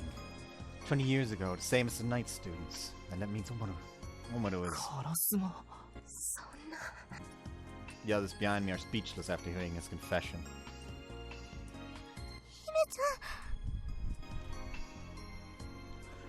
It's not that the key of Giannis failed. Yeah, that also checks that out. The key of Giannis did bring her to where Mutsuki was. To Omaru.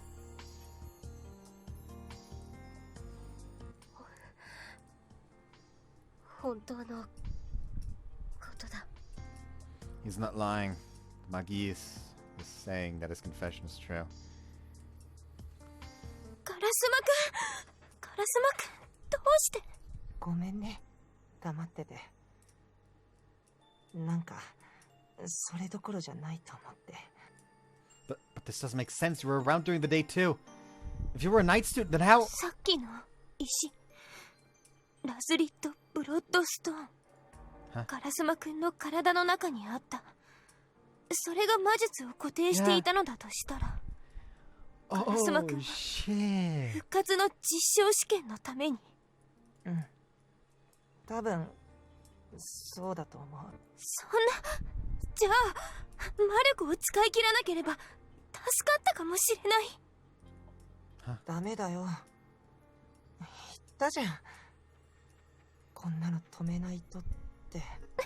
止めようってみんなで約束したじゃん。俺がいたらその代わり誰かが助からないんだよ。 But you... 誰かを犠牲にして蘇ったって嬉しくないよ。そんな Yeah, の間 you 違 spoke ってる from the よ。 fucking heart there. So he was referring to himself. Totally thought he was referring to the night students in general. だからこれで And it also, oh my god, it also starts to make sense since he's like, oh, he's weaker than he used to be because he said like, oh, he used to be such a good climber, but he couldn't even climb the rope. It's because it's not his body, it's Mutsuki's. Probably isn't a fucking monkey, you know. そんな、ガラスマくん。I want to shout out that there's no way this is fine. That would mean denying life to the person he wants to save. でもちょっと悔しいな。 He smiles weakly and looks out the window, somewhat jokingly saying, 花火見たかったな。見せてあげる。 Sumi sounds like she's about to burst into tears. Now I'm sure she's already crying. 花火の音、どこ？待って、すぐ見せてあげるから、ここに。 Muko hands her the compounds for the fake fireworks. 私も。 Tsubaki runs out into the quad. Tuamagi provide mana to what Heidi made and launch them into the night sky.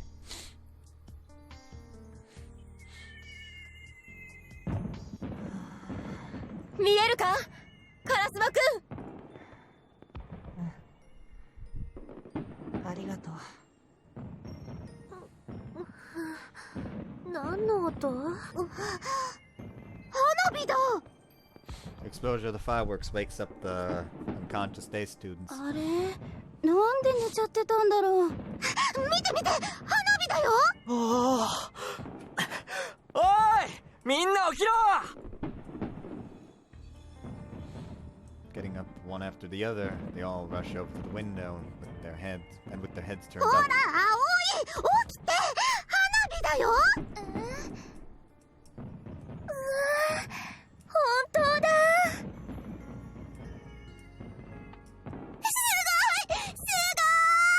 綺麗。イベントってこれだったんだ。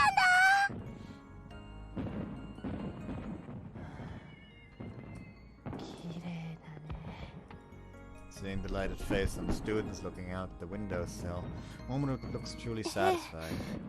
とっても、もっとあげるよ。もっと。よかった。ありがとう。みんな。Omaru! さようならって言った方がいいのかな。 I guess that was more accurate with the whole, like, it looks like he's dying and they're trying to see him up with a smile bit. That was supposed to be a joke! I was not serious about that! Having odd flashbacks, there's another scene right now! Can you fucking hear Hoshifuru Sora o Gimita? Because I sure fucking can!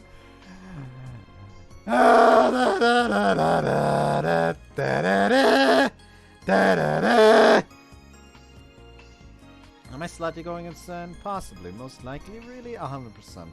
Contours of his body waver and someone else's body takes shape. You can see our reflections in his eyes as he looks at us while on the verge of disappearing. 牛尾さん、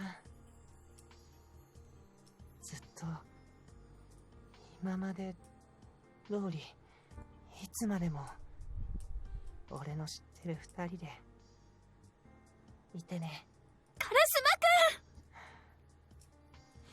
じゃあね。 So time to go back in time in the next game so we can save the fucking students 20 years ago so nothing happens. Omaru relieves us with a familiar smile. This figure disappears, melting away. Leaving Mutsuki. That's actually the female Omaru! It's not a fucking lake that turned you female. That was actually just Mutsuki. The person I'm holding in my arms is not Karasuma Kotaro, but the girl I saw in the dream world. Moko gasped and falls to her knees upon seeing her. Mutsuki. Oh, you motherfuckers! You motherfuckers decided to put the ending credits there! I'm gonna stab you. This is supposed to be the fucking Ushio ending, by the way. That's funny. I'm gonna just,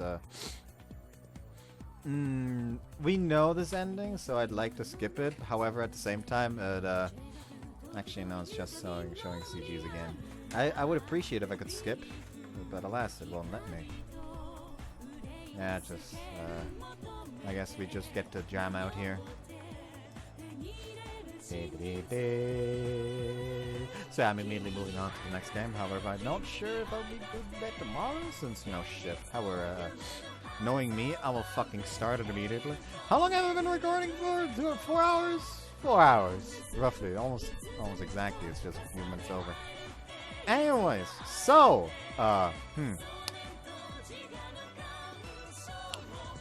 many of the things that have been unraveled today, I did not see coming from a million miles away.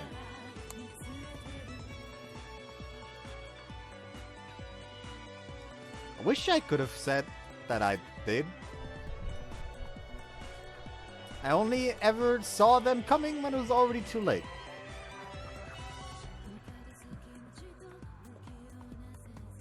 I just realized something. The fucking... Oh my god. Ignore the music going fucking weird. It happens when I open the browser and I go out of it. Essentially.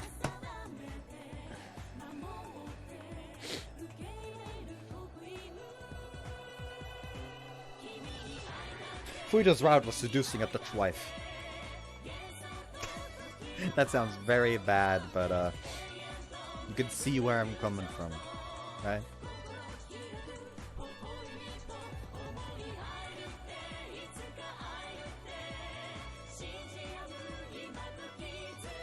By the way, remember how I said that I downloaded the entire soundtrack for all the Clockwork Ley-Line games and put them on my phone? Well, it didn't fucking matter because apparently when your phone doesn't want to pick those up. I went out of my way to install fucking Spotify, and it still didn't. So that's a bit of an annoyance. Oh, there's the fucking birds again.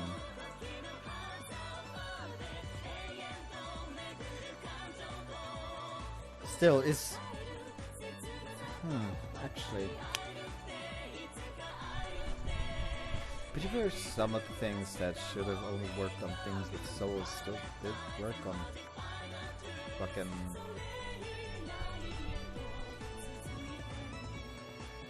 Koga. I always forget his fucking first name, I don't know why. Mitsuyoshi, that's the one. Yeah, but some of the things shouldn't have worked on him, but did, unless it's not really attached to souls, or the soul has been attached to him, but the incomplete process left him without the mana that he should have. Or something. I'm not sure. I'm just spitballing here. Quite frankly, I should stop even.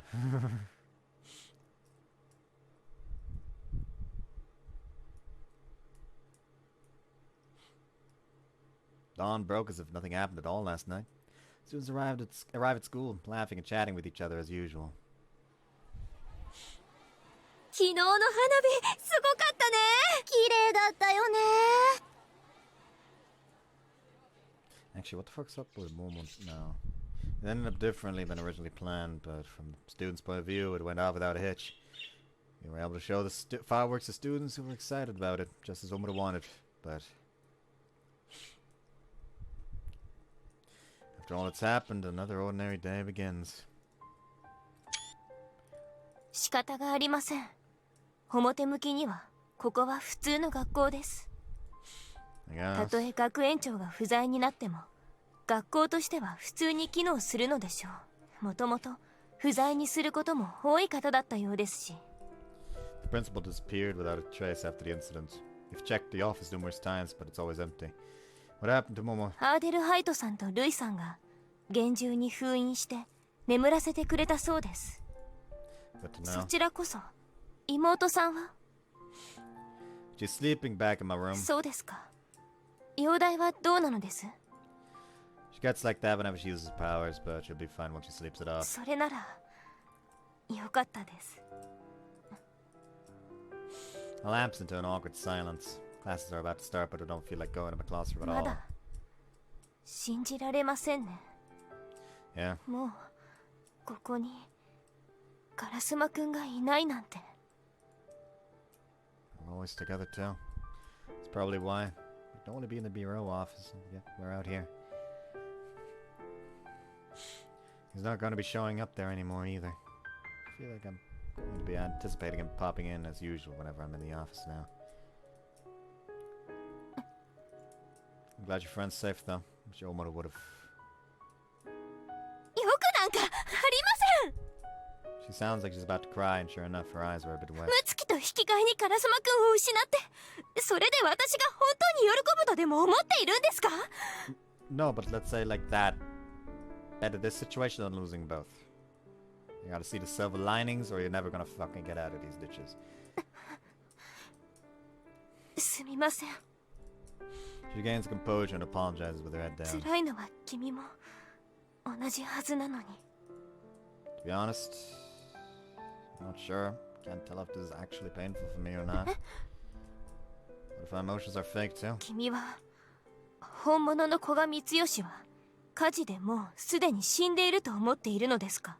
今の君は古賀みちるに作られた兄のコピーのホムンクルスであると。 As I expected of her. Not only is her intuition good, but she's also able to clearly say what I couldn't. She could have been hiding the truth from me this entire time because she didn't want me to get hurt. でもカラスマくんは違うと言ってました。Huh? 魔法陣が変形していると気づく前のことです。その時に君のことを二人で少し話しました。 Now he's too good of a replica. ミッチーってさ、はい。結構短気なとこあったり、変に対抗意識あったりとかするし、牛尾さんとだってもっとうまくやった方が絶対いいのに突っかかったりするし。何の話ですか？そういうとこってつまり合理的じゃないよね。そうですね。これまでずっと一緒にいて、俺はミッチーのこと人間じゃないなんて思えないよ。私もそう思いますよ。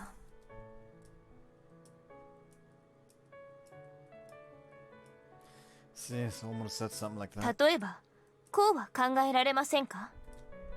君は火事で大やけどを負った。君の妹はそんな君を助けるために体の一部を作り直した。 Rebuilt. 君の体の病気はいつからです？生まれつきですか？ Nah, it started after the fire. では君が病気を抱える羽目になったのは人間の部分とホムンクルスの部分が混在しているからとは考えられませんか？一から新しい体を作るのならそんな病気など持たせるはずはないでしょう。 Oh, that makes sense. それに何より君はミブさんに嘘を見破られたことがあるはずです。 Yeah, that as well. 本人に確かめ Like ま I した。 said, things that affect souls had an effect on him. ミー君、君は今嘘をついたな。 She's right. From her correctly, she can tell when people are lying through distortions in their souls. ならば君は人間ですよ。少なくとも魂がないなんてことはない。だから悲しい気持ちも本物です。That's it. These are my true feelings. Ache, sense of loss. They're not fake. He knew that he was going to disappear soon, yet he was worried about me. そうですね。烏丸くんらしいといえばらしいですが。You could say that again. He stayed true to himself until the very end. That was why my heart hurt so much right now. いたいた、もーちゃん。ムツキ。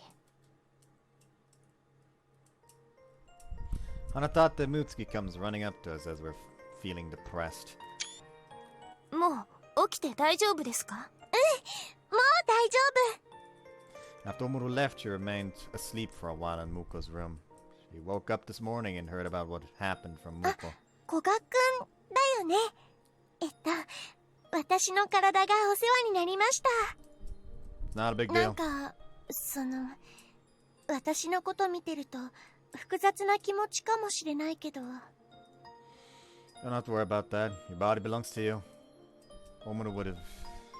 Oh, he's the one who was borrowing your body. もーちゃんから聞いてる？烏丸くんだよね。 Yeah, that's what he would have wished for anyway, so don't worry about it. ありがとう。もーちゃんが言ってた通りの人だね。Huh? ムツキ、それより何か話があったのでは？ Quickly change the topic. そうだった。話をいろいろ聞いて一つ不思議に思ったことがあるんだけど。何です？結局20年前の事故って何だったの？はい。 Valid question! We still have no idea. It's not like we know any specifics.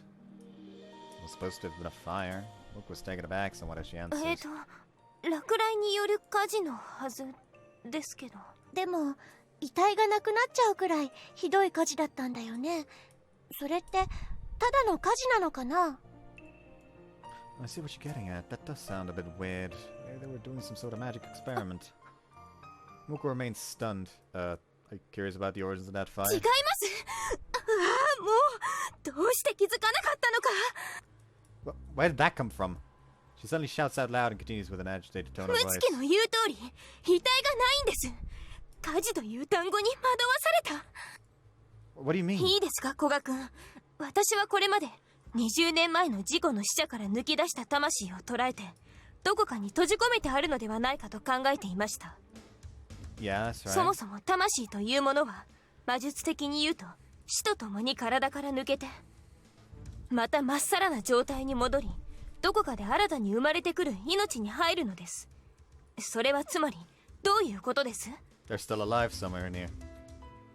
So basically something was done in order to capture the trapped souls before they got reset. 違う。もう一つ可能性があるでしょう。死とともに体から抜けるということは逆に言えば死んでいなければ、いつだって魂を呼び出すことができる。They weren't dead. だから現場には誰の遺体も残されていないのです。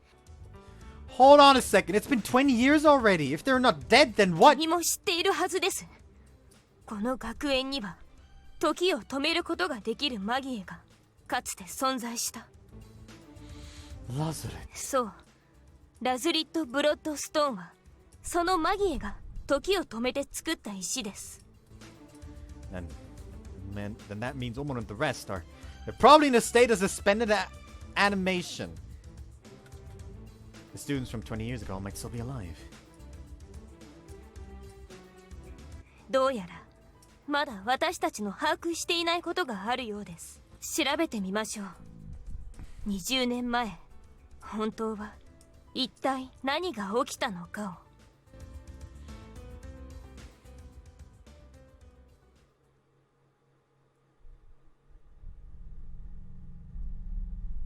あなたがいれば状況は変わったかもしれないが、あの石は仕掛けにはどうしても必要。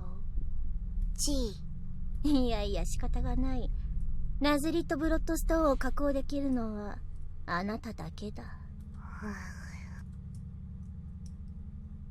大丈夫。もう一度必ず魔術を再開させてみせます。ええ、もちろん。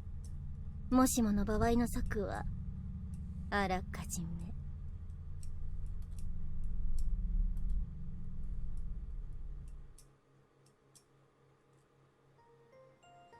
been about a week since the realm of night disappeared. Our daily life, school life continues as normal. Of course, Omen is no longer here. And we haven't seen the principal since that eventful night. We've asked the disciplinary committee to search through the campus for her, but to no avail. It's possible that she's still somewhere on the premises, but that we have no way of getting there. Even the key of Giannis won't open the door to her, so finding her through regular means is impossible. The missing Umaru and Momo are marked as taking a leave of absence in order to perform a long-term investigation. At first, the disciplinary committee was in a state of disarray due to the sudden disappearance of their chairwoman. However, Tsubaki took on the role of substitute chairwoman in order to get them back on track, and they've since settled down. She's performing her duties there as if she'd never left. The bell in the clock tower hasn't chimed since I destroyed the magic circle, and the night realm has stopped appearing. In spite of that, the disciplinary committee has been strict about having students return to the dorms after classes end. Probably still a good thing to have. And because of the mist and all that. And episode Ushio.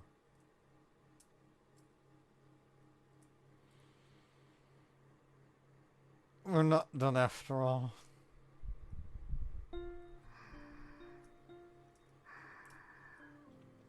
Kinda have to end it here.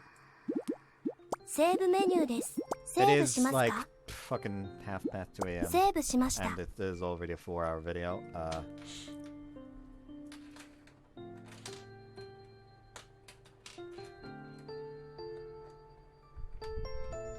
So yeah, I hope you guys enjoyed this one, and see you next time for when we most likely fug Ushio again. But they'll probably still not start going out because there's probably routes in the next game as well, and we can't have him potentially in a relationship, only to fucking shoot down Ushio because there's 2 others, or 3 others, or however many others. I don't actually know if there's any routes in the next game. Don't quote me on that. But yeah, hope you guys enjoyed this one, and see you next time. Bye bye.